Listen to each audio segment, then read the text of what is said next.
Knowledge ഫാക്ടറിന്റെ പുതിയൊരു വീഡിയോയിലേക്ക് എല്ലാവർക്കും സ്വാഗതം. അപ്പോൾ നമ്മുടെ കേരള PSC പരീക്ഷയിൽ 10th ലെവൽ തൊട്ട് നമ്മുടെ ഡിഗ്രി ലെവൽ വരെയുള്ള എല്ലാ പരീക്ഷയിലും കൃത്യമായി ചോദിച്ചു വരുന്ന ഒരു ടോപ്പിക്കാണ് നമ്മുടെ SCERT പാഠഭാഗത്തിനകത്തുള്ള ലോകത്തെ സ്വാധീനിച്ച വിപ്ലവങ്ങൾ എന്ന് പറയുന്ന ഒരു ടോപ്പിക്.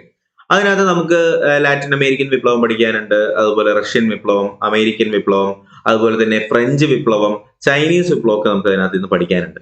അപ്പൊ എന്തായാലും ഈ ഒരു ക്ലാസ്സിനകത്ത് നമുക്ക് ആ SCERTയുടെ ആ ഒരു പാഠഭാഗത്തിനകത്തുള്ള എല്ലാ വിപ്ലവങ്ങളും കൂടി കമ്പൈൻ ചെയ്തിട്ടുള്ള ഒരു ക്ലാസ് ആണ്.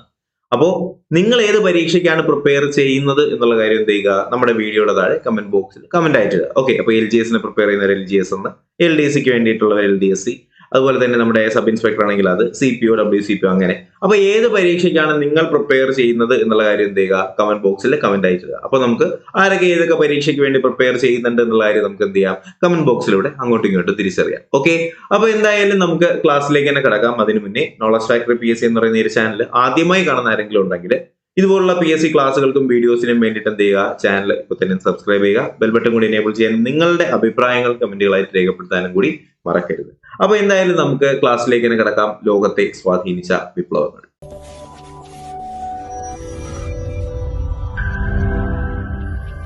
10th ക്ലാസ്സിലെ ഒന്നാമത്തെ പാഠഭാഗമായിട്ടുള്ള ലോകത്തെ സ്വാധീനിച്ച വിപ്ലവങ്ങൾ എന്ന് പറയുന്ന പാഠത്തിലെ ഏറ്റവും പ്രധാനപ്പെട്ട പോയിന്റുകളാണ് പഠിക്കാനായിട്ട് പോകുന്നത്. അപ്പോൾ ഈ പാഠഭാഗത്തിനകത്ത് നമ്മൾ പഠിക്കാനായിട്ട് പോകുന്നത് ഏറ്റവും പ്രധാനപ്പെട്ട കുറച്ചധികം വിപ്ലവങ്ങളെ കുറിച്ചൊക്കെയാണ്. അപ്പോൾ ഫ്രഞ്ച് വിപ്ലവം, അതുപോലെ തന്നെ അമേരിക്കൻ സ്വാതന്ത്ര്യ സമരം, അതുപോലെ റഷ്യൻ വിപ്ലവം, ലാറ്റിൻ അമേരിക്കൻ വിപ്ലവം, ഇതൊക്കെ ഒരുപാട് പരീക്ഷകൾക്ക് ചോദിക്കുന്നതാണ് അല്ലേ. അപ്പോൾ എന്തായാലും നമുക്ക് പാഠഭാഗത്തിലേക്ക് തന്നെ കിടക്കാം. അപ്പോൾ ഈ പാഠഭാഗത്തിന്റെ തുടക്കത്തിൽ തന്നെ ഒരു ഉദ്ബോധനം കൊടുത്തിട്ടുണ്ട്.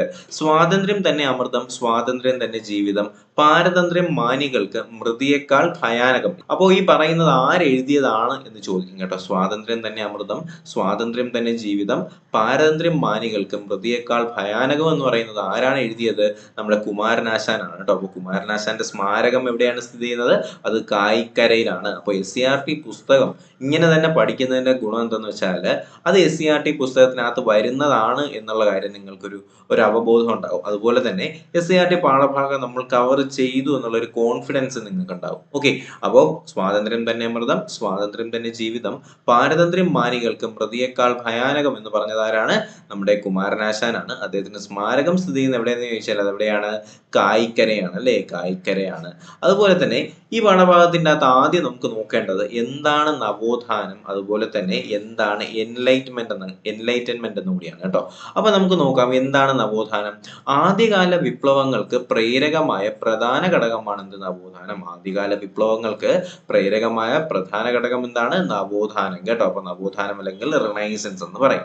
അപ്പൊ എന്താണ് ജ്ഞാനോദയം അല്ലെങ്കിൽ എന്താണ് എൻലൈറ്റൻമെന്റ് എന്ന് പറഞ്ഞാൽ നവോത്ഥാനത്തിന്റെ ഫലമായി അല്ലെങ്കിൽ റിനൈസൻസിന്റെ ഫലമായി ശാസ്ത്ര രംഗത്തുണ്ടായ പുരോഗതിയെ 18ാം നൂറ്റാണ്ടിലെ യൂറോപ്പിൽ ജ്ഞാനോദയത്തിന് രൂപം നൽകിയതാണ് കേട്ടോ. അപ്പൊ 18ാം നൂറ്റാണ്ടിലെ യൂറോപ്പിലാണ് എന്ത് ചെയ്യുന്നത്?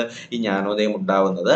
അപ്പൊ നവോത്ഥാനത്തിന്റെ ഫലമായി രൂപം കൊണ്ട, നവോത്ഥാനത്തിന്റെ ഫലമായി ശാസ്ത്രരംഗത്തുണ്ടായ പുരോഗതിയാണ് നമ്മൾ പൊതുവെ ജ്ഞാനോദയം എന്നുകൊണ്ട് അർത്ഥമാക്കുന്നത്.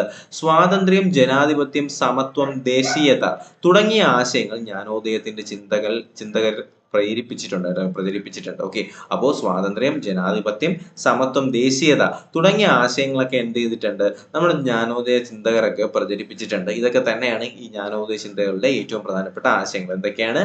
സ്വാതന്ത്ര്യം, ജനാധിപത്യം, സമത്വം, ദേശീയത. ഓക്കെ, അപ്പൊ ഈ ജ്ഞാനോദയം എന്ന് പറയുന്ന ഈ ഒരു ബോക്സിനകത്തും കൊടുത്തിട്ടുള്ളത് അത് തന്നെയാണ്. യൂറോപ്പിലെ ശാസ്ത്രരംഗത്തുണ്ടായ കണ്ടുപിടുത്തങ്ങളെയാണ് ജ്ഞാനോദയം എന്ന ബൗദ്ധികവും സാംസ്കാരികവുമായിട്ടുള്ള പ്രസ്ഥാനത്തിന് രൂപം നൽകിയത്. വേറെ ഒന്നുമില്ല, നമ്മൾ നേരത്തെ പറഞ്ഞ സെയിം കാര്യമാണ് ഈ ബോക്സിനകത്ത് കൊടുത്തിട്ടുള്ളത്. അതിനകത്ത് വേറെ ഒന്നും നോക്കാനില്ല. അപ്പൊ എന്താണ് നവോത്ഥാനം എന്നും എന്താണ് ജ്ഞാനോദയം എന്നും മനസ്സിലായല്ലോ. എന്താണ് നവോത്ഥാനം?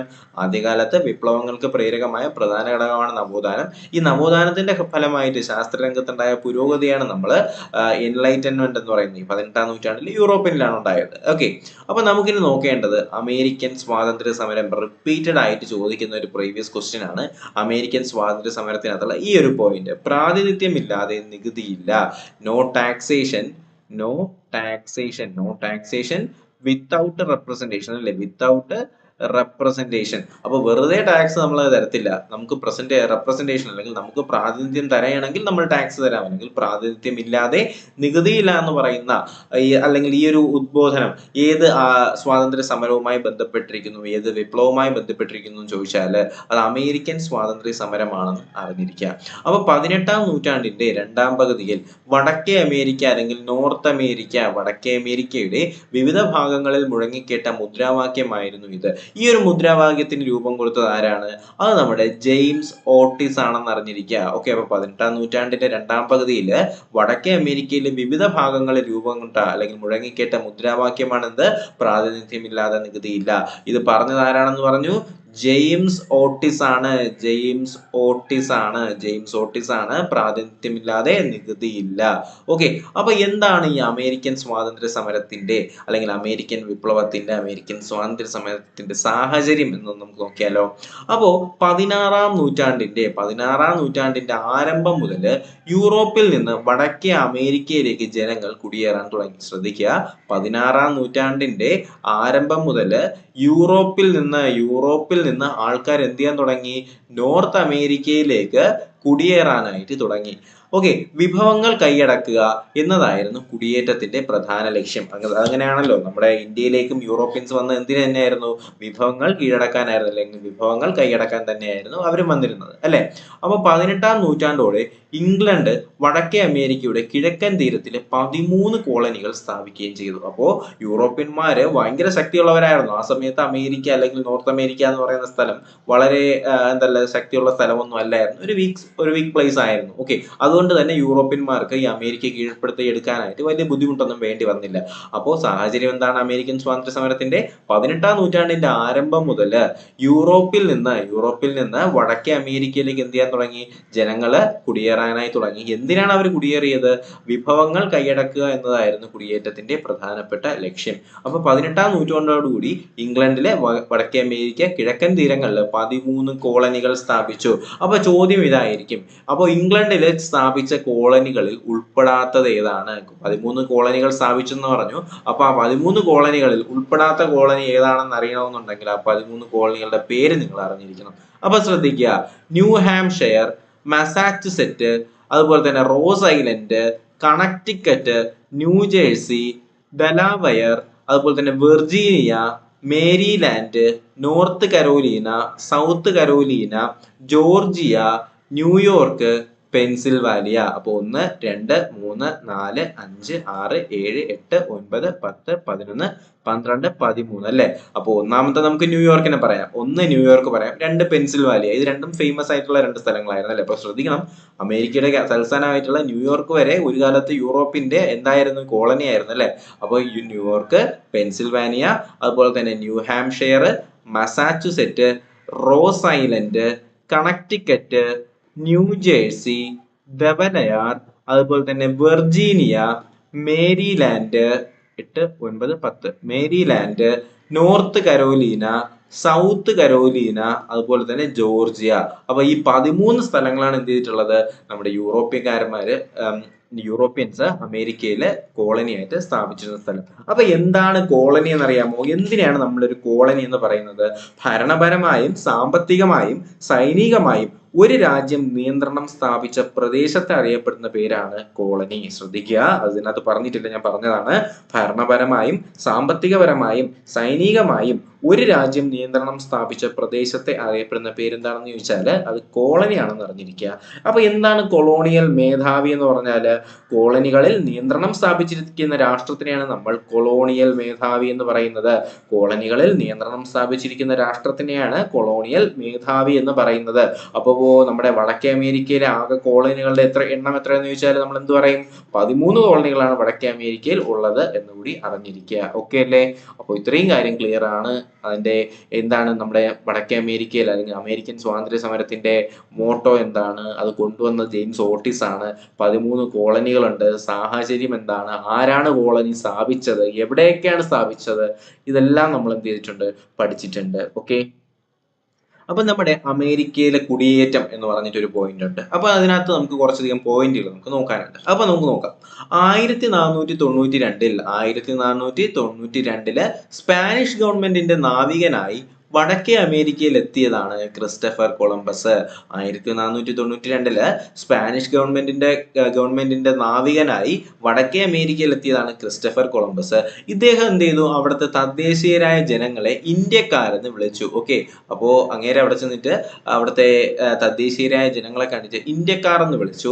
ഇന്ത്യയിലെ ജനങ്ങൾ എന്ന് കരുതിയാണ് അവരെ അങ്ങനെ വിളിച്ചത്. പക്ഷേ പിൽക്കാലത്ത് ഇവരെ റെഡ് ഇന്ത്യൻസ് എന്ന പേരിൽ അറിയപ്പെട്ടു. അപ്പൊ റെഡ് ഇന്ത്യൻസ് എന്ന പേരിൽ അറിയപ്പെടുന്ന ആരാണ്? വടക്കേ അമേരിക്കയിലെ ജനങ്ങളെയാണ് നമ്മൾ എന്ത് ചെയ്യുന്നത്? Red Indians. അവർക്ക് ഒരു ഇരുണ്ട ചുവപ്പ് നിറമാണ് എന്നൊക്കെയാണ് ഞാൻ കേട്ടിട്ടുള്ളത്. അപ്പോൾ റെഡ് ഇന്ത്യൻസ് എന്നറിയപ്പെടുന്ന വടക്കേ അമേരിക്കയിലെ ജനങ്ങളെയാണ് ക്രിസ്റ്റഫർ കൊളംബസ് 1492 എന്ത് ചെയ്തു?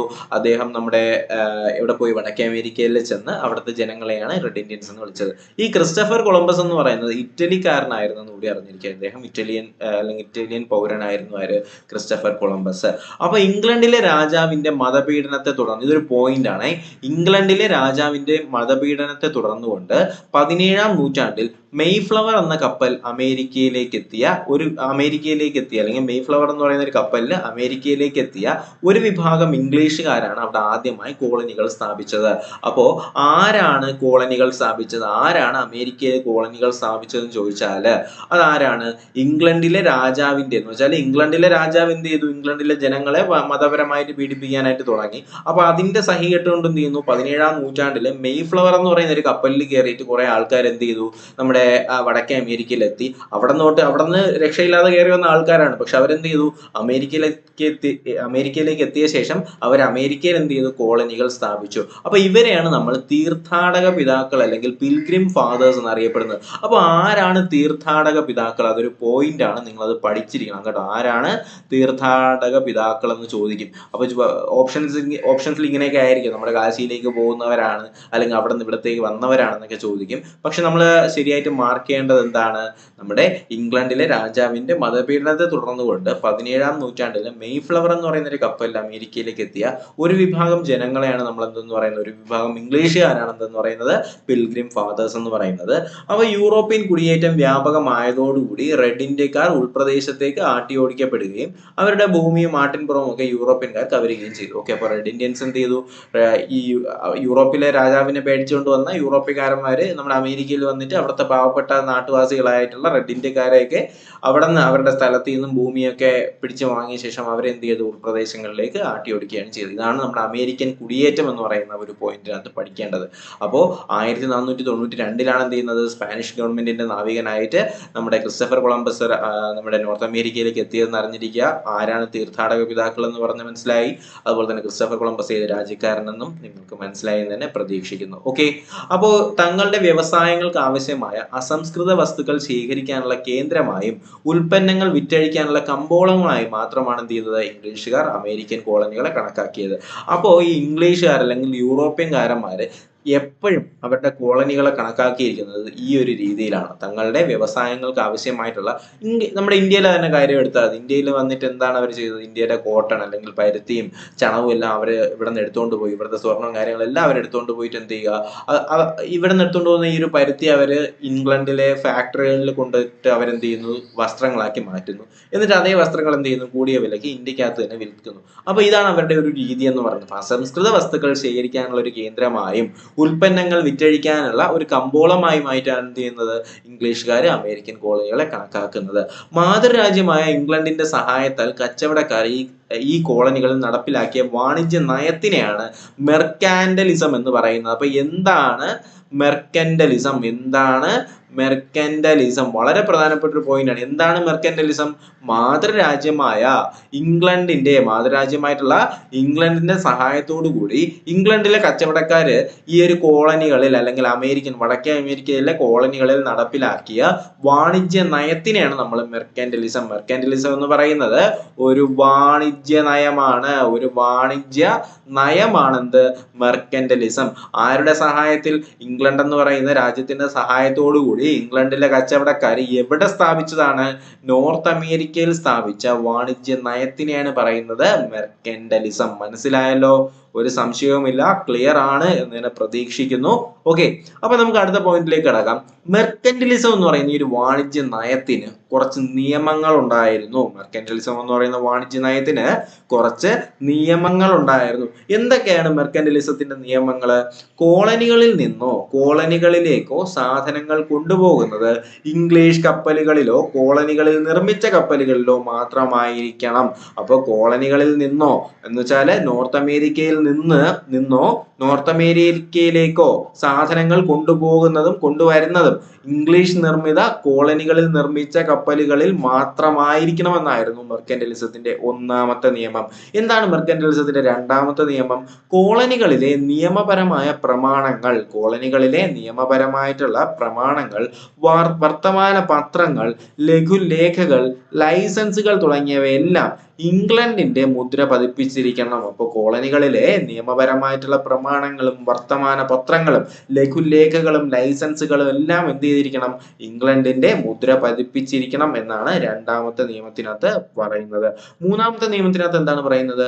കോളനികളിൽ ഉൽപ്പാദിപ്പിച്ചിരിക്കുന്ന പഞ്ചസാര, കമ്പിളി, പരുത്തി, പുകയില, ഈ 4 സാധനങ്ങൾ കാണാതെ പഠിച്ചു വെച്ചിരിക്കുക. പഞ്ചസാര, പരുത്തി, പുകയില, കമ്പിളി. കണ്ട ക അല്ലെ, 3 പായി 1 കായും. അപ്പൊ പഞ്ചസാര, പരുത്തി, പുകയില, കമ്പിളി, ഈ 4 സാധനങ്ങൾ ഇംഗ്ലണ്ടിലേക്ക് മാത്രമേ കയറ്റി അയക്കാവൂ. അപ്പൊ കോളനികളിൽ ഉൽപ്പാദിപ്പിക്കുന്ന പഞ്ചസാരയും പരുത്തിയും പുകയിലയൊക്കെ എങ്ങോട്ട് മാത്രമേ കയറ്റി അയക്കാവൂ? അതുപോലെ കമ്പിളിയൊക്കെ എങ്ങോട്ട് മാത്രമേ കയറ്റി അയക്കാവൂ? ഇംഗ്ലണ്ടിലേക്ക് മാത്രമേ കയറ്റി അയക്കാവൂ. കോളനികളിൽ നിലനിർത്തിയിട്ടുള്ള ഇംഗ്ലീഷുകാരുടെ സൈന്യത്തിനുള്ള താമസ സ്ഥലവും അത്യാവശ്യ സൗകര്യങ്ങളും കോളനികൾ നൽകണം. അപ്പോ ഇംഗ്ലണ്ടുകാർ കൊണ്ടുവന്ന സൈന്യത്തിന് ആവശ്യമായിട്ടുള്ള അവരുടെ താമസ സ്ഥലവും അതുപോലെ ഭക്ഷണവും കാര്യങ്ങളെല്ലാം ആര് കൊടുക്കണമെന്നാണ് പറയുന്നത്? കോളനികൾ കൊടുക്കണമെന്നാണ് പറയുന്നത്. അതുപോലെ തന്നെ കോളനികളിലേക്ക് ഇറക്കുമതി ചെയ്യുന്ന തേയില, ഗ്ലാസ്, കടലാസ് എന്നിവയ്ക്ക് ഇറക്കുമതി ചുങ്കം നൽകണം. നിങ്ങൾ ഇതിൽ ശ്രദ്ധിക്കേണ്ട 2 പോയിന്റുകളുണ്ട്. ഒന്നെന്ന് പറയുന്നത് ഞാൻ ഈ പറഞ്ഞില്ലേ, പൂക്ക കണ്ടില്ലേ, എന്താണ് ഈ പഞ്ചസാര, പരുത്തി, പുകയില, കമ്പിളി, ഇതെന്ത് ചെയ്യണം? ഇംഗ്ലണ്ടിലേക്ക് മാത്രമേ കയറ്റി അയക്കാവൂ. ഈ പോയിന്റ് പഠിക്കുക. അതുപോലെ തന്നെ ഇംഗ്ലണ്ടിലേക്ക് ഇറക്കുമതി ചെയ്യുന്നത് എന്തൊക്കെയാണ്? തേയിലയുണ്ട്, അതുപോലെ തന്നെ ഗ്ലാസ് ഉണ്ട്, അതുപോലെ തന്നെ കടലാസ് ഉണ്ട്. തേയില, ഗ്ലാസ്, കടലാസ്, ഈ 3 സാധനങ്ങൾക്ക് എന്ത് കൊടുക്കണം? ഇറക്കുമതി ചുങ്കം കൊടുക്കണമെന്നുണ്ട്. എന്താണ്? ഇറക്കുമതി ചുങ്കം കൊടുക്കണമെന്നും നിയമത്തിനുണ്ട്. അപ്പോൾ ഈ സാധനങ്ങളുടെ പേരൊന്ന് അറിഞ്ഞിരിക്കുക, കാരണം ഇത് പരീക്ഷയ്ക്ക് ചോദിച്ചതാണ്, അതുകൊണ്ടാണ് ഞാൻ റിപ്പീറ്റ് ചെയ്ത് പറയുന്നത്. അപ്പോൾ മെർക്കന്റിലിസം നിയമത്തിലെ 4 നിയമങ്ങൾ എന്തൊക്കെയാണ്? കോളനികളിൽ നിന്നോ കോളനികളിലേക്കോ സാധനങ്ങൾ കൊണ്ടുപോകുന്നത് ഇംഗ്ലീഷ് നിർമ്മിത കപ്പലുകളിലായിരിക്കണം. കോളനികളിലെ നിയമപരമായിട്ടുള്ള പ്രമാണങ്ങൾ, വർത്തമാന പത്രങ്ങൾ, ലഘുലേഖകളെല്ലാം, ലൈസൻസുകളിലെല്ലാം ഇംഗ്ലീഷുകാരുടെ അല്ലെങ്കിൽ ഇംഗ്ലണ്ടിന്റെ മുദ്ര ഉണ്ടായിരിക്കണം. കോളനികളിൽ ഉൽപ്പാദിപ്പിക്കുന്ന പഞ്ചസാര, കമ്പിളി, പരുത്തി, പുകയില എന്നിവ ഇംഗ്ലണ്ടിലേക്ക് മാത്രമേ കയറ്റി അയക്കാവൂ. കോളനികളിൽ നിലനിൽക്കുന്ന ഇംഗ്ലീഷുകാരുടെ സൈന്യത്തിന് ആവശ്യമായ താമസ സ്ഥലവും അത്യാവശ്യ സൗകര്യങ്ങളും കോളനിക്കാർ നൽകണം. 5ാമത്തെ എന്താണ്? അവിടത്തേക്കുള്ള ഗ്ലാസ്, തേയില, കടലാസ് എന്നിവയ്ക്ക് ഇറക്കുമതി ചുങ്കവും കൊടുക്കണം. ഓക്കെ, അപ്പൊ ഇത്രയുമാണ് മെർക്കന്റിലിസം നിയമത്തിന്റെ പ്രധാനപ്പെട്ട നിയമങ്ങൾ. അപ്പോൾ അടുത്തെന്ന് പറയുന്നത് ബോസ്റ്റൺ ടീ പാർട്ടി. നമ്മുടെ എന്താണ് അമേരിക്കൻ സ്വാതന്ത്ര്യ സമരവുമായി ബന്ധപ്പെടുത്തിയിട്ടുള്ള മറ്റൊരു പോയിന്റ് ആണ് ബോസ്റ്റൺ ടീ പാർട്ടി. അപ്പോൾ ഇതിന്റെ വർഷം ഡേറ്റ് നിങ്ങൾ അറിഞ്ഞിരിക്കുക. 1773 December 16. 1773 December 16 Boston tea party നടന്നത് എന്ന് അറിഞ്ഞിരിക്കുക. ഇത് തന്നെയാണ് ഇതിൽ ഏറ്റവും പ്രധാനപ്പെട്ട ഒരു പോയിന്റ്. അപ്പോൾ എന്താണ് ബോസ്റ്റൺ ടീ പാർട്ടി നോക്കാം. ഇംഗ്ലീഷ് ഗവൺമെന്റ് തേയിലയുടെ മേൽ ഉയർത്തിയിരുന്ന നികുതി, ഓക്കെ, അപ്പൊ ഇംഗ്ലീഷ് ഗവൺമെന്റ് എന്ത് ചെയ്യുന്നു? തേയിലയുടെ മേലെ ഉയർന്ന നികുതികൾ ചുമത്തിയിരുന്നു. അപ്പൊ ഇതിനെതിരായിട്ട് എന്ത് ചെയ്യുന്നു? അമേരിക്കയിൽ ശക്തമായ പ്രതിഷേധം ഉയർന്നു വന്നുകൊണ്ടിരുന്നു. അങ്ങനെ 1773 ഡിസംബർ 16 രാത്രിയിൽ റെഡ് ഇന്ത്യക്കാരുടെ വേഷം ധരിച്ച് ബോസ്റ്റണിലെ ഒരു വിഭാഗം ജനങ്ങള് ബോസ്റ്റൺ തുറമുഖത്ത് നങ്കൂരമിട്ടിരുന്ന ഇംഗ്ലീഷ് കപ്പലിൽ കയറി അതിലുണ്ടായിരുന്ന 342 തേയില പെട്ടികൾ എന്ത് ചെയ്തു? കടലിലേക്ക് വലിച്ചെറിഞ്ഞു. ഇതിനെയാണ് ബോസ്റ്റൺ ടീ പാർട്ടി. വേറൊന്നുമല്ല, ആ സമയത്ത് എന്തായിരുന്നു? നമ്മുടെ ഇംഗ്ലീഷുകാര് നോർത്ത് അമേരിക്കയിൽ തേയിലയുടെ മേലെ ഉയർന്ന നികുതി ചുമത്തിയിരുന്നു. അപ്പൊ ഇതിനെതിരായിട്ട് അല്ലെങ്കിൽ ഇതിന്റെ പ്രതിഷേധാത്മകമായിട്ട് എന്ത് ചെയ്യുന്നു?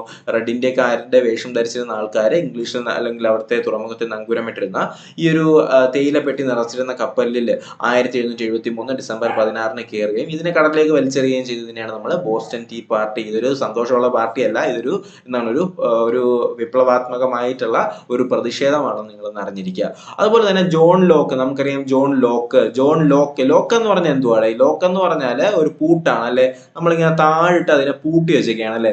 അപ്പൊ ജോൺ ലോക്ക് എന്താണ് പറഞ്ഞത്? മനുഷ്യന് ചില മൗലിക അവകാശങ്ങളുണ്ട്, അത് ലോക്ക് ചെയ്തിരിക്കുകയാണ് അല്ലെ. മനുഷ്യന് ചില അവകാശങ്ങളുണ്ട്, മൗലിക അവകാശങ്ങളുണ്ട്, അതിനെ ഹനിക്കാൻ ഒരു ഗവൺമെന്റിനും അവകാശമില്ല എന്ന് പറഞ്ഞ ആരാണ്? ജോൺ ലോക്കാണ്. അപ്പൊ മനുഷ്യന് ചില അവകാശങ്ങളുണ്ട്, അത് ലോക്ക് ചെയ്തിരിക്കുകയാണ്, അതിനെ ഹനിക്കാൻ ആർക്കും അവകാശമില്ല എന്ന് പറഞ്ഞ ആരാണ്? ജോൺ ലോക്കാണ്. അതുപോലെ തന്നെ തോമസ് പെയിൻ പറഞ്ഞൊരു കാര്യമുണ്ട്. ഏതെങ്കിലും ഒരു വിദേശ ശക്തിക്ക് ഈ വൻകര എന്ന് പറഞ്ഞാൽ ഏതെങ്കിലും ഒരു വിദേശ ശക്തിക്ക് അല്ലെങ്കിൽ ഇംഗ്ലീഷുകാർക്ക് വടക്കേ അമേരിക്ക ദീർഘകാലം കീഴടക്കി കഴിയാമെന്ന് യുക്തിക്ക് നിരക്കുന്നതല്ല എന്ന് പറയുന്ന ആരാണ്? തോമസ് പെയിൻ ആണ്. നമുക്കിപ്പം വിശ്വസിക്കാൻ പറ്റുന്നുണ്ടോ? നമ്മളിപ്പോ ഒന്ന് ചിന്തിച്ചു നോക്കിയേ, അമേരിക്ക പോലുള്ള വലിയൊരു രാജ്യത്തിന് ഇംഗ്ലണ്ട് കീഴടക്കി വച്ചിരുന്നു എന്ന് ഇപ്പോഴത്തെ ഈ ഒരു സിറ്റുവേഷനിൽ നമുക്കൊന്ന് ഊഹിക്കാനെങ്കിലും പറ്റുമോ? ഒരിക്കലും പറ്റില്ല. അത്രയും വലിയ ഒരു ക്യാപിറ്റലിസ്റ്റ് ശക്തിയായിട്ട് ആര് മാറി കഴിഞ്ഞിരിക്കുന്നു? അമേരിക്ക നിലവിലിപ്പോൾ മാറിക്കഴിഞ്ഞിരിക്കുന്നു അല്ലെ. അതാണ് തോമസ് പെയിൻ അന്ന് പറഞ്ഞത്, ഏതെങ്കിലും ഒരു വിദേശ ശക്തിക്ക് വടക്കേ അമേരിക്ക ദീർഘകാലം കീഴടക്കി കഴിയാമെന്ന് യുക്തിക്ക് നിരക്കുന്നതല്ല എന്ന് പറഞ്ഞത് ആരാണ്? തോമസ് പെയിൻ ആണ്. തോമസ് എന്ത് ചെയ്തു? വളരെ പെയിൻഫുൾ ആയിട്ട് ഭയങ്കര വിഷമത്തിലാണ് പറയുന്നത്. തോമസ് പെയിൻ പറയുന്നത് എന്താണ്? ഒരു വിദേശ ശക്തിക്കും അമേരിക്ക ഒരുപാട് കാലം കീഴടക്കി കഴിയുന്നത് യുക്തിക്ക് നിരക്കുന്നതല്ല എന്ന് വളരെ പെയിൻഫുൾ ആയിട്ട് പറഞ്ഞ ആളാരാണ്? നമ്മുടെ തോമസ് പെയിൻ ആണെന്ന് അറിഞ്ഞിരിക്കുക. മനുഷ്യന് ചില മൗലിക അവകാശങ്ങളുണ്ട്, അവ ലോക്കാണെന്ന് പറഞ്ഞത് ആരാണ്? ജോൺ ലോക്കാണ്. ഓക്കെ അല്ലേ? അടിപൊളിയല്ലേ? ഓക്കെ, നമുക്ക് അടുത്ത ഒരു സെക്ഷനിലേക്ക് പോവാം. ഇത് നമ്മുടെ വടക്കേ അമേരിക്കൻ റവല്യൂഷനുമായിട്ട് ബന്ധപ്പെടുത്തിയിട്ടുള്ളതാണ്. ഇതിനകത്ത് ഏറ്റവും പ്രധാനമായിട്ട് വരുന്നത് അമേരിക്കൻ സ്വാതന്ത്ര്യ പ്രഖ്യാപനവും കോണ്ടിനെന്റൽ കോൺഗ്രസുകളുടെ കാര്യവുമാണ്. അപ്പൊ മാതൃരാജ്യമായ ഇംഗ്ലണ്ടിന്റെ നയങ്ങൾക്കും നിയമങ്ങൾക്കുമെതിരെ പ്രതികരിക്കുന്നതിനായിട്ട് ജോർജിയ ഒഴികെയുള്ള കോളനികളുടെ പ്രതിനിധികൾ 1774 ഫിലാഡൽഫിയയിൽ എവിടെയാണ്? ശ്രദ്ധിക്കുക, ഫിലാഡൽഫിയയിൽ സമ്മേളിച്ചു. ഇതിനെ ഒന്നാം കോണ്ടിനെന്റൽ കോൺഗ്രസ് എന്ന് പറയുന്നു. അപ്പോ ജോർജിയ ഒഴികെയുള്ള, നമുക്കറിയാം 13 കൊളോണിയൽ സ്ഥലങ്ങൾ ഇവിടെ ഉണ്ടായിരുന്നു, അമേരിക്കയിൽ ഉണ്ടായിരുന്നു. ഇതിൽ 12 ജോർജിയ ഒഴികെയുള്ള ബാക്കി 12 സ്ഥലങ്ങളും 12 കോളനികളും എന്ത് ചെയ്യുന്നു? 1774 ഫിലാഡൽഫിയയിൽ സമ്മേളിക്കുന്നു. എന്തിനു വേണ്ടിയിട്ടാണ്? ഇംഗ്ലണ്ടിന്റെ നയങ്ങൾക്കും നിയമങ്ങൾക്കുമെതിരെ പ്രതികരിക്കുന്നതിനായിട്ട് ജോർജിയ ഒഴികെയുള്ള കോളനികളുടെ പ്രതിനിധികൾ എന്ത് ചെയ്യുന്നു? 1774 ഫിലാഡൽഫിയയിൽ സമ്മേളിക്കുന്നു. ഇതിന് നമ്മൾ ഒന്നാം കോണ്ടിനെന്റൽ കോൺഗ്രസ് എന്ന് അറിയപ്പെടുന്നു. അപ്പൊ വ്യവസായങ്ങൾക്കും വ്യാപാരത്തിനും ഏർപ്പെടുത്തിയിട്ടുള്ള നിയന്ത്രണങ്ങൾ നീക്കണമെന്നും തങ്ങളുടെ അംഗീകാരം ഇല്ലാതെ നികുതി ചുമത്തരുതെന്നും ആവശ്യപ്പെട്ടുകൊണ്ട് കോളനി ജനത എന്ത് ചെയ്യുന്നു? ഇംഗ്ലണ്ട് രാജാവിന് നിവേദനം കൊടുക്കുന്നു. പക്ഷെ രാജാവ് എന്ത് ചെയ്യുന്നു? ഇവരെ അടിച്ചമർത്താനായിട്ട് സൈന്യത്തെ അയക്കുകയാണ് ചെയ്യുന്നത്. അപ്പൊ അങ്ങനെയാണ് ഇംഗ്ലണ്ടിലെ കോളനികളും രാജാവും തമ്മിൽ, ഇംഗ്ലണ്ടും കോളനികളും തമ്മിൽ യുദ്ധത്തിന് വഴിതെളിക്കുന്നത് ഈ ഒരു ഒന്നാം കോണ്ടിനെന്റൽ കോൺഗ്രസിന് ശേഷമാണെന്ന് അറിഞ്ഞിരിക്കുക. ഓക്കെ, അപ്പൊ 1774 ഫിലാഡൽഫിയയിൽ എന്ത് ചെയ്യുന്നു? ജോർജിയ ഒഴികെയുള്ള 13 കോളനികളുടെ പ്രതിനിധികൾ ഒത്തുചേരുകയും അവരെന്ത് ചെയ്യുന്നു? അവിടുത്തെ രാജാവില്ല, ഇംഗ്ലണ്ടിലെ രാജാവിന് ഒരു നിവേദനം കൊടുക്കുകയാണ്. എന്താണ്? വ്യവസായങ്ങൾക്കും വ്യാപാരത്തിനും ഏർപ്പെടുത്തിയിട്ടുള്ള നിയന്ത്രണങ്ങൾ നീക്കണം, മാത്രമല്ല തങ്ങളുടെ അംഗീകാരം ഇല്ലാതെ നികുതികൾ ചുമത്തരുതെന്നും എന്ത് ചെയ്യുന്നു? ഇംഗ്ലണ്ടിലെ രാജാവിന് നിവേദനം കൊടുക്കുന്നു. പക്ഷെ ഇംഗ്ലണ്ടിലെ രാജാവ് എന്ത് ചെയ്യുന്നു? അത്രയ്ക്ക് ധൈര്യം, എനിക്ക് നിവേദനം തരാറൊക്കെ ആയോ എന്നൊക്കെ ചോദിച്ചുകൊണ്ട് അവർക്ക് സൈന്യത്തെ അയച്ചുകൊണ്ട് ഈ ഒരു കാര്യത്തിനെ അവരെ അടിച്ചമർത്താനായിട്ട് ഇംഗ്ലണ്ടിലെ രാജാവ് തീരുമാനിക്കുന്നു. ഇങ്ങനെയാണ് എന്ത് ചെയ്യുന്നത്? ഇംഗ്ലണ്ടും കോളനികളും തമ്മിൽ യുദ്ധത്തിന് വഴിതെളിക്കുന്നത്. അപ്പോൾ ഇതിനെയാണ് നമ്മൾ ഒന്നാം കോണ്ടിനെന്റൽ കോൺഗ്രസ് എന്ന് പറയുന്നത്. 1774 ഫിലാഡൽഫിയയിൽ വെച്ചാണ് ഇത് നടക്കുന്നത്. അപ്പോൾ 1775 ശ്രദ്ധിക്കുക, 1775 ഫിലാഡൽഫിയയിൽ ചേർന്ന രണ്ടാം കോണ്ടിനെന്റൽ കോൺഗ്രസ് എന്ത് ചെയ്യുന്നു? ജോർജ് വാഷിംഗ്ടണിനെ കോണ്ടിനെന്റൽ സൈന്യത്തിന്റെ തലവനായി തിരഞ്ഞെടുക്കുന്നു. അതൊരു പ്രധാനപ്പെട്ട പോയിന്റ് ആണ്. അപ്പോൾ 1774 ഒന്നാം കോണ്ടിനെന്റൽ, 1775 എന്ത് ചെയ്യുന്നു? രണ്ടാം കോണ്ടിനെന്റൽ കോൺഗ്രസ് വരുന്നു. ഈ രണ്ടാം കോണ്ടിനെന്റൽ കോൺഗ്രസ് ആണ് നമ്മുടെ എന്ത് ചെയ്യുന്നത്? ജോർജ് വാഷിംഗ്ടനെ നമ്മുടെ കോണ്ടിനെന്റൽ കോൺഗ്രസിന്റെ സൈന്യത്തിന്റെ തലവനായി തിരഞ്ഞെടുക്കുന്ന കോൺഗ്രസ് സമ്മേളനം എന്ന് ചോദിച്ചാൽ അത് രണ്ടാം കോണ്ടിനെന്റൽ കോൺഗ്രസ് ആണ്. ഇതൊരു PSC ക്വസ്റ്റ്യൻ ആണ്, പ്രീവിയസ് ക്വസ്റ്റ്യൻ ആണ്. ചോദ്യം എന്താണ്? ജോർജ് വാഷിംഗ്ടനെ കോണ്ടിനെന്റൽ സൈന്യത്തിന്റെ തലവനായി തിരഞ്ഞെടുക്കുന്ന കോൺഗ്രസ് സമ്മേളനം എന്ന് ചോദിച്ചാൽ അത് 1775 രണ്ടാം കോണ്ടിനെന്റൽ കോൺഗ്രസ് ആണെന്ന് കൂടി അറിഞ്ഞിരിക്കുക. ഈ സമയം എന്ത് ചെയ്യുന്നു? തോമസ് പെയിൻ തന്റെ കോമൺ സെൻസ് എന്ന് പറയുന്ന ലഘുലേഖനയിലൂടെ ഇംഗ്ലണ്ടിൽ നിന്ന് വേർപിരിയുകയാണ് കേട്ടോ. അപ്പൊ ഇത് ഒരു പ്രധാനപ്പെട്ട പോയിന്റ് ആണ്. കോമൺ സെൻസ്, നമുക്കറിയാം കോമൺ സെൻസ് എന്ന് പറയുന്ന ലഘുലേഖ എഴുതിയത് ആരാണ്? എന്താണ്? കോമൺ സെൻസ് എന്ന് പറയുന്ന ലഘുലേഖ എഴുതിയത് ആരെന്ന് ചോദിച്ചാൽ അതാരാണ്? തോമസ് പെയിൻ ആണ്. അപ്പൊ ഞാൻ നേരത്തെ പറഞ്ഞിട്ടുണ്ടായിരുന്നു, തോമസ് പെയിൻ വളരെ പെയിൻഫുൾ ആയിട്ട് പറഞ്ഞൊരു കാര്യമുണ്ട്. എന്താണ്? ഇംഗ്ലണ്ട് അല്ലെങ്കിൽ ഇംഗ്ലണ്ട് പോലുള്ള ഒരു രാജ്യം വടക്കേ അമേരിക്ക പോലുള്ള ഒരു രാജ്യത്തിനെ ഒരുപാട് കാലം കോളനിയാക്കി വച്ചിരുന്നു എന്ന് വിശ്വസിക്കാൻ കഴിയുന്നില്ല എന്ന് പറഞ്ഞത് ആരാണ്? തോമസ് പെയിൻ ആണ് അല്ലെ. അതുപോലെ തന്നെ അദ്ദേഹമാണ് എന്ത് ചെയ്യുന്നത്? കോമൺ സെൻസ് എന്ന് പറയുന്ന ഒരു ലഘുലേഖ എഴുതിയത് ആരെന്ന് ചോദിച്ചാൽ അത് നമ്മുടെ തോമസ് പെയിൻ ആണ് എന്നുകൂടി അറിഞ്ഞിരിക്കുക. അതുപോലെ തന്നെ അടുത്ത് വരുന്ന പോയിന്റ് എന്ന് പറയുന്നത് 1776 ജൂലൈ 4 എന്ത് ചെയ്യുന്നു? അമേരിക്കൻ കോണ്ടിനെന്റൽ കോൺഗ്രസ് ലോക പ്രസിദ്ധമായിട്ടുള്ള സ്വാതന്ത്ര്യ പ്രഖ്യാപനം നടത്തുന്നു. വളരെ വളരെ വളരെ പ്രധാനപ്പെട്ട ഒരു പോയിന്റ് ആണ്. 1776 ജൂലൈ 4 എന്ത് ചെയ്യുന്നത്? 1776 ജൂലൈ 4 അമേരിക്കൻ സ്വാതന്ത്ര്യ പ്രഖ്യാപനം നടക്കുന്നു. അമേരിക്കൻ സ്വാതന്ത്ര്യ പ്രഖ്യാപനം നടക്കുന്ന ഏത് വർഷമാണെന്ന് ചോദിച്ചാൽ 1776 ജൂലൈ 4 അറിഞ്ഞിരിക്കുക. അപ്പൊ ഈ അമേരിക്കൻ സ്വാതന്ത്ര്യ പ്രഖ്യാപനം തയ്യാറാക്കിയത് 2 പേരാണ്. അതാരൊക്കെയാണ്? ഒന്നെന്ന് പറയുന്നത് നമ്മുടെ തോമസ് ജെഫേഴ്സണും, രണ്ടെന്ന് പറയുന്നത് ബെഞ്ചമിൻ ഫ്രാങ്ക്ലിനും. അപ്പോ അമേരിക്കൻ സ്വാതന്ത്ര്യ പ്രഖ്യാപനം തയ്യാറാക്കിയത് ആരൊക്കെയെന്ന് ചോദിച്ചാൽ അത് നമ്മുടെ തോമസ് ജെഫേഴ്സണും ബെഞ്ചമിൻ ഫ്രാങ്ക്ലിനുമാണ്. ഇതിന്റെ കുറച്ചും കൂടി ചെറിയ ചെറിയ പോയിന്റുകളാണ് നമ്മൾ ടെക്സ്റ്റ് ബുക്കിലെ PSC ബുക്കുകളിലൊക്കെ പഠിക്കുന്നത്. ഇതെല്ലാം വരുന്ന SCERT പുസ്തകങ്ങളിൽ നിന്ന് തന്നെയാണ്. അപ്പോൾ ഏകദേശം നമ്മുടെ കോമൺ സെൻസ് അല്ലെങ്കിൽ നമ്മുടെ കോണ്ടിനെന്റൽ കോൺഗ്രസ് എന്താണ്? കോണ്ടിനെന്റൽ കോൺഗ്രസ് പ്രധാനമായിട്ട് 3 എണ്ണമാണ് ഉള്ളത്. 3 എണ്ണം അല്ല, 2 എണ്ണം. മൂന്നാമത്തേലാണ് എന്ത് ചെയ്യുന്നത്? സ്വാതന്ത്ര്യം കിട്ടുന്നത്. ഒന്നാമത്തെ നടക്കുന്ന 1974 ഫിലാഡൽഫിയയിൽ വെച്ചാണ്. അപ്പൊ അവിടെ വെച്ച് എന്തൊക്കെയാണ് നടക്കുന്നതെന്ന് ഞാൻ പറഞ്ഞിട്ടുണ്ടായിരുന്നു. രണ്ടാമത് നടക്കുന്നത് 1775 1775 ഇതിലാണ് എന്ത് ചെയ്യുന്നത്? ജോർജ് വാഷിംഗ്ടനെ കോണ്ടിനെന്റൽ കോൺഗ്രസിന്റെ തലവനായി തിരഞ്ഞെടുക്കുന്നത്. അപ്പോൾ കോമൺ സെൻസ് എന്ന് പറയുന്നത് നമ്മുടെ തോമസ് പെയിൻ അപ്പോൾ ആ സമയത്ത് ലഘുലേഖയൊക്കെ എഴുതുന്നുണ്ട്. പിന്നെ 76 ജൂലൈ 4 എന്ത് ചെയ്യുന്നു? അമേരിക്കൻ കോണ്ടിനെന്റൽ കോൺഗ്രസ് നമ്മുടെ ലോകപ്രസിദ്ധമായിട്ടുള്ള അമേരിക്കൻ സ്വാതന്ത്ര്യ പ്രഖ്യാപനം നടത്തുന്നു. അപ്പൊ ഈ ഒരു പ്രഖ്യാപനം തയ്യാറാക്കിയത് ആരെന്ന് വെച്ചാൽ തോമസ് ജെഫേഴ്സണും ബെഞ്ചമിൻ ഫ്രാങ്ക്ലിനും കൂടിയാണ്. ഈ ഒരു സ്വാതന്ത്ര്യ പ്രഖ്യാപനത്തോടുകൂടി ഇംഗ്ലണ്ടും അമേരിക്കൻ കോളനികളും തമ്മിലുള്ള യുദ്ധം എന്ത് ചെയ്യുന്നു? അവസാനിക്കുന്നു. 1781 എന്ത് ചെയ്യുന്നു? ഈ യുദ്ധം അവസാനിക്കുന്നു. ഇംഗ്ലണ്ടും അതുപോലെ തന്നെ അമേരിക്കൻ കോളനികളും തമ്മിലുള്ള യുദ്ധം അവസാനിക്കുന്ന വർഷം ചോദിച്ചാൽ അത് 1781 അപ്പൊ 1774 ഒന്നാം കോണ്ടിനെന്റൽ കോൺഗ്രസ്, 1775 രണ്ടാം കോണ്ടിനെന്റൽ കോൺഗ്രസ്, 1776 ജൂലൈ 4 എന്ത് സംഭവിക്കുന്നു? നമ്മുടെ അമേരിക്കൻ സ്വാതന്ത്ര്യ പ്രഖ്യാപനം നടക്കുന്നു. 1781 സ്വാതന്ത്ര്യ പ്രഖ്യാപനത്തോടുകൂടി ഇംഗ്ലണ്ടും അമേരിക്കൻ കോളനികളും തമ്മിലുള്ള യുദ്ധം എന്ത് ചെയ്യുന്നു? അവസാനിക്കുന്നു. എന്നിട്ട് എന്ത് ചെയ്യുന്നു? 1783 പാരീസ് ഉടമ്പടി. എന്താണ് പാരീസ് ഉടമ്പടി? അപ്പോൾ 1783 പാരീസ് ഉടമ്പടി നടക്കുന്നത്. ഇത് പ്രകാരം ഇംഗ്ലണ്ട് 13 കോളനികളുടെ സ്വാതന്ത്ര്യം അംഗീകരിക്കുന്നു. ഓക്കെ, അപ്പോൾ ഇംഗ്ലണ്ട് അമേരിക്കൻ കോളനികളായിട്ടുള്ള 13 കോളനികളുടെ സ്വാതന്ത്ര്യം അംഗീകരിക്കുന്ന എപ്പോഴെന്ന് ചോദിച്ചാൽ 1783 പാരീസ് ഉടമ്പടിയിലൂടെയാണ് എന്നറിഞ്ഞിരിക്കുക. ഓക്കെ അല്ലേ? വളരെ പ്രധാനപ്പെട്ടതാണ്. ഒരു ടൈം ലൈൻ പോലെ തന്നെ ഇത് പഠിച്ചു വയ്ക്കുക. പരീക്ഷയിൽ ചോദിക്കാൻ ചാൻസ് ഉള്ളതാണ്. ഞാൻ ഒന്നും കൂടി പറയാം. 1700 ഇവിടെ ശ്രദ്ധിക്കണേ. 1774 എന്ത് ചെയ്യുന്നു? ഒന്നാം കോണ്ടിനെന്റൽ കോൺഗ്രസ് നടക്കുന്നു. 1775 എന്ത് ചെയ്യുന്നു? രണ്ടാം കോണ്ടിനെന്റൽ കോൺഗ്രസ് നടക്കുന്നു. 1776 എന്ത് ചെയ്യുന്നു? 1776 ജൂലൈ 4 എന്ത് ചെയ്യുന്നു? നമ്മുടെ അമേരിക്കൻ സ്വാതന്ത്ര്യ പ്രഖ്യാപനം തോമസ് ജെഫേഴ്സണും ജെയിംസ് ആൻഡേഴ്സണും കൂടി അത് നടത്തുന്നു. അതുപോലെ തന്നെ നമ്മുടെ ഓക്കെ, അത് ഓക്കെയാണ്. പിന്നെ നമ്മൾ എന്താണ് പറഞ്ഞത്? 1781 അല്ലെ? 1781 എന്ത് സംഭവിക്കുന്നു? 1781 നമ്മുടെ ഇംഗ്ലണ്ടും കോളനികളും തമ്മിലുള്ള അമേരിക്കൻ കോളനികളും തമ്മിലുള്ള യുദ്ധം അവസാനിപ്പിക്കുന്നു. ഓക്കെ, തോമസ് ജെഫേഴ്സണും ബെഞ്ചമിൻ ഫ്രാങ്ക്ലിനുമാണ് നമ്മുടെ അമേരിക്കൻ സ്വാതന്ത്ര്യ പ്രഖ്യാപനം തയ്യാറാക്കുന്നത്. തോമസ് ജെഫേഴ്സണും ബെഞ്ചമിൻ ഫ്രാങ്ക്ലിനുമാണ് കേട്ടോ. 1781 എന്താണ് സംഭവിക്കുന്നത്? 1781 ഇംഗ്ലണ്ടും കോളനികളും തമ്മിലുള്ള യുദ്ധം അവസാനിപ്പിക്കുന്നു. 1783 എന്താണ് സംഭവിക്കുന്നത്? 83 കോളനികളുടെ സ്വാതന്ത്ര്യ പ്രഖ്യാപനം, സ്വാതന്ത്ര്യം ആരംഗീകരിക്കുന്നു? നമ്മുടെ ഇംഗ്ലണ്ട് അംഗീകരിച്ചുകൊണ്ട് പാരീസ് ഉടമ്പടി ഒപ്പുവെക്കുന്നു. പാരീസ് ഉടമ്പടിയാണ് 1783 പാരീസ് ഉടമ്പടി. ഓക്കെ, ഞാൻ റിപ്പീറ്റ് ചെയ്ത് പറയുന്നത് നിങ്ങളുടെ മനസ്സിലങ്ങ് ഉറക്കാൻ വേണ്ടിയിട്ടാണ് കേട്ടോ. അപ്പോൾ ഒരുപാട് എഫേർട്ട് എടുത്തിട്ടാണ് ഈ ഒരു ക്ലാസ് ചെയ്യുന്നത്. നിങ്ങളുടെ സപ്പോർട്ട് ഉണ്ടെങ്കിൽ മാത്രമേ ഈ ഒരു ക്ലാസ് കണ്ടിന്യൂ ചെയ്യത്തുള്ളൂ. ഓക്കെ, അപ്പോൾ നിങ്ങളുടെ ആവശ്യപ്രകാരം സ്റ്റാർട്ട് ചെയ്ത ക്ലാസ് ആണ്. അപ്പോൾ നിങ്ങളുടെ സപ്പോർട്ടും നിങ്ങളുടെ ആവശ്യം ഉണ്ടെങ്കിൽ മാത്രമേ ഈ ക്ലാസ് കണ്ടിന്യൂ ചെയ്യത്തുള്ളൂ. അപ്പോൾ നിങ്ങളുടെ അഭിപ്രായങ്ങൾ തീർച്ചയായിട്ടും കമന്റായിട്ട് രേഖപ്പെടുത്താൻ മറക്കരുത്. ചാനൽ സബ്സ്ക്രൈബ് ചെയ്യാതെ വീഡിയോ ലൈക്ക് ചെയ്ത് ആരെങ്കിലും കാണുന്നുണ്ടെങ്കിൽ എന്ത് ചെയ്യുക? ചാനൽ സബ്സ്ക്രൈബ് ചെയ്യുക, വീഡിയോ ലൈക്ക് ചെയ്യാനും മറക്കരുത്. ഓക്കെ, അതുപോലെ തന്നെ ജെയിംസ് മാഡിസന്റെ നേതൃത്വത്തിൽ അമേരിക്കയ്ക്കായിട്ട് ഭരണഘടന തയ്യാറാക്കുന്നു. അമേരിക്കൻ ഭരണഘടന തയ്യാറാക്കിയത് ആരാണെന്ന ചോദ്യത്തിന്റെ ഉത്തരമാണ് ജെയിംസ് മാഡിസൺ. തെറ്റിക്കരുത്. അമേരിക്കൻ ഭരണഘടന തയ്യാറാക്കിയത് ആരെന്ന് ചോദിച്ചാൽ ആരാണ്? ജെയിംസ് മാഡിസൺ ആണ്.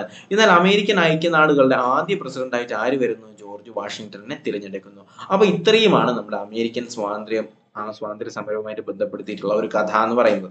അപ്പോൾ ജെയിംസ് മാഡിസൺ അമേരിക്കൻ ഭരണഘടന തയ്യാറാക്കുന്നു, ജോർജ് വാഷിംഗ്ടൺ അമേരിക്കൻ ഐക്യനാടുകളുടെ പ്രസിഡന്റായിട്ട് മാറുന്നു. അതുപോലെ തന്നെ ഈ ഒരു അമേരിക്കൻ സ്വാതന്ത്ര്യ സമരത്തിന് ശേഷം വരുന്ന കുറച്ചധികം കാര്യങ്ങളുണ്ട്. പിൽക്കാല സ്വാതന്ത്ര്യ സമരങ്ങൾക്കും വിപ്ലവങ്ങൾക്കും പ്രചോദനവും ലക്ഷ്യബോധവും ആര് നൽകുന്നു? അമേരിക്കൻ സ്വാതന്ത്ര്യ സമരം നൽകുന്നു. അതുപോലെ തന്നെ റിപ്പബ്ലിക്കൻ ഭരണനീതി എന്ന ആശയം മുന്നോട്ട് വയ്ക്കുന്നു എന്ന് ഒന്ന് ശ്രദ്ധിക്കുക.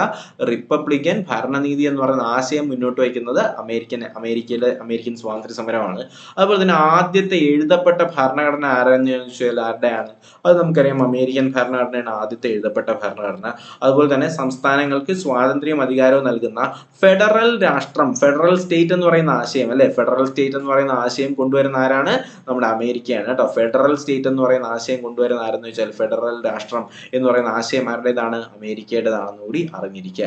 അപ്പൊ ഇത്രയും കാര്യങ്ങളാണ് നമ്മൾ അമേരിക്കൻ സ്വാതന്ത്ര്യ സമരവുമായിട്ട് ബന്ധപ്പെടുത്തിയിട്ട് പറയാനുള്ളത്. അപ്പോൾ കഴിഞ്ഞ ക്ലാസ്സിൽ നമ്മൾ അമേരിക്കൻ സ്വാതന്ത്ര്യ സമരത്തെ കുറിച്ച് വളരെ ഡീറ്റെയിൽ ആയിട്ട് പഠിച്ചു. അപ്പൊ ഇന്ന് ഈ ക്ലാസ്സിൽ പഠിക്കാൻ പോകുന്നത് ഫ്രഞ്ച് വിപ്ലവത്തെ കുറിച്ചാണ്. അപ്പൊ എല്ലാ PSC പരീക്ഷകൾക്കും ചോദ്യങ്ങൾ വരുന്ന ഒരു പോർഷനാണ് നമ്മുടെ ഫ്രഞ്ച് വിപ്ലവം അല്ലെ. അപ്പൊ തീർച്ചയായിട്ടും ഈ പോർഷൻ പഠിച്ചിട്ടേ പരീക്ഷകൾക്ക് പോകാവൂ. അപ്പൊ എന്തായാലും നമുക്ക് പഠിച്ചു തുടങ്ങാം. അപ്പൊ നമുക്ക് നോക്കാം. ആദ്യമായിട്ട് നിങ്ങൾക്ക് ഇവിടെ ഒരു പിക്ചർ കാണാൻ കഴിയുന്നില്ല, ഒരു കൊട്ടാരത്തിന്റെ. ഈ കൊട്ടാരമാണ് വേഴ്സായി കൊട്ടാരം. വേഴ്സായി കൊട്ടാരം. എന്താണ് ഈ വേഴ്സായി കൊട്ടാരത്തിന്റെ പ്രത്യേകത? 17-18 നൂറ്റാണ്ടുകളിൽ 17-18 നൂറ്റാണ്ടുകളിൽ ഫ്രാൻസിന്റെ അധികാര കേന്ദ്രമായിരുന്ന സ്ഥലമാണ് എന്ത്? വേഴ്സായി കൊട്ടാരം. 17-18 നൂറ്റാണ്ടുകളിൽ ഫ്രാൻസിന്റെ അധികാര കേന്ദ്രമായിരുന്ന സ്ഥലമാണ് വേഴ്സായി കൊട്ടാരം. അപ്പൊ ഇതിനകത്ത് കുറച്ച് രാജാക്കന്മാരെ കൊടുത്തിട്ടുണ്ട് അല്ലെ. ലൂയി 14 എന്ന് കൊടുത്തിട്ടുണ്ട്, ലൂയി 15 എന്ന് കൊടുത്തിട്ടുണ്ട്, ലൂയി 16 ഉണ്ട്. അതുപോലെ തന്നെ മേരി അന്റോണിയേറ്റ് എന്ന് പറയുന്ന ഒരു ആളെ കൊടുത്തിട്ടുണ്ട്. അപ്പൊ നമുക്ക് നോക്കാം, ഇവരൊക്കെ കുറച്ച് കാര്യങ്ങൾ പറഞ്ഞിട്ടുണ്ട്. അതിൽ ഏറ്റവും പ്രധാനപ്പെട്ടതാണ് ഞാനാണ് രാഷ്ട്രം, ഐ ആം ദ സ്റ്റേറ്റ് എന്ന് പറഞ്ഞ ആളാണ് ആര്? ലൂയി 14. ലൂയി 14 എന്താണ് പറഞ്ഞത്? ഞാനാണ് രാഷ്ട്രം. ഞാനാണ് രാഷ്ട്രം എന്ന് പറഞ്ഞത് ആരാണ്? ലൂയി 14 അത് മാത്രമല്ല, അദ്ദേഹം മറ്റൊരു കാര്യം കൂടി പറയുന്നുണ്ട്. രാജാവിന്റെ അധികാരങ്ങളെല്ലാം ദൈവം തന്നതാണ്, അതിനാൽ രാജാവിനെ ചോദ്യം ചെയ്യാൻ ദൈവത്തിന് മാത്രമേ അധികാരമുള്ളൂ എന്ന് പറഞ്ഞാൽ എന്താണ്? ഞാൻ ഇഷ്ടമുള്ളത് ചെയ്യും, നിങ്ങൾ ആരും എന്നെ ചോദ്യം ചെയ്യാൻ വരണ്ട എന്നാണ് അതിന്റെ അർത്ഥം അല്ലെ. അപ്പോൾ രാജാവിന്റെ അധികാരങ്ങളെല്ലാം ദൈവം നൽകിയതാണ്, അതിനാൽ രാജാവിനെ ചോദ്യം ചെയ്യാൻ ദൈവത്തിന് മാത്രമേ അധികാരമുള്ളൂ എന്നും, അതുപോലെ തന്നെ ഞാനാണ് രാഷ്ട്രമെന്നും പറഞ്ഞത് ആരെന്ന് ചോദിച്ചാൽ ആരാണ്? ലൂയി 14 അറിഞ്ഞിരിക്കുക. അതുപോലെ തന്നെ ലൂയി 15 പറഞ്ഞത് എനിക്ക് ശേഷം പ്രളയം എന്നാണ് കേട്ടോ. എനിക്ക് ശേഷം പ്രളയം എന്ന് പറഞ്ഞ ആളാണ് ആര്? ലൂയി 15. എനിക്ക് ശേഷം പ്രളയം എന്ന് പറഞ്ഞതാണ് ലൂയി 15. അതുപോലെ തന്നെ നിങ്ങൾക്ക് റൊട്ടി ഇല്ലെങ്കിൽ എന്താ? കേക്ക് തിന്നൂടെ എന്ന് ചോദിച്ചതാണ് മേരി അന്റോണിയേറ്റ് കേട്ടോ. അപ്പൊ നിങ്ങൾക്ക് റൊട്ടി ഇല്ലെങ്കിൽ എന്താ? കേക്ക് തിന്നൂടെ എന്ന് ചോദിച്ച ആളാണ് ആര്? മേരി അന്റോണിയേറ്റ്. നാട്ടിലെ ജനങ്ങൾക്ക് കഴിക്കാൻ ഭക്ഷണമില്ല, അപ്പൊ ജനങ്ങളിൽ ഭക്ഷണത്തിന് വേണ്ടിയിട്ട് അല്ലെങ്കിൽ ജനങ്ങൾക്ക് ഭക്ഷണത്തിന് വേണ്ടിയിട്ട് കാശും ഭക്ഷണവും തരണമെന്ന് പറഞ്ഞുകൊണ്ട് അവർ വേഴ്സായി കൊട്ടാരത്തിന്റെ മുന്നിലേക്ക് പോകുമ്പോഴത്തേക്കും നിങ്ങൾക്ക് കഴിക്കാൻ റൊട്ടി ഇല്ലെങ്കിൽ എന്താ? നിങ്ങൾക്ക് കേക്ക് വാങ്ങിച്ച് കഴിച്ചുകൂടെ എന്ന് പറഞ്ഞ വനിതയാണ് ആര്? മേരി അന്റോണിയേറ്റ്. അപ്പൊ എന്തായാലും നമുക്ക് പാഠഭാഗത്തിലേക്ക് തന്നെ കടക്കാം. വളരെ പ്രധാനപ്പെട്ട ഒരു പാഠഭാഗമാണ്. ഇതിൽ ഏറ്റവും പ്രധാനപ്പെട്ട പോയിന്റുകൾ മാത്രമേ നമ്മൾ പഠിക്കുന്നുള്ളൂ. അപ്പൊ നമുക്ക് നോക്കാം. ഫ്രഞ്ച് സമൂഹത്തെ പ്രധാനമായിട്ടും 3 ക്ലാസ്സുകളായിട്ടാണ് ഡിവൈഡ് ചെയ്തിട്ടുള്ളത്. ഒന്നാമത്തെ എസ്റ്റേറ്റ്, രണ്ടാമത്തെ എസ്റ്റേറ്റ്, മൂന്നാമത്തെ എസ്റ്റേറ്റ്. ഇതിൽ ഒന്നാമത്തെ എസ്റ്റേറ്റിനകത്ത് വരുന്ന ആൾക്കാര് പുരോഹിതന്മാരാണ്, രണ്ടാമത്തെ എസ്റ്റേറ്റിനകത്ത് വരുന്നവര് പ്രഭുക്കന്മാരാണ്, മൂന്നാമത്തെ എസ്റ്റേറ്റിനകത്ത് ആരൊക്കെ വരുന്നു? മധ്യവർഗമായിട്ടുള്ള കച്ചവടക്കാര്, എഴുത്തുകാര്, അഭിഭാഷകര്, ഉദ്യോഗസ്ഥര്, അധ്യാപകര്, ബാങ്കർമാര് എന്നിവരടങ്ങിയ മധ്യവർഗത്തിനെയാണ് നമ്മൾ എന്ത് ചെയ്യുന്നത്? എസ്റ്റേറ്റ്, മൂന്നാമത്തെ എസ്റ്റേറ്റ് എന്ന് പറയുന്നത്. ഇവരിലകത്ത് തന്നെ കൃഷിക്കാരും കൈത്തൊഴിലാളികളൊക്കെ വരുന്നുണ്ട് കേട്ടോ. അപ്പോൾ 3 എസ്റ്റേറ്റുകളായിട്ടാണ് ഫ്രഞ്ച് സമൂഹത്തെ ഡിവൈഡ് ചെയ്തത്. പുരോഹിതന്മാർ, പ്രഭുക്കന്മാർ, മൂന്നാമത്തെ എസ്റ്റേറ്റിലെ മധ്യവർഗം അല്ലെ. അപ്പോൾ പുരോഹിതന്മാർ എന്താണ് ചെയ്തത്? ധാരാളം ഭൂപ്രദേശം കൈവശം വച്ചിരുന്ന ആൾക്കാരെയാണ് നമ്മള് പുരോഹിതന്മാരെന്ന് പറഞ്ഞിരുന്നത്. മാത്രമല്ല ഇതിനകത്ത് നമ്മൾ പഠിക്കേണ്ട ഒരു പോയിന്റ് ഉണ്ട്, തിഥേ. എന്താണ് തിഥേ? പരീക്ഷയ്ക്ക് ചോദിക്കുന്ന ഒരു ചോദ്യമാണ് തിഥേ. കർഷകരിൽ നിന്നും തിഥേ എന്ന പേരുള്ള നികുതി പിരിച്ചിരുന്ന ആരെന്ന് ചോദിച്ചാല് ആരാണ്? അത് പുരോഹിതന്മാരാണ്. അപ്പൊ പുരോഹിതന്മാര് കർഷകരിൽ നിന്നും പിരിച്ച നികുതിയാണ് നമ്മള് തിഥേ എന്ന് പറയുന്നത്. ഓക്കെ അല്ലേ? അതുപോലെ തന്നെ നമുക്ക് തൈലേ പഠിക്കാനുണ്ട്. തൈലേ, അതും കൂടി നമുക്ക് ഇതിന്റെ കൂട്ടത്തിൽ പഠിച്ചു പോവാം അല്ലെ. അപ്പൊ എന്താണ് തൈലേ? തിഥേയും തൈലയാണ് റിപ്പീറ്റ് ആയിട്ട് ചോദിക്കുന്നത്.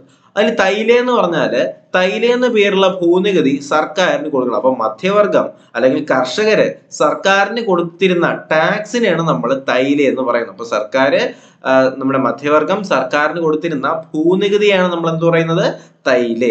അപ്പൊ നമുക്ക് ഒന്നും കൂടി നോക്കാം. നമ്മുടെ പുരോഹിതന്മാരിലേക്ക് തിരിച്ചു വരാം. ധാരാളം ഭൂപ്രദേശം കൈവച്ചിരുന്നവരെയാണ് നമ്മളെ പുരോഹിതന്മാരെന്ന് പറയുന്നത്. പുരോഹിതന്മാര് കർഷകരിൽ നിന്നും തിഥ എന്ന് പറഞ്ഞ പേരുള്ള നികുതി പിരിച്ചിരുന്നു. എല്ലാതരം നികുതിയിൽ നിന്നും ആരെ ഒഴിവാക്കിയിരുന്നു, പുരോഹിതന്മാരെ ഒഴിവാക്കിയിരുന്നു. അതുപോലെ തന്നെ ഭരണത്തിലും സൈന്യത്തിലും ഉയർന്ന പദവികൾ ലഭിച്ചിരുന്നത് ആർക്കാണ്, പുരോഹിതന്മാർക്കാണെന്ന് കൂടി അറിഞ്ഞിരിക്കുക. അതുപോലെ തന്നെ പ്രഭുക്കന്മാർ എന്താണ് ചെയ്തിരുന്നത്, സൈനിക സേവനം വന്നവരെയാണ് നമ്മൾ എന്ത് ചെയ്യുന്നത്, പ്രഭുക്കന്മാർ എന്ന് പറയുന്നത്. അതുപോലെ തന്നെ കർഷകരിൽ നിന്ന് പലതരം നികുതികൾ ആരും വാങ്ങിയിരുന്നു, പ്രഭുക്കന്മാരും വാങ്ങിയിരുന്നു. വേതനം നൽകാതെ കർഷകരെ കൊണ്ട് പണിയെടുപ്പിച്ചിരുന്നത് ആരാണ്, പ്രഭുക്കന്മാരാണ്. നികുതിയിൽ നിന്ന് ഒഴിവാക്കപ്പെട്ടിരുന്നു പ്രഭുക്കന്മാരെ. മാത്രമല്ല ആഡംബര ജീവിതം അവർ നയിച്ചിരുന്നു. വിശാലമായ ഭൂപ്രദേശം കൈവശം വെച്ചിരുന്നതും ആര് തന്നെയാണ്, പ്രഭുക്കന്മാരാണ്. അപ്പൊ പ്രഭുക്കന്മാർ എന്താണ് ചെയ്തിരുന്നത്, സൈനിക സേവനം നടത്തിക്കൊണ്ട് കർഷകരിൽ നിന്ന് നികുതികൾ പിരിച്ചുകൊണ്ട് വേതനം നൽകാതെ പാവപ്പെട്ട കർഷകരെ കൊണ്ട് പണിയെടുപ്പിച്ചുകൊണ്ട് നികുതിയിൽ നിന്ന് ഒഴിവാക്കപ്പെടുകയും ആഡംബരമായ ജീവിതം നയിക്കുകയും വിശാലമായ ഭൂപ്രദേശം കൈവശം വെച്ചിരുന്നവരെയാണ് നമ്മൾ എന്ത് പറയുന്നത്, പ്രഭുക്കന്മാരെന്നുകൊണ്ട് അർത്ഥമാക്കുന്നത്. ഓക്കെ അല്ലേ? അപ്പോ ഈ ക്ലാസ് ഞാൻ നേരത്തെ പറഞ്ഞ പോലെ തന്നെ ഈ SCERT ക്ലാസ് കണ്ടിന്യൂ ചെയ്യണമെന്ന് എനിക്കും താല്പര്യമുണ്ട്. പക്ഷെ കാണുന്നവർ അല്ലെങ്കിൽ ആവശ്യമുള്ളവരുടെ എണ്ണം വളരെ കുറവാണെന്നാണ് എൻ്റെ ഒരു ഊഹം. അപ്പൊ എന്തായാലും നമുക്ക് നോക്കാം കേട്ടോ.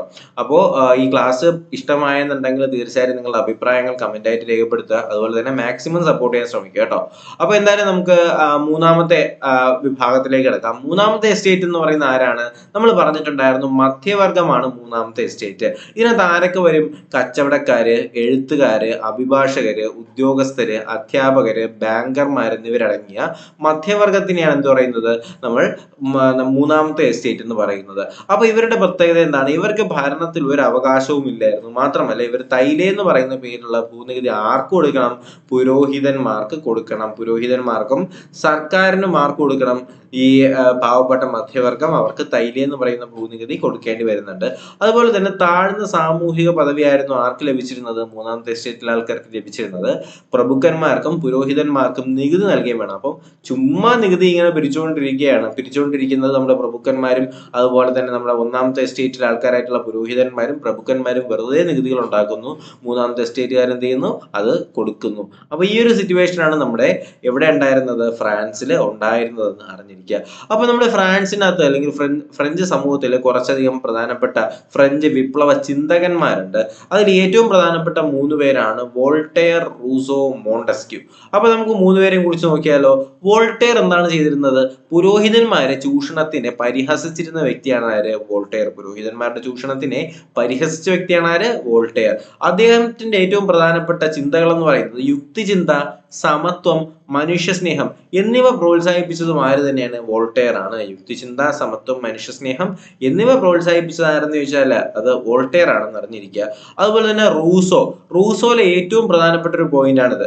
സ്വതന്ത്രമായി ജനിക്കുന്ന മനുഷ്യൻ എവിടെയും ചങ്ങലയിലാണ് എന്ന പ്രസ്താവനയിലൂടെ സ്വാതന്ത്ര്യത്തിന്റെ പ്രാധാന്യം വ്യക്തമാക്കിയ വ്യക്തിയാണ് ആര്, Rousseau. Man is born free but everywhere he is in chains അല്ലെ. അപ്പൊ സ്വതന്ത്രമായി ജനിക്കുന്ന മനുഷ്യൻ എവിടെയും ചങ്ങലയിലാണെന്ന പ്രസ്താവനയിലൂടെ സ്വാതന്ത്ര്യത്തിന്റെ പ്രാധാന്യം വ്യക്തമാക്കിയ വ്യക്തിയാണ് ആര്, റൂസോ എന്ന് അറിഞ്ഞിരിക്കുക. അതുപോലെ തന്നെ മോണ്ടസ്ക്യൂ അതുപോലെ റൂസോയിൽ ഒരു പ്രധാനപ്പെട്ട ഒരു ഗ്രന്ഥമുണ്ട്, അത് നിങ്ങളൊന്ന് അറിഞ്ഞിരിക്കുക. സോഷ്യൽ കോൺട്രാക്ട് എന്നാണ് ആ പുസ്തകത്തിന്റെ പേര്. എന്താണ്, സോഷ്യൽ കോൺട്രാക്ട്. ഓക്കെ. അപ്പൊ സോഷ്യൽ കോൺട്രാക്ട് എന്ന് പറയുന്ന പുസ്തകം ആരുടെ എന്ന് ചോദിച്ചാൽ അത് റൂസോയുടെ പുസ്തകമാണ്, സോഷ്യൽ കോൺട്രാക്ട്. അതുപോലെ തന്നെ മോണ്ടസ്ക്യൂയുടെ കാര്യം ചോദിച്ചാൽ ജനാധിപത്യത്തെയും റിപ്പബ്ലിക്കിനെയും പ്രോത്സാഹിപ്പിച്ച വ്യക്തിയാണ് ആര്, നമ്മുടെ മോണ്ടസ്ക്യൂ. അതുപോലെ തന്നെ ഗവൺമെന്റിന്റെ നിയമനിർമ്മാണം, കാര്യനിർവഹണം, നീതിന്യായം എന്നിങ്ങനെ 3 വിഭാഗങ്ങളായി തരംതിരിക്കണമെന്ന് വാദിച്ചതും ആരാണ്, മോണ്ടസ്ക്യൂ ആണ്. അപ്പൊ നിലവിലുള്ള നമ്മുടെ ലെജിസ്ലേറ്റീവ്, ജുഡീഷ്യറി, എക്സിക്യൂട്ടീവ് എന്ന് പറഞ്ഞിട്ടുള്ള 3 വിഭാഗം ഉണ്ടല്ലോ ഗവൺമെന്റിന്റെ, അങ്ങനെ 3ആയി ഡിവൈഡ് ചെയ്യണമെന്ന് ആദ്യം പറഞ്ഞ ആളാരെന്ന് ചോദിച്ചാൽ അത് മോണ്ടസ്ക്യൂ ആണെന്ന് അറിഞ്ഞിരിക്കുക. മോണ്ടസ്ക്യൂ ആണ് അങ്ങനെ പറഞ്ഞിട്ടുള്ളത്. അപ്പൊ വോൾട്ടയർ എന്താണ് ചെയ്തത്, പുരോഹിതന്മാരെ ചൂഷണത്തെ പരിഹസിച്ചുകൊണ്ട് യുക്തിചിന്തയ്ക്കും സമത്വത്തിനും മനുഷ്യസ്നേഹത്തിനും പ്രോത്സാഹനം കൊടുത്ത ആരാണ്, നമ്മുടെ വോൾട്ടയർ ആണ്. അതുപോലെ തന്നെ സ്വതന്ത്രമായി ജനിക്കുന്ന മനുഷ്യൻ മനുഷ്യൻ എവിടെയും ചങ്ങലയിലാണെന്ന് പ്രസ്താവിച്ചത് ആരാണ്? നമ്മുടെ റൂസോയാണ്. അതുപോലെ മോണ്ടസ്ക്യൂ എന്താണ് പറഞ്ഞത്? ജനാധിപത്യത്തെയും റിപ്പബ്ലിക്കിനെയും പ്രോത്സാഹിപ്പിച്ച വ്യക്തിയാണ് മോണ്ടസ്ക്യൂ. ഗവൺമെന്റിന്റെ നിയമനിർമ്മാണം, കാര്യനിർവഹണം, നീതിന്യായം എന്നിങ്ങനെ 3 വിഭാഗങ്ങളായി ഡിവൈഡ് ചെയ്തായിരുന്നു ചോദിച്ചാൽ അത് നമ്മുടെ മോണ്ടസ്ക്യൂ ആണെന്ന് അറിഞ്ഞിരിക്കുക. അതുപോലെ തന്നെ നമുക്ക് ഇനി കുറച്ച് പ്രധാനപ്പെട്ട പോയിന്റുകളാണ് നമുക്ക് പഠിക്കേണ്ടത്. ഇതിനകത്ത് പറയുന്നത് ഫ്രാൻസിന് ഭരിച്ചിരുന്ന രാജാക്കന്മാരാണ് ആര്? ബൂർബൺ രാജവംശം. ഫ്രാൻസിൽ ഭരിച്ചിരുന്ന ഏറ്റവും പ്രധാനപ്പെട്ട രാജവംശം ഏതെന്ന് ചോദിച്ചാൽ അവർ ബൂർബൺ രാജവംശമാണെന്ന് അറിഞ്ഞിരിക്കുക. അപ്പൊ ഈ ഫ്രാൻസിലെ ബൂർബൺ രാജാക്കന്മാർ എന്ത് ചെയ്തു? പുരോഹിതന്മാർ, പ്രഭുക്കന്മാർ തുടങ്ങിയവ നയിച്ച ആഡംബര ജീവിതം, ധൂർത്ത്, യുദ്ധങ്ങൾ എന്നിവയും തുടർച്ചയായ വരൾച്ചയും കൃഷിനാശവും ഫ്രാൻസിന്റെ സാമ്പത്തിക സ്ഥിതി അതീവ ഗുരുതരമാക്കി. ഓക്കെ, അപ്പോൾ ഫ്രാൻസിലെ രാജാക്കന്മാരും പുരോഹിതന്മാരും പ്രഭുക്കന്മാരും ഒക്കെ നയിച്ച ആഡംബര ജീവിതവും ധൂർത്തും പിന്നെ അവരിടയ്ക്കിടയ്ക്ക് നടത്തിക്കൊണ്ടുവന്നിരുന്ന യുദ്ധവും കാര്യങ്ങളെല്ലാം കൊണ്ട് ഫ്രാൻസിൽ എന്തുണ്ടായി? അതീവ വരൾച്ചയും കൃഷിനാശവും ഒക്കെ ഉണ്ടായി. അങ്ങനെ ഫ്രാൻസിന്റെ സാമ്പത്തിക സ്ഥിതി എന്ത് ചെയ്തു? നശിക്കാനായിട്ട് തുടങ്ങി. അപ്പോൾ ഈ ഫ്രാൻസിന്റെ സാമ്പത്തിക സ്ഥിതി പിന്നെയും ഉയർത്താൻ വേണ്ടിയിട്ട് എന്ത് ചെയ്യാനായിട്ട് തുടങ്ങി? ജനങ്ങളുടെ മേൽ പുതിയ നികുതികൾ ചുമത്താനായിട്ട് ആര് തീരുമാനിച്ചു? 1789 ചക്രവർത്തിയായിട്ടുള്ള ലൂയി 16 തീരുമാനിച്ചു കേട്ടോ. അപ്പൊ 1789 എന്ത് ചെയ്യുന്നത്? ലൂയി 16 പുതിയ നികുതികൾ ജനങ്ങളുടെ മേല് അല്ലെങ്കിൽ വച്ച് കെട്ടാനായിട്ട് ആര് തീരുമാനിക്കുന്നു? ലൂയി 16 തീരുമാനിക്കുന്നു. അങ്ങനെ അദ്ദേഹം ജനപ്രതിനിധി സഭയായിട്ടുള്ള സ്റ്റേറ്റ്സ് ജനറൽ വിളിച്ചു കൂട്ടുന്നത് ആരാണ്? ലൂയി 16 ഒരു പ്രധാനപ്പെട്ട ചോദ്യമാണ്. സ്റ്റേറ്റ് ജനറൽ വിളിച്ചു കൂട്ടിയ അല്ലെങ്കിൽ 1789 ജനപ്രതിനിധി സഭയായിട്ടുള്ള സ്റ്റേറ്റ് ജനറൽ വിളിച്ചു ചേർത്ത ഫ്രഞ്ച് ചക്രവർത്തി ആരെന്ന് ചോദിച്ചാൽ അത് ലൂയി 16 ഇദ്ദേഹം ബൂർബൺ വംശമാണെന്ന് അറിഞ്ഞിരിക്കുക. അപ്പോൾ നമ്മൾ പറഞ്ഞു സ്റ്റേറ്റ് ജനറൽ എസ്റ്റേറ്റുകളുടെ എണ്ണം എത്രയാണെന്ന് പറഞ്ഞു. ഓൾറെഡി നമ്മൾ പറഞ്ഞിട്ടുണ്ടായിരുന്നു 3 എസ്റ്റേറ്റുകളാണ് സ്റ്റേറ്റ് ജനറൽ ഉണ്ടായിരുന്നത്. മൂന്നാമത്തെ എസ്റ്റേറ്റിന് അറിയപ്പെടുന്ന പേര് കോമൺസ് എന്നാണ്. COMMONS. അപ്പൊ കോമൺസ് എന്ന പേരിൽ അറിയപ്പെടുന്നത് ഏത് എസ്റ്റേറ്റ് എന്ന് ചോദിച്ചാൽ അത് 3rd എസ്റ്റേറ്റ് ആണ്. മൂന്നാമത്തെ എസ്റ്റേറ്റിലെ ആൾക്കാരെയാണ് നമ്മൾ എന്തെന്ന് പറയുന്നത്? കോമൺസ് എന്ന് അറിയപ്പെടുന്നത് കൂടി അറിഞ്ഞിരിക്കുക. ഓക്കെ അല്ലേ? അപ്പൊ ഞാനാണ് രാഷ്ട്രം എന്നറിയപ്പെടുന്ന ആരാണ്? പറഞ്ഞത് ആരാണ്? ലൂയി 14 എനിക്ക് ശേഷം പ്രളയം എന്ന് പറഞ്ഞ ആളാണ് ആര്? ലൂയി 16. ഓക്കെ, അപ്പൊ ഈ 2 പോയിന്റുകൾ കൂടി നിങ്ങളൊന്ന് ഓർത്തിരിക്കുക. അതുപോലെ തന്നെ ഫ്രാൻസിലെ ദേശീയ അസംബ്ലി ഞങ്ങളാണെന്ന് പ്രഖ്യാപിച്ചുകൊണ്ട് ഇത് ഞാൻ പറയാൻ പോകുന്നത് ടെന്നീസ് കോർട്ട് പ്രതിജ്ഞയെ കുറിച്ചാണ്. അപ്പൊ എന്താണ് ടെന്നീസ് കോർട്ട് പ്രതിജ്ഞ എന്നൊക്കെ ചോദിച്ചുകൊണ്ട് ഒരു പക്ഷേ ചിലപ്പോൾ നമുക്കൊരു സ്റ്റേറ്റ്മെന്റ് നമുക്ക് അതിനകത്ത് നിന്ന് പ്രതീക്ഷിക്കാം കേട്ടോ. അപ്പോൾ ടെന്നീസ് കോർട്ട് പ്രതിജ്ഞ എന്താണെന്നാണ് പറയാൻ പോകുന്നത്. അപ്പൊ മൂന്നാമത്തെ എസ്റ്റേറ്റിലെ അംഗങ്ങൾ പറഞ്ഞു ഫ്രാൻസിലെ ദേശീയ അസംബ്ലി തങ്ങളാണ്. അപ്പോൾ ഫ്രാൻസിലെ ദേശീയ അസംബ്ലി ഞങ്ങളാണെന്ന് പറഞ്ഞത് ആരാണ്? മൂന്നാമത്തെ എസ്റ്റേറ്റുകാരാണ് പറഞ്ഞത്. അങ്ങനെ അവർ എന്ത് ചെയ്യുന്നു? അടുത്തുള്ള ഒരു ടെന്നീസ് കോർട്ടിൽ സമ്മേളിച്ചു. ഫ്രാൻസിനായിട്ട് ഒരു ഭരണഘടന തയ്യാറാക്കിയ ശേഷം മാത്രമേ ഞങ്ങൾ പിരിയുകയുള്ളൂ എന്നവര് പ്രതിജ്ഞയും ചെയ്തു. ഇതിനെയാണ് നമ്മൾ ടെന്നീസ് കോർട്ട് പ്രതിജ്ഞ എന്ന് പറയുന്നത്. അപ്പോൾ ഈ രാജാക്കന്മാരുടെ ഓവറായിട്ടുള്ള ടാക്സേഷനും എക്സ്പ്ലോയിറ്റേഷൻ അല്ലെങ്കിൽ അവരുടെ ചൂഷണവും കാരണം പൊറുതിമുട്ടിക്കൊണ്ട് മൂന്നാമത്തെ എസ്റ്റേറ്റ് പറയുകയാണ് നമ്മളാണ് ഫ്രാൻസിലെ ദേശീയ അസംബ്ലി, അതുകൊണ്ട് നമുക്കും കൂടി പ്രാധാന്യം അല്ലെങ്കിൽ പ്രാതിനിധ്യം നൽകണം. അതുകൊണ്ട് നിങ്ങൾ എന്ത് ചെയ്യണം? ഇനി നിങ്ങൾ ഒരു ഭരണഘടന തയ്യാറാക്കിയ ശേഷം മാത്രമേ ഞങ്ങൾ ഇതിൽ നിന്ന് പുറകോട്ടുള്ളൂ എന്ന് പറഞ്ഞുകൊണ്ട് അവരെന്ത് ചെയ്തു? ഫ്രാൻസിൽ ഒരു ടെന്നീസ് കോർട്ടിൽ സമ്മേളിച്ചു. അങ്ങനെയാണ് നമ്മൾ ടെന്നീസ് കോർട്ട് പ്രതിജ്ഞ അല്ലെങ്കിൽ ദ ടെന്നീസ് കോർട്ട് ഓത്ത് അല്ലെങ്കിൽ ഓത്ത് ഓഫ് ടെന്നീസ് കോർട്ട് എന്നൊക്കെ അറിയപ്പെടുന്നത്. ക്ലിയർ അല്ലേ? ഓക്കെ, അപ്പൊ നമുക്കൊരു ടൈം ലൈൻ പഠിക്കാനായിട്ടുണ്ട്. വളരെ പ്രധാനപ്പെട്ട ടൈം ലൈൻ ആണ്. ഇപ്പോൾ PSC പരീക്ഷകളിൽ ചോദിച്ചു വരുന്ന എന്താണ്? നമ്മുടെ ഈ ഒരു കാലഗണനാ ക്രമം കറക്റ്റ് ആയിട്ട് പറയൂ അല്ലേ?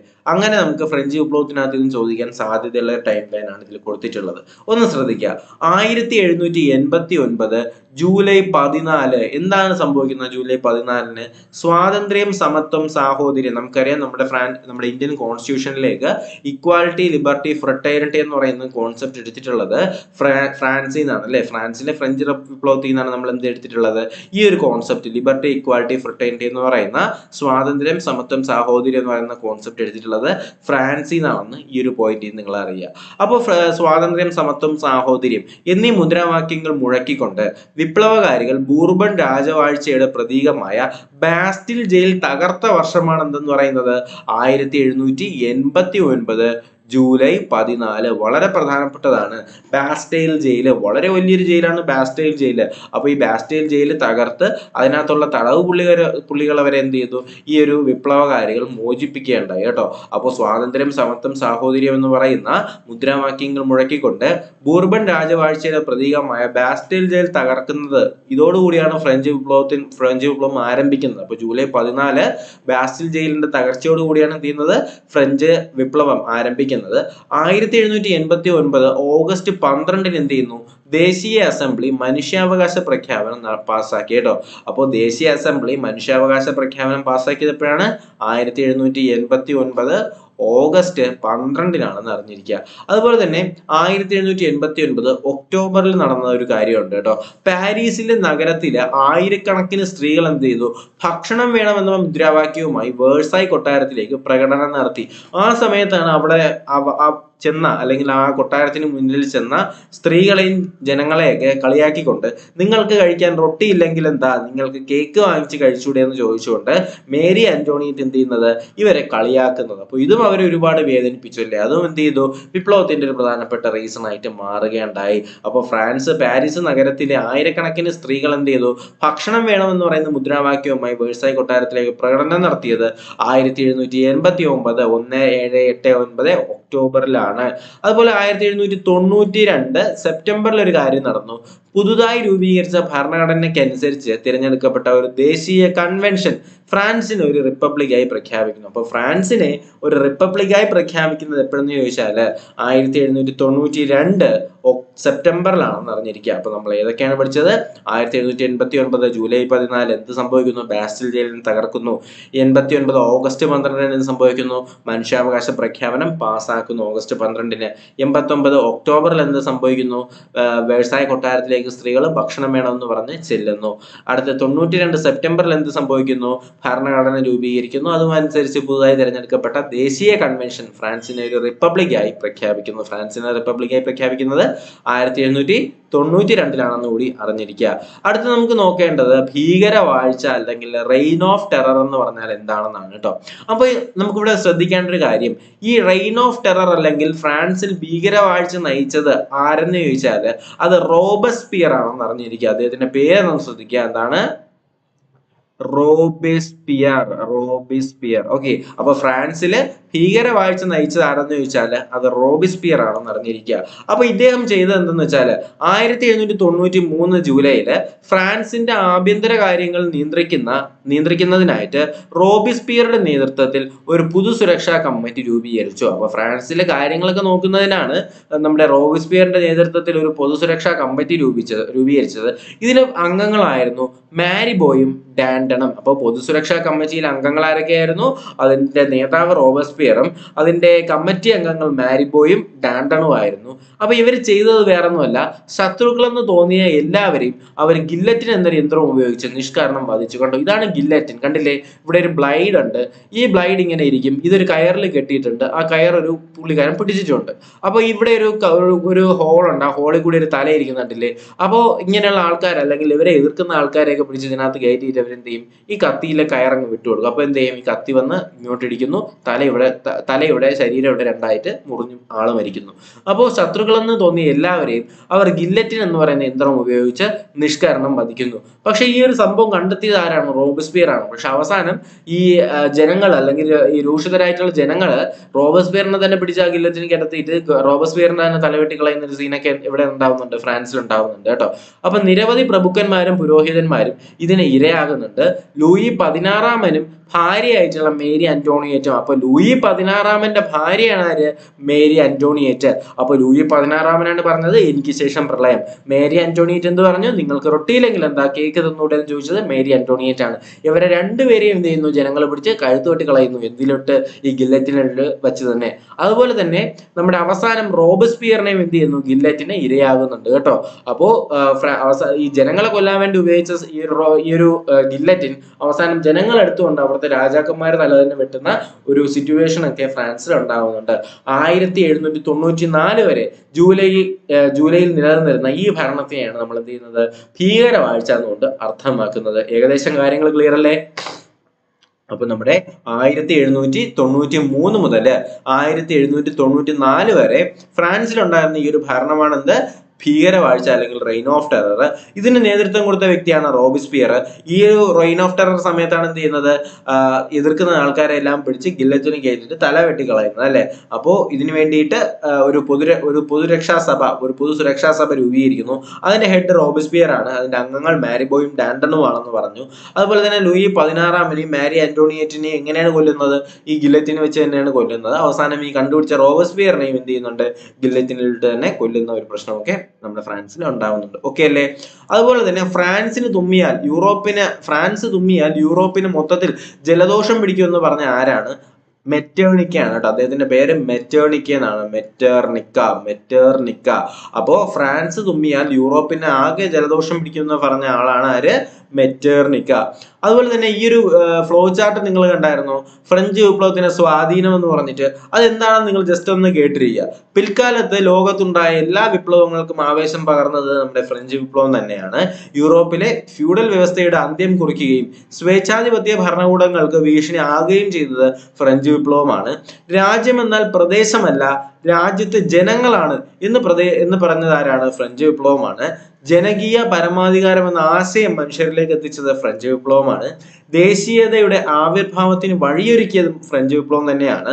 മധ്യവർഗത്തിന്റെ വളർച്ചയെ ഒരുപാട് സഹായിച്ചിട്ടുണ്ട് ഫ്രഞ്ച് വിപ്ലവം.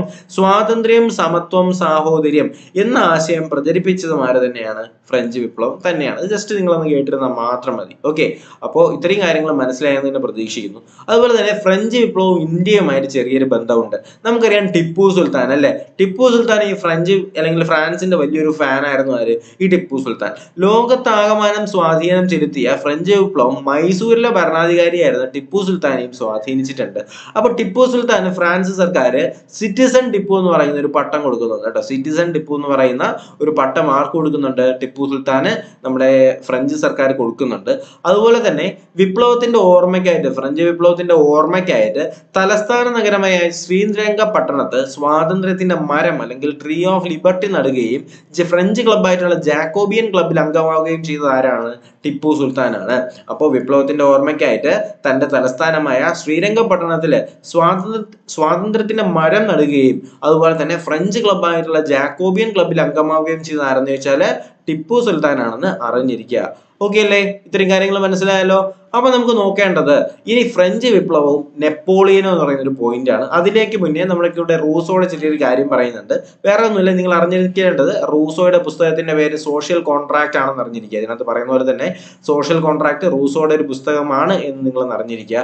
അതുപോലെ തന്നെ റൂസോ പറഞ്ഞൊരു കാര്യമുണ്ട് കേട്ടോ, ഭരിക്കുന്നവരും ഭരിക്കപ്പെടുന്നവരും തമ്മിലുള്ള ഒരു സാമൂഹിക ഉടമ്പടിയുടെ ഫലമാണ് ഭരണകൂടം എന്ന് അഭിപ്രായപ്പെട്ടത് ആരെന്ന് ചോദിച്ചാൽ അത് റൂസോയാണ്. ശ്രദ്ധിക്കുക. അപ്പോൾ ഇനി വരുന്ന ചോദ്യങ്ങൾക്ക് ചോദിക്കാൻ ചാൻസ് ഉണ്ട്.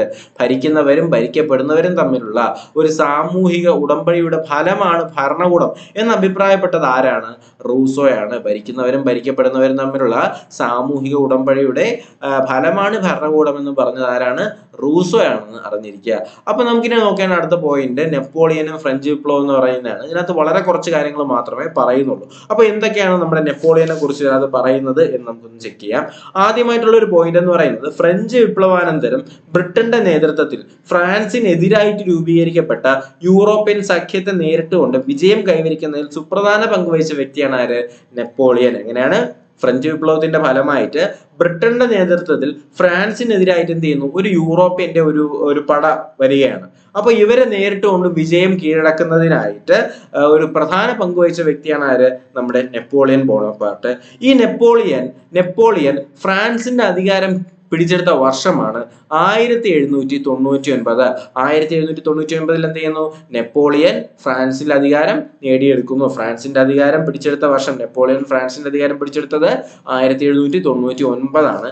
അതുപോലെ തന്നെ ആധുനിക ഫ്രാൻസിന്റെ ജസ്റ്റീനിയൻ എന്താണ്, ആധുനിക ഫ്രാൻസിന്റെ ജസ്റ്റീനിയൻ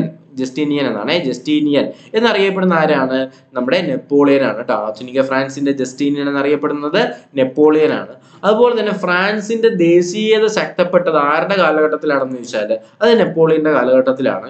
അതുപോലെ സാമ്പത്തിക പ്രവർത്തനങ്ങൾക്കായിട്ട് ബാങ്ക് ഓഫ് ഫ്രാൻസ് കണ്ടോ, ബാങ്ക് ഓഫ് ഫ്രാൻസ് സ്ഥാപിച്ചത് ആരാണ്? നെപ്പോളിയൻ ആണ്. സാമ്പത്തിക പ്രവർത്തനങ്ങൾക്കായിട്ട് ബാങ്ക് ഓഫ് ഫ്രാൻസ് സ്ഥാപിച്ചത് ആരാണ്? നെപ്പോളിയൻ ആയിട്ടാണ്. അതുപോലെ തന്നെ പൊതുകടം ഇല്ലാതാക്കാനായിട്ട് സിങ്കിങ് ഫണ്ട് എന്ന പേരിൽ ഒരു പ്രത്യേക ഫണ്ട് രൂപീകരിച്ചതും ആരാണ്? നെപ്പോളിയൻ ആണ്. അപ്പോ സിങ്കിങ് ഫണ്ട് അതുപോലെ തന്നെ എന്താണ് ബാങ്ക് ഓഫ് ഫ്രാൻസ് ഒക്കെ സ്ഥാപിച്ചത് ആരാണ്? നെപ്പോളിയൻ ബോണപ്പാർട്ട് ആണെന്ന് അറിഞ്ഞിരിക്കുക. അതുപോലെ തന്നെ യൂറോപ്യൻ സൈന്യത്തോട് പരാജയപ്പെട്ട് നെപ്പോളിയൻ അധികാരം നഷ്ടപ്പെട്ടത് എപ്പോഴാണെന്ന് ചോദിച്ചാൽ അതെപ്പോഴാണ്? 1815 നടന്ന വാട്ടർലൂ യുദ്ധത്തിലാണ് എന്ത് ചെയ്യുന്നത്? നെപ്പോളിയൻ യൂറോപ്യൻ സൈന്യത്തോട് പരാജയപ്പെട്ട് അധികാരം നഷ്ടപ്പെട്ടത്. ഓക്കെ അല്ലേ? 1815 നടന്ന വാട്ടർലൂ യുദ്ധത്തിലാണ് യൂറോപ്യൻ സൈന്യത്തോട് തോറ്റുകൊണ്ട് നെപ്പോളിയന് അധികാരം നഷ്ടപ്പെട്ടതെന്ന് കൂടി അറിഞ്ഞിരിക്കുക. അപ്പോൾ ഈ നെപ്പോളിയന്റെ പോർഷൻ തീരുന്നതോടുകൂടി നമ്മുടെ ഫ്രഞ്ച് വിപ്ലവം ഏകദേശം കവർ ആയിട്ടുണ്ട്. അപ്പൊ നമ്മൾ ഫ്രഞ്ച് വിപ്ലവത്തിൽ എന്തൊക്കെയാണ് പഠിച്ചതെന്ന് പെട്ടെന്ന് റിവൈസ് ചെയ്താലോ? ഓക്കെ, നമുക്ക് നോക്കാം എന്തൊക്കെയാണ് നമ്മൾ പറഞ്ഞത്. ഫ്രഞ്ച് വിപ്ലവത്തിൽ ആദ്യം പറഞ്ഞ കുറച്ച് കാര്യങ്ങൾ എന്തൊക്കെയാണ്? രാജാക്കന്മാര് അല്ലെ, ലൂയി 14 എന്ത് പറഞ്ഞു? 15 ലൂയി 14 ഞാനാണ് രാഷ്ട്രം എന്ന് പറഞ്ഞു. എനിക്ക് ശേഷം പ്രളയം എന്ന് 15 പറഞ്ഞു. നിങ്ങൾക്ക് റൊട്ടിയില്ലെങ്കിൽ എന്താ കേക്ക് തിന്നൂടെ എന്ന് ആര് പറഞ്ഞു? നമ്മുടെ മേരി ആന്റോണിയേറ്റ് പറഞ്ഞു. അതുപോലെ തന്നെ വേറെ എന്തുണ്ട്? ഫ്രഞ്ച് സമൂഹത്തെ 3 ക്ലാസ്സുകളായിട്ട് പുരോഹിതന്മാരെ, ഒന്നാമത്തെ എസ്റ്റേറ്റ് പുരോഹിതൻ, രണ്ടാമത്തെ എസ്റ്റേറ്റ് പ്രഭുക്കന്മാർ, മൂന്നാമത്തെ എസ്റ്റേറ്റ് മധ്യവർഗം എന്നൊക്കെ പറഞ്ഞു. തിതേ എന്ന് പറഞ്ഞാൽ എന്താണ്? കർഷകരിൽ നിന്നും പിരിച്ചെടുക്കുന്ന നികുതിയാണ് തിതേ എന്ന് പറയുന്നു. കർഷകർ കൊടുക്കുന്ന നികുതിയാണെങ്കിൽ അത് തൈലേ എന്ന് പറയുന്നു. പിന്നെ നമ്മൾ എന്ത് പറഞ്ഞു? വോൾട്ടയറിന്റെ കാര്യം, റൂസോ, സോഷ്യൽ കോൺട്രാക്ട്, മോണ്ടസ്ക്യൂവിന്റെ കാര്യം പറഞ്ഞു. പിന്നെ 3 എസ്റ്റേറ്റ് ബൂർബോൺ രാജാക്കന്മാർ, ഫ്രാൻസിലെ രാജാക്കന്മാരാണ് ബൂർബോൺ രാജാക്കന്മാരെന്ന് പറഞ്ഞു. 1789 ചക്രവർത്തിയായിട്ടുള്ള ലൂയി 16 എന്ത് ചെയ്യുന്നു? നമ്മുടെ സ്റ്റേറ്റ് ജനറൽ വിളിച്ചു കൂട്ടുന്നു അല്ലെ, ടാക്സ് മേടിക്കാനായിട്ട്. അങ്ങനെ എന്ത് ചെയ്യുന്നു? അവിടെ തൊട്ട് നമ്മുടെ പ്രശ്നങ്ങളെല്ലാം തുടങ്ങുകയാണ്. അതുപോലെ തന്നെ ഫ്രാൻസിലെ ദേശീയ അസംബ്ലി തങ്ങളാണെന്ന് പറഞ്ഞ ആരാണ്? മൂന്നാമത്തെ സ്റ്റേറ്റുകാരാണ്. അതുപോലെ തന്നെ അവർക്ക് ഭരണഘടന വേണമെന്ന് പറഞ്ഞുകൊണ്ട് ടെന്നീസ് കോർട്ടിൽ സമ്മേളിച്ചതിനെയാണ് നമ്മൾ ടെന്നീസ് കോർട്ട് പ്രതിജ്ഞ എന്ന് പറഞ്ഞു. 1789 ജൂലൈ 14 എന്ത് ചെയ്യുന്നു? ഇക്വാലിറ്റി, ഫ്രട്ടേണിറ്റി, ലിബർട്ടി എന്ന് പറയുന്ന മുദ്രാവാക്യം മുഴക്കിക്കൊണ്ട് അവർ ബാസ്റ്റൽ ജയിൽ തകർക്കുന്നു. 89 ഓഗസ്റ്റ് 12 എന്ത് ചെയ്യുന്നു? ദേശീയ മനുഷ്യാവകാശ പ്രഖ്യാപനം പാസ്സാക്കുന്നു. 89 ഒക്ടോബറിൽ എന്ത് ചെയ്യുന്നു? ഭക്ഷണം വേണമെന്ന് പറഞ്ഞുകൊണ്ട് വേഴ്സായ് കൊട്ടാരത്തിൽ പോകുന്നു. 92 എന്ത് ചെയ്യുന്നു? ഭരണഘടന അനുസരിച്ച് തിരഞ്ഞെടുക്കപ്പെട്ട ഒരു ദേശീയ കൺവെൻഷൻ ഫ്രാൻസിനെ റിപ്പബ്ലിക്കായി പ്രഖ്യാപിക്കുന്നത് 92 പിന്നെ ഭീകരവാഴ്ച, റോബസ്പിയർ, ഗില്ലറ്റിൻ, അതൊക്കെ ഓർമ്മയുണ്ടല്ലോ, ഭീകരവാഴ്ചയും ഗില്ലറ്റിനും ഒക്കെ. അതുപോലെ ഫ്രാൻസിന് തുമ്മിയാൽ യൂറോപ്പിന് ജലദോഷം പറഞ്ഞ് പിടിക്കും എന്ന് പറയുന്നത് മെറ്റേർണിക്കയാണ്. അതുപോലെ തന്നെ നമ്മുടെ ടിപ്പു സുൽത്താൻ മൈസൂര് സിറ്റിസൺ ടിപ്പു എന്ന് പറയുന്ന പദവി അദ്ദേഹത്തിന് കിട്ടി. നമ്മുടെ ശ്രീരംഗപട്ടണത്തില് ട്രീ ഓഫ് ലിബർട്ടി സ്ഥാപിച്ചു. ഫ്രഞ്ച് ക്ലബ്ബായിട്ടുള്ള ജാക്കോബിൻ ക്ലബ്ബിൽ അദ്ദേഹം അംഗമായി. പിന്നെ നെപ്പോളിയനും ഫ്രഞ്ച് വിപ്ലവം 1789 ഫ്രാൻസിന്റെ അധികാരം കീഴടക്കുന്നു. നമ്മുടെ ഫ്രാൻസിലെ ജസ്റ്റീനിയൻ എന്നറിയപ്പെടുന്നു. Sinking fund, bank of France ഒക്കെ സ്ഥാപിക്കുന്നു. ഇതെല്ലാം ഓർമ്മയുണ്ടല്ലോ. അങ്ങനെ അവസാനം 1715 അദ്ദേഹം വാട്ടർലൂ യുദ്ധത്തിൽ കൊല്ലപ്പെടുന്നു. അപ്പൊ ഇത്രയും കാര്യങ്ങളാണ് നമുക്ക് ഫ്രഞ്ച് വിപ്ലവവുമായിട്ട് ബന്ധപ്പെടുത്തി പഠിക്കാനുള്ളത്. അപ്പോൾ 10ാം ക്ലാസ്സിലെ 1ാമത്തെ പാഠഭാഗത്തിനകത്തുള്ള മറ്റൊരു ടോപ്പിക്കാണ് ലാറ്റിൻ അമേരിക്കൻ വിപ്ലവം. അപ്പൊ നമ്മൾ കഴിഞ്ഞ ക്ലാസ്സുകളിൽ പഠിച്ചുകൊണ്ടിരുന്ന എന്തൊക്കെയായിരുന്നു? ഫ്രഞ്ച് വിപ്ലവം പഠിച്ചു, അതുപോലെ തന്നെ അമേരിക്കൻ സ്വാതന്ത്ര്യ സമരവും പഠിച്ചു അല്ലേ. അപ്പൊ PSC പരീക്ഷകളിൽ കണ്ടിന്യൂസ് ആയിട്ട് ചോദിച്ചു വരുന്ന 2 ടോപ്പിക്കുകളായിരുന്നു നമ്മൾ തീർത്തത്. ഇതിപ്പോ ഇന്ന് പഠിക്കാനായിട്ട് പോകുന്നത് ലാറ്റിൻ അമേരിക്കൻ വിപ്ലവവും റഷ്യൻ വിപ്ലവവുമാണ്. ഈ 2 പഠിക്കാനുള്ള കാരണം ലാറ്റിൻ അമേരിക്കൻ വിപ്ലവം വളരെ കുറച്ച് മാത്രമേ ഉള്ളൂ. അതുപോലെ തന്നെ നമ്മുടെ റഷ്യൻ റവല്യൂഷനും കുറച്ച് പഠിക്കാനുണ്ട്. ഓക്കെ, അപ്പൊ ലാറ്റിൻ അമേരിക്കൻ വിപ്ലവത്തിലെ ഏറ്റവും പ്രധാനപ്പെട്ട പോയിന്റുകൾ മാത്രം നമ്മൾ ഡിസ്കസ് ചെയ്തു പോകുന്നു. അപ്പൊ ലാറ്റിൻ അമേരിക്ക എന്ന് പറയുന്ന സ്ഥലം ഏതൊക്കെ സ്ഥലങ്ങൾ ഉൾക്കൊണ്ടതാണ്, അല്ലെങ്കിൽ ഏതൊക്കെ പ്രദേശങ്ങൾ ഉൾക്കൊണ്ടതാണ് ലാറ്റിൻ അമേരിക്ക എന്ന് ചോദിച്ചാൽ തെക്കേ അമേരിക്കയും മധ്യ അമേരിക്കയും വെസ്റ്റ് ഇൻഡീസ് ദ്വീപുകളും കൂടി ചേർന്ന പ്രദേശത്തിനെയാണ് നമ്മൾ ലാറ്റിൻ അമേരിക്ക എന്ന് പറയുന്നത്. അപ്പോ സൗത്ത് അമേരിക്കയും മധ്യ അമേരിക്കയും വെസ്റ്റ് ഇൻഡീസ് ഐലൻഡ്സ് അല്ലെങ്കിൽ വെസ്റ്റ് ഇൻഡീസ് ദ്വീപുകളും ഉൾപ്പെടുന്ന ഭൂപ്രദേശത്തിന് അറിയപ്പെടുന്ന പേരാണ് ലാറ്റിൻ അമേരിക്ക. അതുപോലെ തന്നെ ലാറ്റിൻ അമേരിക്ക എന്ന് പറയുന്നത് ഇപ്പോൾ സ്പാനിഷുകാരുടെയും അല്ലെങ്കിൽ സ്പെയിനിന്റെയും പോർച്ചുഗലിന്റെയൊക്കെ കോളനി ആയിരുന്നു ലാറ്റിൻ അമേരിക്ക. അതുപോലെ തന്നെ നമ്മുടെ ലാറ്റിൻ അമേരിക്കയിലെ ഭാഷ എന്ന് പറയുന്നത് എന്താണ്? സ്പാനിഷ് ഭാഷയായിരുന്നു. അപ്പൊ ഇത്രയും കാര്യങ്ങൾ നിങ്ങൾ ബേസ് ആയിട്ടൊന്ന് പഠിച്ചിരിക്കുക. അപ്പൊ ലാറ്റിൻ അമേരിക്ക എന്ന് പറയുന്നത് നമ്മുടെ സൗത്ത് അമേരിക്കയുടെയും സെൻട്രൽ അമേരിക്ക അല്ലെങ്കിൽ മധ്യ അമേരിക്കയുടെയും അതുപോലെ തന്നെ വെസ്റ്റ് ഇൻഡീസ് ഐലൻഡ്സിന്റെയും വെസ്റ്റ് ഇൻഡീസ് ദ്വീപുകളുടെയും എന്താണ് ഒരു സംയോജനം ഭൂമിയാണെന്ന് പറയുന്നത് ലാറ്റിൻ അമേരിക്ക. ഈ ലാറ്റിൻ അമേരിക്ക എന്ന് പറയുന്ന ആരുടെയൊക്കെ കോളനികളായിരുന്നു? സ്പെയിനിന്റെയും പോർച്ചുഗലിന്റെയും ഒരു കോളനി ആയിരുന്നു എന്ത്? നമ്മുടെ ലാറ്റിൻ അമേരിക്ക. അതുപോലെ തന്നെ ഇവരുടെ ഭാഷ എന്ന് പറയുന്നത് എന്തായിരുന്നു? സ്പാനിഷ് ഭാഷയായിരുന്നു ലാറ്റിൻ അമേരിക്കയുടെ ഭാഷ. അപ്പോൾ ഇത്രയും കാര്യങ്ങൾ ബേസ് ആയിട്ട് നിങ്ങളൊന്ന് അറിഞ്ഞിരിക്കുക. അതുപോലെ തന്നെ ഇതിനകത്തൊരു കാര്യം പറയുന്നുണ്ട്, ഒരു കവിത പറയുന്നുണ്ട്, അത് നിങ്ങൾ നോക്കേണ്ട ആവശ്യമൊന്നുമില്ല. പക്ഷെ ഇതിൽ അറിഞ്ഞിരിക്കേണ്ടത് മാച്ചു പിച്ചുവിന്റെ ഉയരങ്ങളിൽ എന്ന് പറഞ്ഞ കവിത എഴുതിയത് ആരാണ്? മാച്ചു പിച്ചുവിന്റെ ഉയരങ്ങളിൽ എന്ന് പറയുന്ന കവിത എഴുതിയത് ആരെന്ന് ചോദിച്ചാൽ അത് പാബ്ലോ നെരൂദയാണെന്ന് അറിഞ്ഞിരിക്കുക. അപ്പൊ പാബ്ലോ നെരൂദയുടെ കൃതിയാണെന്ത്? നമ്മുടെ മാച്ചു പിച്ചുവിന്റെ ഉയരങ്ങൾ. മാച്ചു പിച്ചുവിന്റെ ഉയരങ്ങൾ എന്ന് പറയുന്ന ഒരു കൃതിയാണ്. മാച്ചു പിച്ചുവിന്റെ ഉയരങ്ങൾ എന്ന് പറയുന്ന കൃതി ആരുടേതാണ്? അത് പാബ്ലോ നെരൂദയുടേതാണെന്ന് അറിഞ്ഞിരിക്കുക. അതുപോലെ തന്നെ നമ്മുടെ ലാറ്റിൻ അമേരിക്കയിലെ ഏറ്റവും പ്രധാനപ്പെട്ട ഒരു സംസ്കാര കേന്ദ്രമുണ്ട്. നിങ്ങൾക്ക് എല്ലാവർക്കും അറിയാം എന്താണ്? മാച്ചു പിച്ചു ആണ് അല്ലെ. മാച്ചു പിച്ചു എന്ന് പറയുന്നത് പെറുവിലാണ്. പെറു അറിയാലോ, പെറു എന്ന് പറയുന്ന രാജ്യം. ഈ പെറു എന്ന് പറയുന്ന രാജ്യത്തിന്റെ ക്യാപിറ്റൽ എന്താണ്? ലിമയാണ് അല്ലെ. പെറുവിന്റെ ക്യാപിറ്റൽ ലിമയാണ്. അപ്പോ നമ്മുടെ ലാറ്റിൻ അമേരിക്കയുടെ സംസ്കാര കേന്ദ്രം എന്ന് പറയുന്നത് മാച്ചു പിച്ചു ആണെന്ന് അറിഞ്ഞിരിക്കുക. അതുപോലെ തന്നെ ലാറ്റിൻ അമേരിക്കയുടെ ഈ ലാറ്റിൻ അമേരിക്കൻ വിപ്ലവം നയിച്ച ഏറ്റവും പ്രധാനപ്പെട്ട 3 നേതാക്കന്മാരാണ് നമുക്കുള്ളത്. ലാറ്റിൻ അമേരിക്കൻ വിപ്ലവം നയിച്ച ഏറ്റവും പ്രധാനപ്പെട്ട 3 നേതാക്കന്മാരെന്ന് പറയുന്നത്, ഒന്നാമത്തെ ആള് സൈമൺ ബൊളിവർ ആണ് ഒന്നാമത്തെ ആള്. ഈ സൈമൺ ബൊളിവറിനെ തന്നെയാണ് തെക്കേ അമേരിക്ക അല്ലെങ്കിൽ സൗത്ത് അമേരിക്കയുടെ ജോർജ് വാഷിംഗ്ടൺ എന്നറിയപ്പെടുന്നത്. ഓക്കെ, ഇതൊക്കെ വളരെ പ്രധാനപ്പെട്ട പോയിന്റ് ആണ്. സൗത്ത് അമേരിക്കയുടെ ജോർജ് വാഷിംഗ്ടൺ എന്നറിയപ്പെടുന്ന ആരെയാണ്? സൈമൺ ബൊളിവറെയാണ് നമ്മൾ സൗത്ത് അമേരിക്കയുടെ ജോർജ് വാഷിംഗ്ടൺ എന്നറിയപ്പെടുന്നത്. അതുപോലെ തന്നെ സൗത്ത് അമേരിക്കൻ വിപ്ലവം അല്ലെങ്കിൽ നമ്മുടെ ലാറ്റിൻ അമേരിക്കൻ വിപ്ലവം നടത്തിയ രണ്ടാമത്തെ ആളെന്ന് പറയുന്നത് ഫ്രാൻസിസ്കോ മിരാൻഡയാണ് രണ്ടാമത്തെ ആള്. മൂന്നാമത്തെ ആളെന്ന് പറയുന്നത് ജോസെ ഡി സാൻ മാർട്ടിൻ ആണ്. വളരെ പ്രധാനപ്പെട്ട 3 ആൾക്കാരാണ്. അപ്പൊ നമ്മുടെ ലാറ്റിൻ അമേരിക്കൻ വിപ്ലവം നയിച്ച 3 നേതാക്കന്മാരായിരുന്നു ചോദിച്ചാല്, ഒന്ന് നമ്മുടെ സൗത്ത് അമേരിക്കയുടെ ജോർജ് വാഷിംഗ്ടൺ എന്നറിയപ്പെടുന്ന സൈമൺ ബൊളിവർ, രണ്ടെന്ന് പറയുന്നത് ഫ്രാൻസിസ്കോ മിരാൻഡെ, മൂന്നെന്ന് പറയുന്നത് ജോസെ ഡി സാൻ മാർട്ടിൻ. ഇതില് നമ്മുടെ സൈമൺ ബൊളിവർ കുറച്ച് രാജ്യങ്ങളുടെ മോചനത്തിനായിട്ട് പ്രവർത്തിച്ച വ്യക്തിയാണ്. അതൊന്ന് ശ്രദ്ധിച്ചിരിക്കണം കേട്ടോ. അപ്പൊ നമ്മുടെ സൈമൺ ബൊളിവർ കുറച്ച് രാജ്യങ്ങളുടെ മോചനത്തിനായിട്ട് പ്രവർത്തിച്ച വ്യക്തിയാണ് ആര്? നമ്മുടെ സൈമൺ ബൊളിവർ. ഏതൊക്കെ രാജ്യം എന്ന് ചോദിച്ചാൽ സൈമൺ ബൊളിവർ പ്രവർത്തിച്ചിരുന്നത്, ഒന്നെന്ന് പറയുന്നത് വെനൻസ്വേല. എന്താണ്? വെനൻസ്വേല. ഓക്കെ, വെനൻസ്വേല. രണ്ടെന്ന് പറയുന്നത് കൊളംബിയ. അതുപോലെ തന്നെ മൂന്നാം എന്ന് പറയുന്നത് ഇക്വഡോർ. അതുപോലെ തന്നെ പെറു.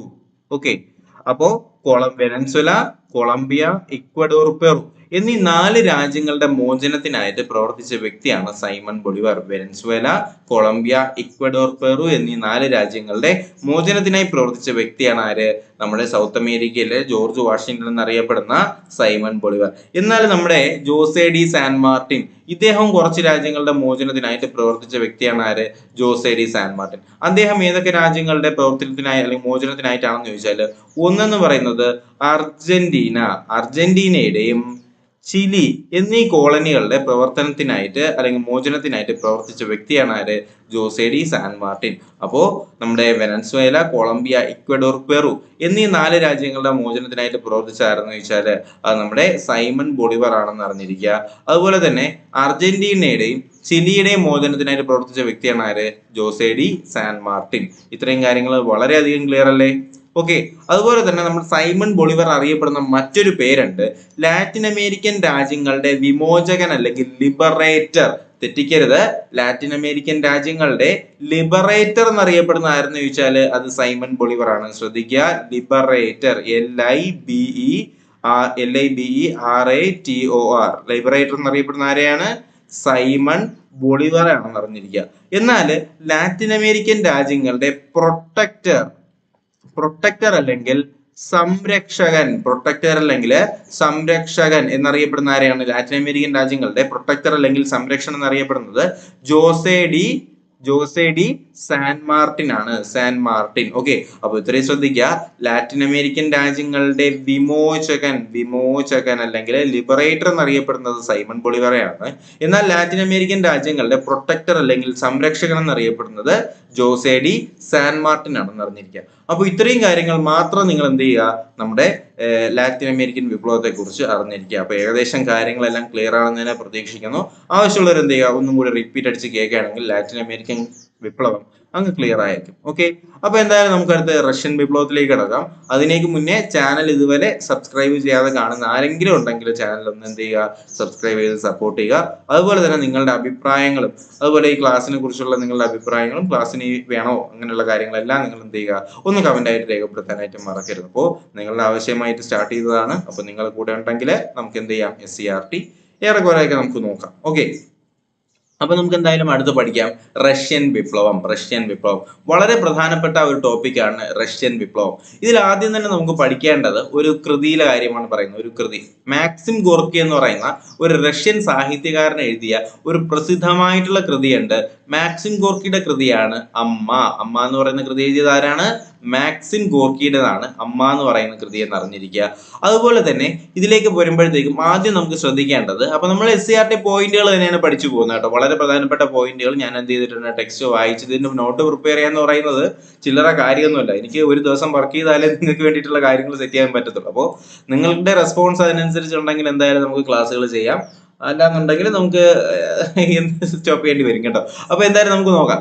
അപ്പൊ നമുക്ക് റഷ്യൻ വിപ്ലവമായിട്ട് ബന്ധപ്പെടുത്തി ആദ്യം നമുക്ക് ശ്രദ്ധിക്കേണ്ട ഒരു കാര്യം എന്ന് പറയുന്നത് നമ്മുടെ കാൾ മാക്സും ഫെഡറിക് ഏംഗൽസും. നമുക്കറിയാം മാർക്സിസ്റ്റ് ആശയങ്ങൾ വികസിപ്പിച്ചെടുത്ത ഏറ്റവും പ്രധാനപ്പെട്ട റഷ്യൻ ചിന്തകരാണ് ആരൊക്കെ? ഒന്ന് കാൾ മാക്സും, രണ്ടെന്ന് പറയുന്നത് ഫെഡറിക് ഏംഗൽസും അല്ലെ. കാൾ മാക്സും ഫെഡറിക് ഏംഗൽസും വളരെ പ്രധാനപ്പെട്ട രണ്ട് ആൾക്കാരാണ്. ആര്? കാൾ മാക്സും ഫെഡറിക് ഏംഗൽസും. അപ്പൊ ഇവർ രണ്ടുപേരും കൂടി ചേർന്നാണ് എന്ത് ചെയ്യുന്നത്, മാർക്സിസ്റ്റ് ആശയങ്ങൾ വികസിപ്പിച്ചെടുത്ത രണ്ടാളുകൾ ആരെന്ന് വെച്ചാൽ അത് കാൾ മാക്സും നമ്മുടെ ഫെഡറിക് ഏംഗൽസും ആണെന്ന് അറിഞ്ഞിരിക്കുക. അതുപോലെ തന്നെ മാർക്സിസ്റ്റ് ആശയങ്ങളിൽ അല്ലെങ്കിൽ മാർക്സിസ്റ്റ് ആശയങ്ങളിൽ അധിഷ്ഠിതമായ സോഷ്യൽ ഡെമോക്രാറ്റിക് വർക്കേഴ്സ് പാർട്ടി രൂപം കൊണ്ടിട്ടുണ്ട്. അതെവിടെയാണ്? നമ്മുടെ റഷ്യയിൽ തന്നെയാണ് ഒരു രൂപം കൊണ്ടൊരു പാർട്ടിയാണ് എന്ത്, നമ്മുടെ സോഷ്യൽ ഡെമോക്രാറ്റിക് വർക്കേഴ്സ് പാർട്ടി.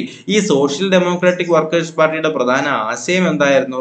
അത് മാർക്സിസ്റ്റ് ആശയങ്ങളാണ് അല്ലെ. അപ്പോൾ മാർക്സിസ്റ്റ് ആശയങ്ങളിൽ അധിഷ്ഠിതമായി രൂപം കൊണ്ട പാർട്ടിയാണ് സോഷ്യൽ ഡെമോക്രാറ്റിക് വർക്കേഴ്സ് പാർട്ടി എന്ന് അറിഞ്ഞിരിക്കുക. ഈ സോഷ്യൽ ഡെമോക്രാറ്റിക് വർക്കേഴ്സ് പാർട്ടിക്ക് രണ്ട് തരത്തിലുള്ള പിരിവുകളുണ്ട്.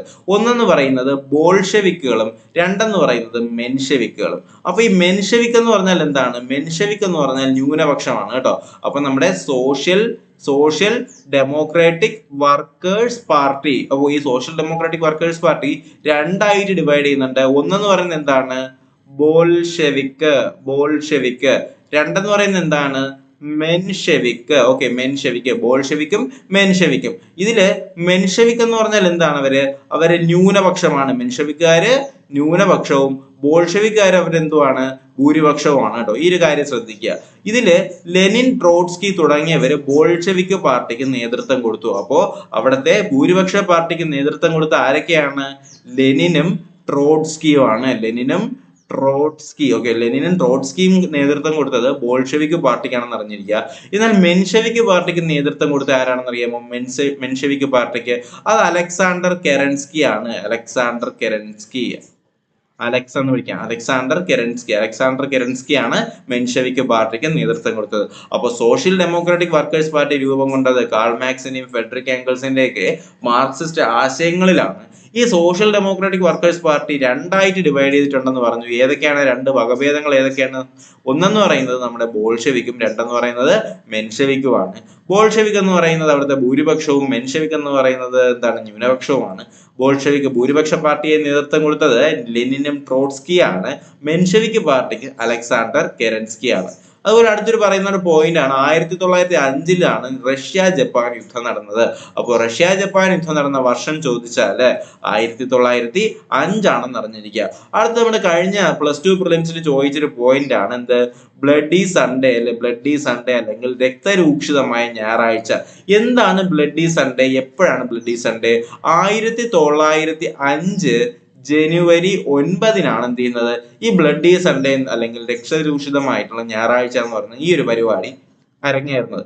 അപ്പൊ എന്താണ് ഈ ബ്ലഡി സൺഡേ? നമുക്ക് നോക്കാം. രാഷ്ട്രീയ അവകാശങ്ങളും സാമ്പത്തിക പരിഷ്കാരങ്ങളും ആവശ്യപ്പെട്ടുകൊണ്ട് തൊഴിലാളികള് പെട്രോഗാഡ് എന്ന് പറയുന്ന സ്ഥലത്തില് 1905 ജനുവരി 9 പ്രകടനം നടത്തി. ഇതിന് നേരെ പട്ടാളം നിർത്താതെ വെടിവെച്ചു. നൂറുകണക്കിന് തൊഴിലാളികൾ കൊല്ലപ്പെട്ട ഈ ഒരു സംഭവമാണ് രക്തരൂക്ഷിതമായ സൺഡേ അല്ലെങ്കിൽ ബ്ലഡി സൺഡേ എന്ന് പറയുന്നത്. ഓക്കെ അല്ലേ? അപ്പൊ എന്താണ്, രാഷ്ട്രീയ അവകാശങ്ങളും സാമ്പത്തിക പരിഷ്കാരങ്ങളും ആവശ്യപ്പെട്ടുകൊണ്ട് പാവപ്പെട്ട തൊഴിലാളികൾ പെട്രോഗാഡ് എന്ന് പറയുന്ന സ്ഥലത്ത് സമാധാനപരമായിട്ട് സംഘടിക്കുകയുണ്ടായി.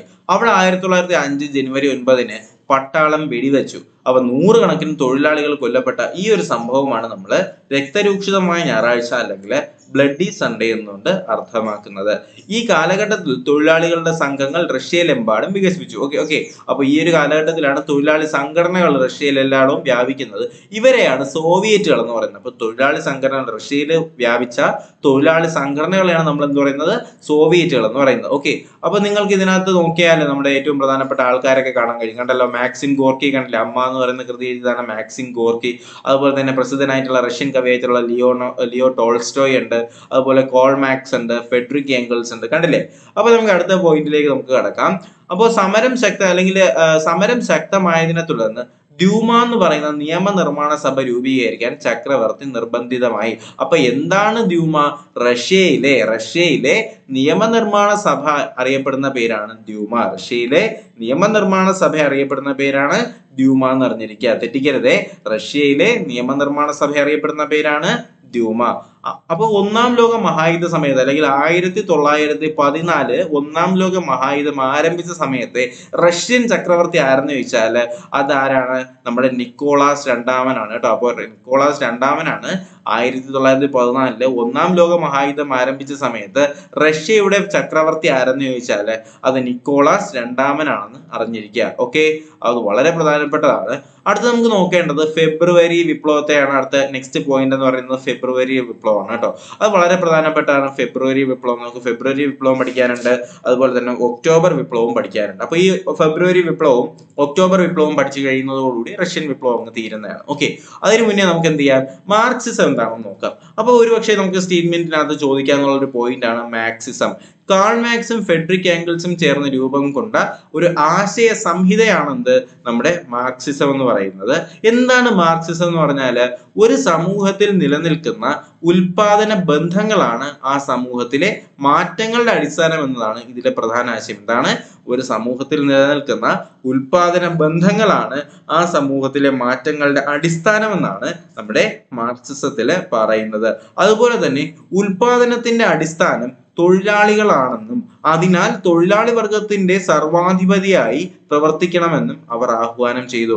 അപ്പോൾ ഉൽപാദന ഘടകത്തിന്റെ പ്രധാന കോൺസെപ്റ്റ് എന്ന് പറയുന്നത് തൊഴിലാളികളാണ്, വർക്കേഴ്സ് ആണ്, ലേബേഴ്സ് ആണെന്ന് പറഞ്ഞത് എന്താണ്? മാർക്സിസം ആണ്. അപ്പൊ അവരെന്താണ് പറഞ്ഞത്? നമ്മുടെ ഒരു സമൂഹത്തിൽ നിലനിൽക്കുന്ന ഉൽപാദന ബന്ധങ്ങളാണ് ആ സമൂഹത്തിന്റെ മാറ്റങ്ങളുടെ അടിസ്ഥാനം എന്ന് പറഞ്ഞതാണ് മാർക്സിസം. അപ്പൊ നമുക്ക് എന്ത് നോക്കാം, നമ്മുടെ ഫെബ്രുവരി വിപ്ലവത്തിലേക്ക് കിടക്കാം. അപ്പൊ നമ്മൾ നേരത്തെ പറഞ്ഞിട്ടുണ്ടായിരുന്നു നിക്കോളാസ് രണ്ടാമൻ അല്ലെ, 1914 റഷ്യയുടെ ഭരണം ആരുടെ കയ്യിലേക്ക് പോകുന്നു? നിക്കോളാസ് രണ്ടാമന്റെ കയ്യിലേക്ക് 1914 പോകുന്നു. അപ്പോൾ അതിനുശേഷം എന്ത് ചെയ്യുന്നു? ഒരുപാട് പ്രശ്നങ്ങളൊക്കെ ഉണ്ടായിട്ട് നിക്കോളാസ് രണ്ടാമൻ സ്ഥാനമൊഴിയുന്നു കേട്ടോ. അപ്പൊ നിക്കോളാസ് രണ്ടാമൻ സ്ഥാനമൊഴിഞ്ഞ ശേഷം നിക്കോളാസ് രണ്ടാമൻ സ്ഥാനമൊഴിയുകയും റഷ്യയിലെ മെൻഷെവിക് പാർട്ടി നേതാവായിട്ടുള്ള അലക്സാണ്ടർ കെരൻസ്കിയുടെ നേതൃത്വത്തിൽ ഒരു താൽക്കാലിക ഗവൺമെന്റ് വരികയും അതിന്റെ ലീഡറായിട്ട് നമ്മുടെ ലെനിൻ മാറുകയും ചെയ്തു. ശ്രദ്ധിക്കുക, അപ്പൊ 1914 നമ്മുടെ നിക്കോളാസ് രണ്ടാമനായിരുന്നു അവിടുത്തെ നേതാവെന്ന് പറയുന്നത്. അപ്പൊ അദ്ദേഹം എന്ത് ചെയ്യുന്നു? അവിടുത്തെ പ്രതിഷേധ പ്രകടനങ്ങൾ കാരണം എന്ത് ചെയ്യുന്നു? പെട്രോഗാഡിലേക്ക് പ്രശ്നങ്ങൾ കാരണം നമ്മുടെ ആർക്കാണ്? നമ്മുടെ അലക്സാണ്ടർ രണ്ടാമന് അവിടുന്ന് സ്ഥാനമൊഴിയേണ്ടി വരുന്നു. അപ്പൊ നിക്കോളാസ് രണ്ടാമന് സ്ഥാനമൊഴിയേണ്ടി വരുന്നു. അപ്പൊ നിക്കോളാസ് രണ്ടാമൻ സ്ഥാനമൊഴിയുകയും റഷ്യയിലെ മെൻഷെവിക് പാർട്ടി, നമ്മൾ നേരത്തെ പറഞ്ഞിട്ടുണ്ടായിരുന്നു ബോൾഷെവിക്കുകളും മെൻഷെവിക്കും അല്ലെ. ഈ ബോൾഷെവിക്കിന്റെ നേതാവ് ആരാണെന്ന് പറഞ്ഞു? ബോൾഷെവിക്കിന്റെ നേതാവാണ് നമ്മുടെ ലെനിനും ട്രോട്സ്കിയും. മെൻഷെവിക്കിന്റെ ആണ് അലക്സാണ്ടർ കെരൻസ്കി എന്ന് പറഞ്ഞു. അപ്പൊ 1914 ശേഷം നിക്കോളാസ് രണ്ടാമൻ സ്ഥാനം ഒഴിയുമ്പോഴത്തേക്കും മെൻഷെവിക് നേതാവായിട്ടുള്ള അലക്സാണ്ടർ കെരൻസ്കിയുടെ നേതൃത്വത്തിൽ ഒരു താൽക്കാലിക ഗവൺമെന്റ് വരികയും ആ താൽക്കാലിക ഗവൺമെന്റിന്റെ നേതാവായിട്ട് നമ്മുടെ ലെനിൻ വരികയൊക്കെ ചെയ്യുന്നുണ്ട്. അപ്പോൾ ഇതിനെയാണ് നമ്മൾ ഫെബ്രുവരി വിപ്ലവം എന്ന് പറയുന്നത് കേട്ടോ. അപ്പൊ ഇതിനെയാണ് ഫെബ്രുവരി വിപ്ലവം എന്ന് അറിയപ്പെടുന്നു. അപ്പോൾ ഇത് നടക്കുന്ന സത്യത്തിൽ മാർച്ചിലാണ്, പക്ഷെ ഇതിനെ റഷ്യൻ കലണ്ടർ എന്ന് പറയുന്നത് അന്താരാഷ്ട്ര കലണ്ടറിനേക്കാൾ പിറകിലാണ്. അതുകൊണ്ടാണ് ഇതിനെ ഫെബ്രുവരി വിപ്ലവം എന്ന് അറിയപ്പെടുന്നത്. അപ്പോൾ ഏകദേശം എന്താണ് ഫെബ്രുവരി വിപ്ലവം? നിക്കോളാസ് രണ്ടാമൻ സ്ഥാനം ഒഴിഞ്ഞു, റഷ്യയിലെ മെൻഷെവിക് നേതാവായിട്ടുള്ള അലക്സാണ്ടർ കെറൻസ്കി വരുന്നു, ലെനിൻ നേതാവാകുന്നു. ഇതൊക്കെയാണ് ഫെബ്രുവരി വിപ്ലവം എന്ന് അറിയപ്പെടുന്നത്. അപ്പോൾ നിങ്ങളിപ്പോൾ കണ്ടുകൊണ്ടിരിക്കുന്നതാണ് നമ്മുടെ വ്ളാഡിമിർ ലെനിൻ അല്ലെ, വ്ളാഡിമിർ ലെനിൻ. അപ്പോൾ നമ്മൾ പ്രധാനപ്പെട്ട PSC പോയിന്റുകൾ മാത്രമാണ് ഡിസ്കസ് ചെയ്യുന്നത് കേട്ടോ. അപ്പോൾ അടുത്ത് നമുക്ക് നോക്കേണ്ടത് ഒക്ടോബർ വിപ്ലവമാണ്. അപ്പോൾ നമ്മൾ നേരത്തെ പറഞ്ഞു 1914 ശേഷം എന്താണ് സംഭവിച്ചതെന്ന് പറഞ്ഞു. നിക്കോളാസ് രണ്ടാമൻ അല്ലെ, ഒന്നാം ലോക മഹായുദ്ധ സമയത്ത് നിക്കോളാസ് രണ്ടാമൻ വരുന്നു. അതിനുശേഷം 1917 ആകുമ്പോഴത്തേക്കും അവിടെ എന്ത് വരുന്നു? ഒരു ഭരണ മാറ്റം വരുന്നു. നിക്കോളാസ് രണ്ടാമൻ മാറി, അവിടെ ആര് വരുന്നു? അലക്സാണ്ടർ കെറൻസ്കി വരുന്നു. എന്നാൽ 1917 വീണ്ടും ഒരു പ്രശ്നം അവിടെ വരികയാണ്. 1917 ഒക്ടോബർ വിപ്ലവം ഇവിടെ നടക്കുന്നു, റഷ്യയിൽ നടക്കുന്നു. 1917 ഒക്ടോബറിൽ ബോൾഷെവിക്കുകൾ താൽക്കാലിക ഗവൺമെന്റിനെതിരായി സായുധ കലാപം ആരംഭിക്കുന്നു. അലക്സാണ്ടർ കെറൻസ്കി രാജ്യം വിട്ടു പോവുകയും റഷ്യയുടെ ബോൾഷെവിക്കുകാരുടെ നിയന്ത്രണത്തിലാവുകയും ബോൾഷെവിക്കുകാർക്ക് അധികാരം ലഭിച്ച സംഭവത്തിനാണ് എന്ത് ചെയ്യുന്നത്? ഒക്ടോബർ വിപ്ലവം എന്ന് പറയുന്നത്. അപ്പൊ നമ്മൾ പറഞ്ഞിട്ടുണ്ടായിരുന്നു നേരത്തെ ആരാണ് വന്നത്? മെൻഷെവിക് ആണല്ലേ. മെൻഷെവിക് വന്നിട്ട് അലക്സാണ്ടർ കെറൻസ്കി നേതാവായിട്ട് മാറി. അതിനുശേഷം 1917 ആയപ്പോഴത്തേക്കും ഒക്ടോബറില് ബോൾഷെവിക്കുകൾ നേതൃത്വത്തിൽ വരുന്നു. ഒക്ടോബറിൽ ആര് വരുന്നു? ബോൾഷെവിക്കുകൾ നേതൃത്വത്തിൽ വരുന്നു. അപ്പൊ ബോൾഷെവിക്കുകൾ നേതൃത്വത്തിൽ വന്ന ശേഷം അലക്സാണ്ടർ കെറൻസ്കിയെ നാട് കടത്തുന്നു. കെറൻസ്കിയെ നാട് കടത്തിയ സംഭവത്തിനാണ് നമ്മൾ എന്തെന്ന് പറയുന്നത്? ഈ ഒരു ഒക്ടോബർ വിപ്ലവം എന്നുകൊണ്ട് അർത്ഥമാക്കുന്നത്.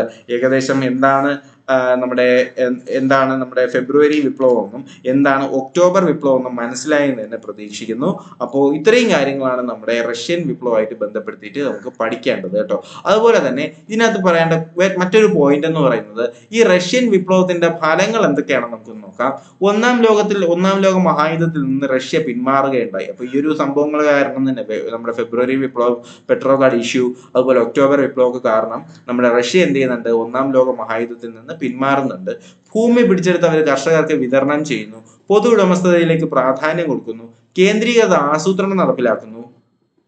അതുപോലെ തന്നെ സാമ്പത്തിക ശാസ്ത്ര സാങ്കേതിക രംഗങ്ങളിൽ പുരോഗതി കൈവരിക്കുന്നു. 1924 പുതിയ ഭരണഘടന നിലവിൽ വരുന്നു. നമ്മുടെ സോവിയറ്റ് റിപ്പബ്ലിക്കുകൾ കൂടി ചേർന്ന സോവിയറ്റ് യൂണിയൻ രൂപീകരിക്കപ്പെടുകയും ചെയ്യുന്നത് 1924 ആണ്. 1924 എന്ത് ചെയ്യുന്നത്? സോവിയറ്റ് യൂണിയൻ USSR അല്ലേ. അപ്പോൾ USSR രൂപീകരിക്കുന്ന 1924 ലോകത്തിലെ വിവിധ ഭാഗങ്ങളിൽ സോഷ്യലിസ്റ്റ് എന്ന് പറയുന്ന ആശയം എന്ത് ചെയ്യുന്നു? വ്യാപിപ്പിക്കുകയും ചെയ്യുന്നു. അപ്പോൾ ഈ കാര്യങ്ങളെല്ലാം നടക്കുന്നത് ഈ റഷ്യൻ വിപ്ലവത്തിന്റെ ഫലങ്ങളായിട്ടാണ്. അപ്പോൾ നമ്മൾ ഇന്ന് പഠിച്ചത് എന്തൊക്കെയാണ്? ഒന്നെന്ന് പറയുന്നത് ലാറ്റിൻ അമേരിക്കൻ വിപ്ലവം പഠിച്ചു. ലാറ്റിൻ അമേരിക്കൻ വിപ്ലവത്തിൽ എന്തൊക്കെയാണ് നമ്മൾ പറഞ്ഞത്? തെക്കേ അമേരിക്ക, മധ്യ അമേരിക്ക, വെസ്റ്റ് ഇൻഡീസിന്റെ ഒക്കെ വെസ്റ്റ് ഇൻഡീസ് ഒക്കെ ഉള്ള ഭൂമിയാണ് ലാറ്റിൻ അമേരിക്ക എന്ന് പറയുന്നത്. ലാറ്റിൻ അമേരിക്ക എന്ന് പറയുന്നത് സ്പെയിനിന്റെയും പോർച്ചുഗീസിന്റെ ഒരു കോളനി ആയിരുന്നു. സ്പാനിഷ് ഭാഷയായിരുന്നു. അവിടുത്തെ സാംസ്കാരിക കേന്ദ്രമാണ് മാച്ചു പിച്ചു എന്ന് പറയുന്നത്. മാച്ചു പിച്ചുവിന്റെ ഉയരങ്ങൾ എന്ന് പറയുന്ന കൃതി എഴുതിയത് പാബ്ലോ നെരൂദയാണ്. പിന്നെ അവിടുത്തെ നേതാക്കന്മാരാണ് സൈമൺ ബൊളിവറിനെയാണ് നമ്മൾ സൗത്ത് അമേരിക്കയിലെ ജോർജ് വാഷിംഗ്ടൺ എന്നറിയപ്പെടുന്നത്. ഈ സൈമൺ ബൊളിവറാണ് എന്ത് ചെയ്യുന്നത്? വെനസ്വേല, കൊളംബിയ, ഇക്വഡോർ, പെറു എന്നീ രാജ്യങ്ങളിലേക്ക് മോചനത്തിനായിട്ട് പോരാടിയ വ്യക്തിയാണ് നമ്മുടെ സൈമൺ ബൊളിവർ. പിന്നെയുള്ളത് ഫ്രാൻസിസ്കോ മിറാൻഡയാണ്. അതിനുശേഷമുള്ളത് ജോസെ ഡി സാൻ മാർട്ടിൻ ആണ്. അർജന്റീന, ചിലിയുടെ ഒക്കെ മോചനത്തിനായിട്ട് പ്രവർത്തിച്ച വ്യക്തിയാണ് ജോസെ ഡി സാൻ മാർട്ടിൻ എന്ന് പറഞ്ഞു. പിന്നെ നമ്മൾ എന്ത് പറഞ്ഞു? വിമോചകൻ അല്ലെ, നമ്മുടെ ലാറ്റിൻ അമേരിക്കയുടെ വിമോചകൻ എന്നറിയപ്പെടുന്നത്, ലിബറേറ്റർ എന്നറിയപ്പെടുന്ന സൈമൺ ബൊളിവർ ആണ്. പ്രൊട്ടക്ടർ അല്ലെങ്കിൽ സംരക്ഷകൻ എന്നറിയപ്പെടുന്ന ജോസെ ഡി സാൻ മാർട്ടിൻ ആണ്. 1925 എന്ത് ചെയ്യുന്നു? സ്വാതന്ത്ര്യം നേടുന്നു. അപ്പൊ ഇത്രയും കാര്യങ്ങൾ നിങ്ങൾ അറിയണം. അതുപോലെ തന്നെ റഷ്യൻ വിപ്ലവത്തിനെ കുറിച്ച് പറഞ്ഞത് മാക്സിം ഗോർക്കി അമ്മ എന്ന് പറയുന്ന കൃതിയെ കുറിച്ച് പറഞ്ഞു. പിന്നെ ഇതിനകത്തൊരു പോയിന്റ് ഉണ്ട്, ബാറ്റിൽ ഷിപ്പ് പൊട്ടംകിൻ എന്ന് പറയുന്ന ഒരു സിനിമയാണ് കേട്ടോ. ഇത് നമ്മുടെ റഷ്യൻ വിപ്ലവമായിട്ട് ബന്ധപ്പെടുത്തിയിട്ടുള്ള ഒരു സിനിമയാണ് നമ്മുടെ ബാറ്റിൽ ഷിപ്പ് പൊട്ടംകിൻ. ഇത് സെർഗി ഐൻസ്റ്റീൻ എന്ന് പറയുന്ന സംവിധായകനാണ് ഈ ബാറ്റിൽ ഷിപ്പ് പൊട്ടംകിൻ എന്ന് പറയുന്ന ഈ ഒരു സിനിമ സംവിധാനം ചെയ്തത്. ഇത് നമ്മുടെ റഷ്യൻ വിപ്ലവമായിട്ടുള്ള റഷ്യൻ വിപ്ലവം കോൺസെപ്റ്റ് ആയിട്ട് വരുന്ന ഒരു സിനിമയാണ് ബാറ്റിൽ ഷിപ്പ് പൊട്ടംകിൻ. അതുപോലെ തന്നെ കാൾ മാർക്സ്, ഫെഡറിക് ആംഗൽസും കൂടി ചേർന്നുകൊണ്ടാണ് മാർക്സിസ്റ്റ് ആശയം എന്ന് പറഞ്ഞു. പിന്നെ സോഷ്യൽ ഡെമോക്രാറ്റിക് വർക്കേഴ്സ് പാർട്ടി രൂപം കൊള്ളുന്നു. എന്തിന്റെ ആശയത്തില്? നമ്മുടെ മാർക്സിസം ആശയത്തില്. ഈ സോഷ്യൽ ഡെമോക്രാറ്റിക് വർക്കേഴ്സ് പാർട്ടി രണ്ടായിട്ട് ഡിവൈഡ് ചെയ്യുന്നു. ബോൾഷെവിക്കും മെൻഷെവിക്കും. നമ്മുടെ ആരൊക്കെയാണ്? ബോൾഷെവിക് പാർട്ടിയുടെ നേതാവായിട്ട് വരുന്ന ആരൊക്കെയാണെന്ന് പറഞ്ഞു? ലെനിൻ വരുന്നുണ്ട്. അതുപോലെ തന്നെ ലെനിനും അതുപോലെ തന്നെ ട്രോട്സ്കി ഒക്കെയാണ് നമ്മുടെ ബോൾഷെവിക് പാർട്ടിയുടെ നേതാവ്. മെൻഷെവിക് എന്ന് പറയുമ്പോൾ അലക്സാണ്ടർ കെറൻസ്കി ആണെന്ന് പറഞ്ഞു. അതുപോലെ തന്നെ 1905 റഷ്യ ജപ്പാൻ യുദ്ധം നടക്കുന്നു. പിന്നെ പെട്രോഗാർഡ് സംഭവം നടന്ന വർഷം 1905 ജനുവരി 9 പെട്രോഗാർഡ് സംഭവം നടക്കുന്നു. അതുപോലെ തന്നെ എന്താണ് പെട്രോഗാർഡ് സംഭവം? രാഷ്ട്രീയ ആവശ്യങ്ങളും സാമ്പത്തിക ആവശ്യങ്ങളും ആവശ്യപ്പെട്ടുകൊണ്ട് തൊഴിലാളികള് പെട്രോഗാർഡ് എന്ന് പറയുന്ന സ്ഥലത്ത് കൂടിയപ്പോഴത്തേക്കും പട്ടാളക്കാർ വെടിവെച്ച് കൊന്ന സംഭവത്തിനെയാണ് നമ്മൾ എന്ത് പറയുന്നത്? നമ്മൾ പെട്രോഗാർഡ് ഇഷ്യൂ അല്ലെങ്കിൽ രക്തരൂക്ഷിതമായ ഞായറാഴ്ച ബ്ലഡി സൺഡേ എന്നൊക്കെ കൊണ്ട് പറയുന്നത്. അതുപോലെ തന്നെ സോവിയറ്റുകൾ എന്ന് പറയുന്ന തൊഴിലാളി സംഘടനകൾ ആ സമയത്ത് രൂപം കൊള്ളുന്നു. ധൂമ എന്ന് പറയുന്ന നിയമനിർമ്മാണ സഭ എന്ത് ചെയ്യുന്നു? റഷ്യയിൽ രൂപം കൊള്ളുന്നു. 1914 നമ്മുടെ നിക്കോളാസ് രണ്ടാമനായിരുന്നു രാജാവ്. പക്ഷെ 14 ഒരു 17 ആവുന്ന സമയത്താകുമ്പോഴത്തേക്കും അല്ലെങ്കിൽ 14 കഴിഞ്ഞപ്പോഴത്തേക്കും നിക്കോളാസ് രണ്ടാമൻ സ്ഥാനം ഒഴിഞ്ഞ് മെൻഷെവിക് പാർട്ടി നേതാവായിട്ടുള്ള ആര് വരുന്നു? അലക്സാണ്ടർ കെരൻസ്കി വരുന്നു. ഇതിനെയാണ് നമ്മൾ ഫെബ്രുവരി വിപ്ലവം എന്ന് പറയുന്നത്. പിന്നെ എന്ത് ചെയ്യുന്നു? 17 ആയപ്പോഴത്തേക്കും 1917 ഒക്ടോബർ ആയപ്പോഴത്തേക്കും ബോൾഷെവിക് പാർട്ടി എന്ത് ചെയ്യുന്നു? ഈ മെൻഷെവിക്കാരെ ഒട്ടിച്ചുവിട്ട് അലക്സാണ്ടർ കെരൻസ്കിയെ നാട് കടത്തി ബോൾഷെവിക് പാർട്ടി നേതൃത്വത്തിൽ വരുന്നു. ഇതിനെയാണ് നമ്മൾ ഒക്ടോബർ വിപ്ലവം എന്ന് പറയുന്നത്. അപ്പോൾ ഇത്രയും കാര്യങ്ങളാണ് നമ്മൾ എന്ത് ചെയ്യുന്നത്? നമ്മുടെ ഈ ഒരു റഷ്യൻ വിപ്ലവം അതുപോലെ തന്നെ ലാറ്റിൻ അമേരിക്കൻ വിപ്ലവമായിട്ട് പഠിക്കാനുള്ളത്. ചൈനീസ് വിപ്ലവത്തെ കുറിച്ചാണ് പഠിക്കുന്നത്. ഇത് നമ്മുടെ 10ാം ക്ലാസ്സിലെ ഒന്നാമത്തെ പാഠഭാഗത്തിന്റെ ഏറ്റവും ലാസ്റ്റ് ടോപ്പിക്കാണ്. അപ്പൊ നമ്മൾ ഇതിന്റെ ബാക്കി ടോപ്പിക്കുകളായിട്ടുള്ള നമ്മുടെ Russian revolution, French revolution, American സ്വാതന്ത്ര്യ സമരം, ലാറ്റിൻ അമേരിക്കൻ വിപ്ലവത്തിനെ കുറിച്ചൊക്കെ വളരെ ഡീറ്റെയിൽ ആയിട്ട് കഴിഞ്ഞ ക്ലാസ്സുകളിൽ നമ്മൾ പഠിച്ചതാണ്. അപ്പോൾ നമുക്ക് എന്തായാലും ക്ലാസ്സിലേക്ക് കിടക്കാം. അതിനു മുന്നേ ചാനൽ ഇതുവരെ സബ്സ്ക്രൈബ് ചെയ്യാതെ വീഡിയോ ലൈക്ക് ചെയ്ത് ആരെങ്കിലും കാണുന്നുണ്ടെങ്കിൽ ചാനൽ സബ്സ്ക്രൈബ് ചെയ്ത് സപ്പോർട്ട് ചെയ്യുക. വീഡിയോ കൂടി ലൈക്ക് ചെയ്യാനായിട്ട് മറക്കരുത്. ചൈനീസ് വിപ്ലവം. ഈ ചൈനീസ് വിപ്ലവത്തെ കുറിച്ച് പഠിക്കുമ്പോഴത്തേക്കും ചൈനയില് യൂറോപ്യൻ രാഷ്ട്രങ്ങളും അമേരിക്കയും ഉൾപ്പെട്ട കൊളോണിയൽ ശക്തിയിൽ പ്രധാനമായും 2 നയങ്ങളാണ് സ്വീകരിച്ചിരുന്നത്. യൂറോപ്യൻ രാഷ്ട്രങ്ങളും അമേരിക്കയും ഉൾപ്പെട്ട കൊളോണിയൽ ശക്തികൾ ചൈനയിൽ പ്രധാനമായും 2 നയങ്ങൾ സ്വീകരിച്ചിരുന്നു.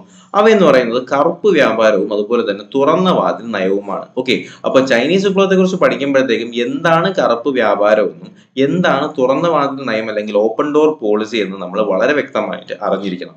അപ്പൊ നമുക്ക് നോക്കാം എന്താണ് കറുപ്പ് വ്യാപാരം. ചൈനീസ് ഉൽപ്പന്നങ്ങളായിട്ടുള്ള നമ്മുടെ പട്ട്, തേയില, മൺപാത്രങ്ങൾ എന്നിവയ്ക്ക് യൂറോപ്പിൽ ഭയങ്കര ഡിമാൻഡ് ഉണ്ടായിരുന്നു കേട്ടോ. അതുകൊണ്ട് തന്നെ എന്ത് ചെയ്തു? ഈ ചൈനക്കാര് ഈ മൺപാത്രവും പട്ടും തേയിലയൊക്കെ യൂറോപ്പിലേക്കും അതുപോലെ തന്നെ ബാക്കിയുള്ള രാജ്യങ്ങളിലേക്കൊക്കെ കയറ്റി അയച്ചുകൊണ്ട് വൻതോതിൽ ലാഭം ഉണ്ടാക്കി.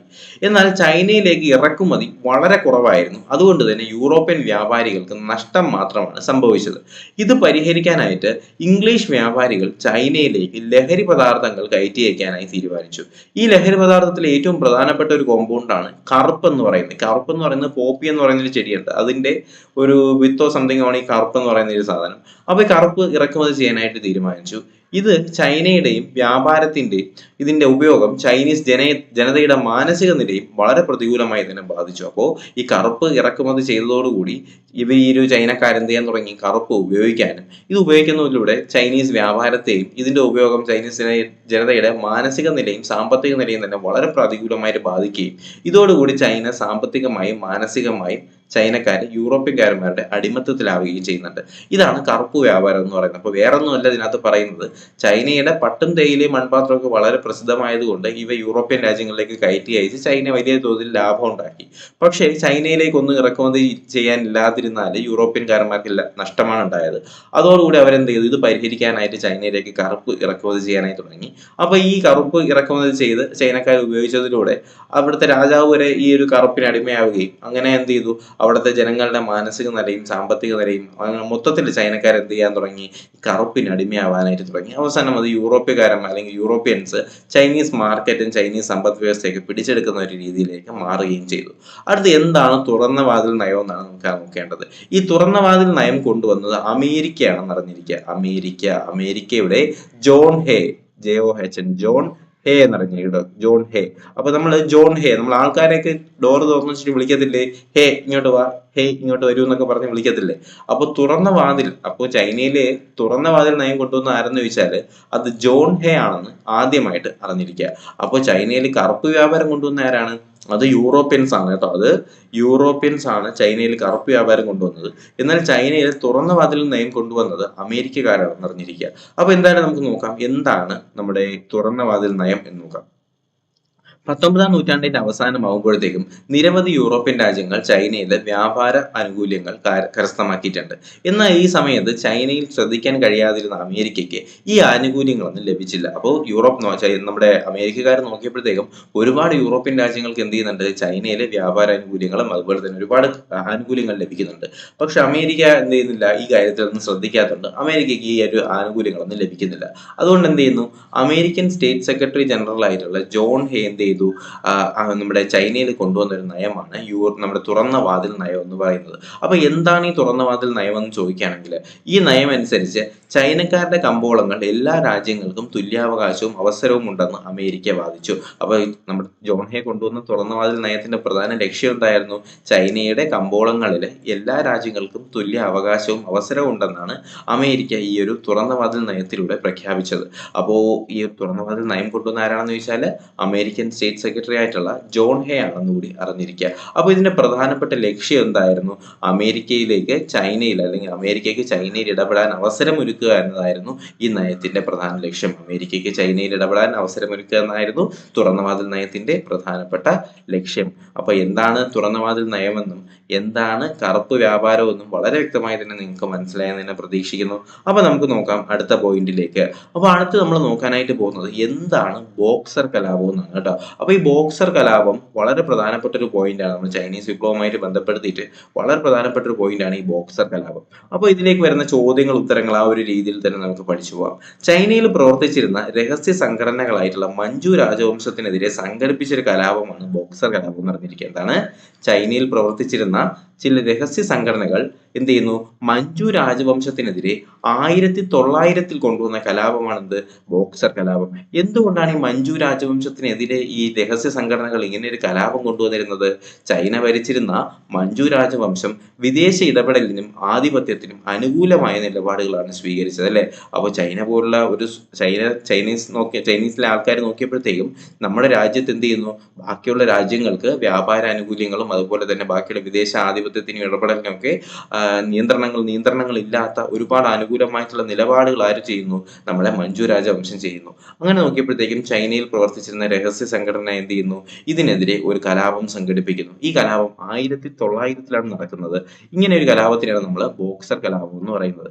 അപ്പോൾ ബോക്സർമാരുടെ മുഷ്ടിയായിരുന്നു എന്ത്, ഈ ഒരു കലാപത്തിന്റെ ചിഹ്നം. ബോക്സർമാരുടെ മുഷ്ടിയായിരുന്നു ഈ ഒരു കലാപത്തിന്റെ ചിഹ്നം. അതുകൊണ്ടാണ് ഇതിനെ ബോക്സർ കലാപം എന്ന് അറിയപ്പെടുന്നത്. ഓക്കെ അല്ലേ?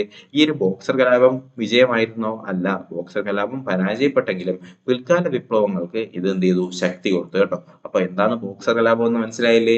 ചൈനയിൽ ഭരിച്ചിരുന്ന മഞ്ജു രാജവംശം വിദേശ ഇടപെടലിനും ആധിപത്യത്തിനും അനുകൂലമായ നിലപാടുകൾ സ്വീകരിച്ചു. അതുകൊണ്ട് എന്ത് ചെയ്യുന്നു, ചൈനയിലെ ചില രഹസ്യ സംഘടനകൾ ഇതിനെതിരെ 1900 കലാപം സംഘടിപ്പിക്കുന്നു. അപ്പോൾ ഇതിന്റെ ചിഹ്നം എന്തായിരുന്നു, ബോക്സർമാരുടെ മുഷ്ടി. അപ്പോൾ ഇതിനെന്ത് ചെയ്യുന്നു, ബോക്സർ കലാപം എന്ന പേരിൽ അറിയപ്പെടുന്നു. അപ്പോൾ വേറെ സംശയമൊന്നുമില്ല, വളരെ ക്ലിയർ ആണെന്ന് തന്നെ പ്രതീക്ഷിക്കുന്നു. നമുക്ക് അടുത്ത പോയിന്റിലേക്ക് കിടക്കാം. അപ്പോൾ ഇതിനകത്ത് ഒരു വ്യക്തിയുടെ പേര് കൊടുത്തിരിക്കുന്ന ഒരു ഫോട്ടോ ഉണ്ടായിരുന്നു നിങ്ങൾ. ഇദ്ദേഹത്തിന്റെ പേരാണ് ഡോക്ടർ സന്യാസൻ. അപ്പൊ നമ്മൾ നോക്കാൻ പോകുന്നത് സന്യാസന്റെ കുമിങ്താങ് പാർട്ടിയെ കുറിച്ചാണ്. ഒന്ന് ശ്രദ്ധിക്കുക.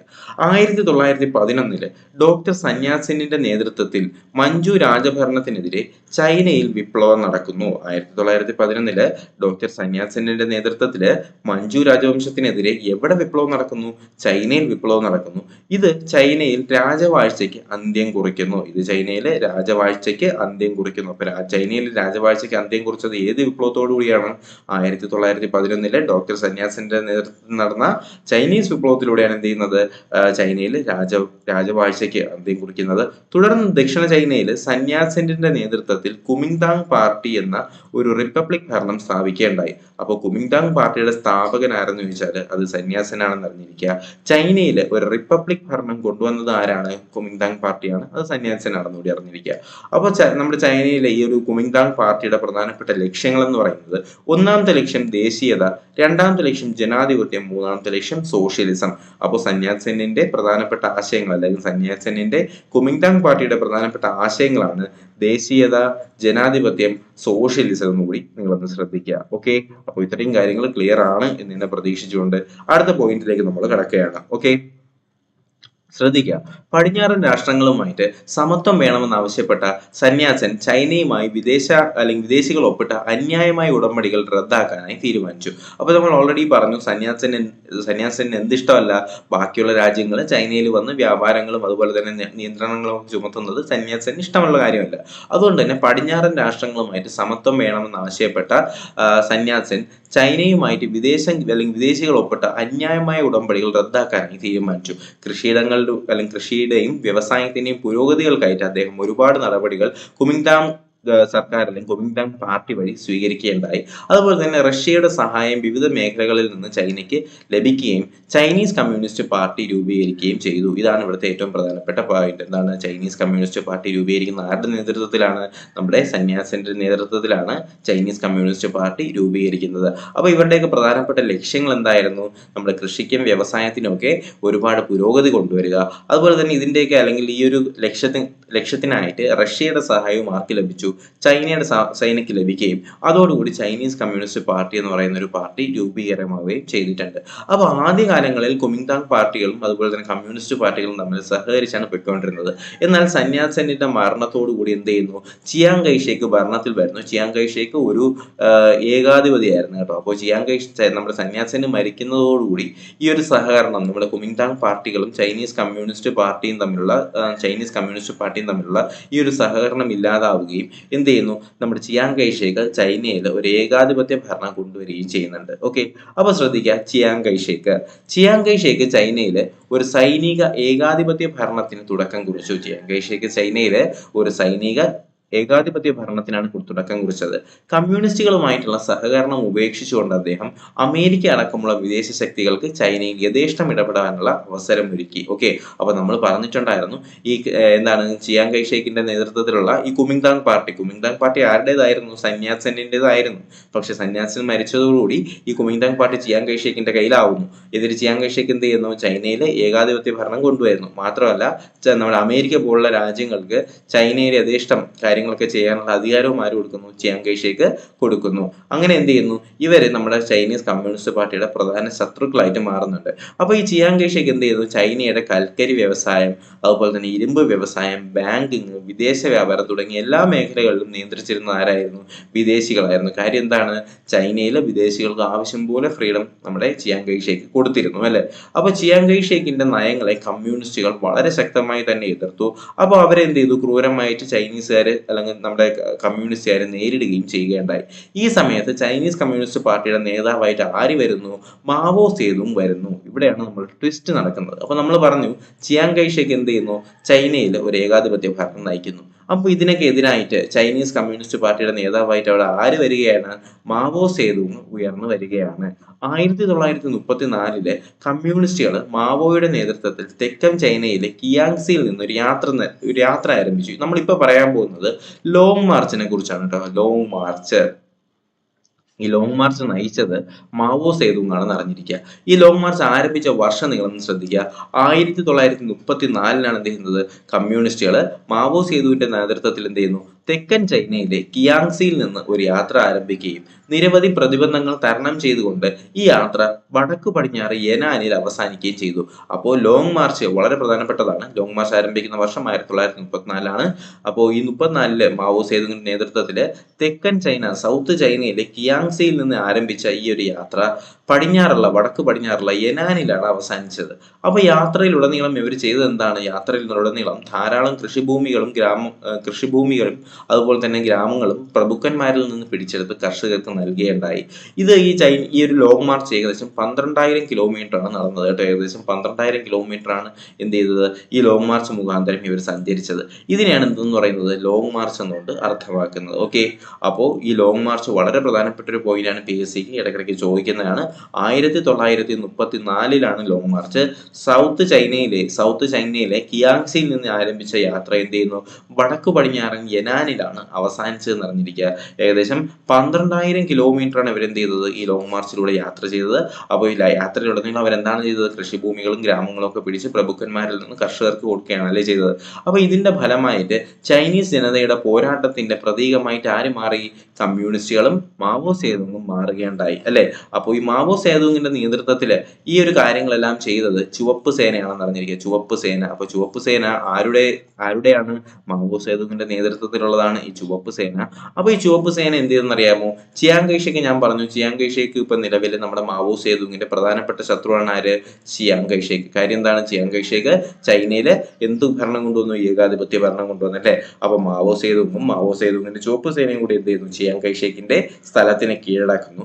അങ്ങനെ എന്ത് ചെയ്യുന്നു, അദ്ദേഹം 1949 സമയങ്ങളാകുമ്പോഴത്തേക്കും ചിയാങ് കൈഷേക്ക് തായ്വാനിലേക്ക് രാഷ്ട്രീയാഭയം തേടുകയുണ്ടായി. കാര്യം എന്താണ്, ചിയാങ് കൈഷേക്കിനെ വധിക്കുമെന്ന് ഒരു അവസ്ഥ തന്നെ വരികയുണ്ടായി കേട്ടോ. അപ്പോൾ ചിയാങ് കൈഷേക്ക് ജീവരക്ഷാർത്ഥം തായ്വാനിലേക്ക് രാഷ്ട്രീയാഭയം നേടി.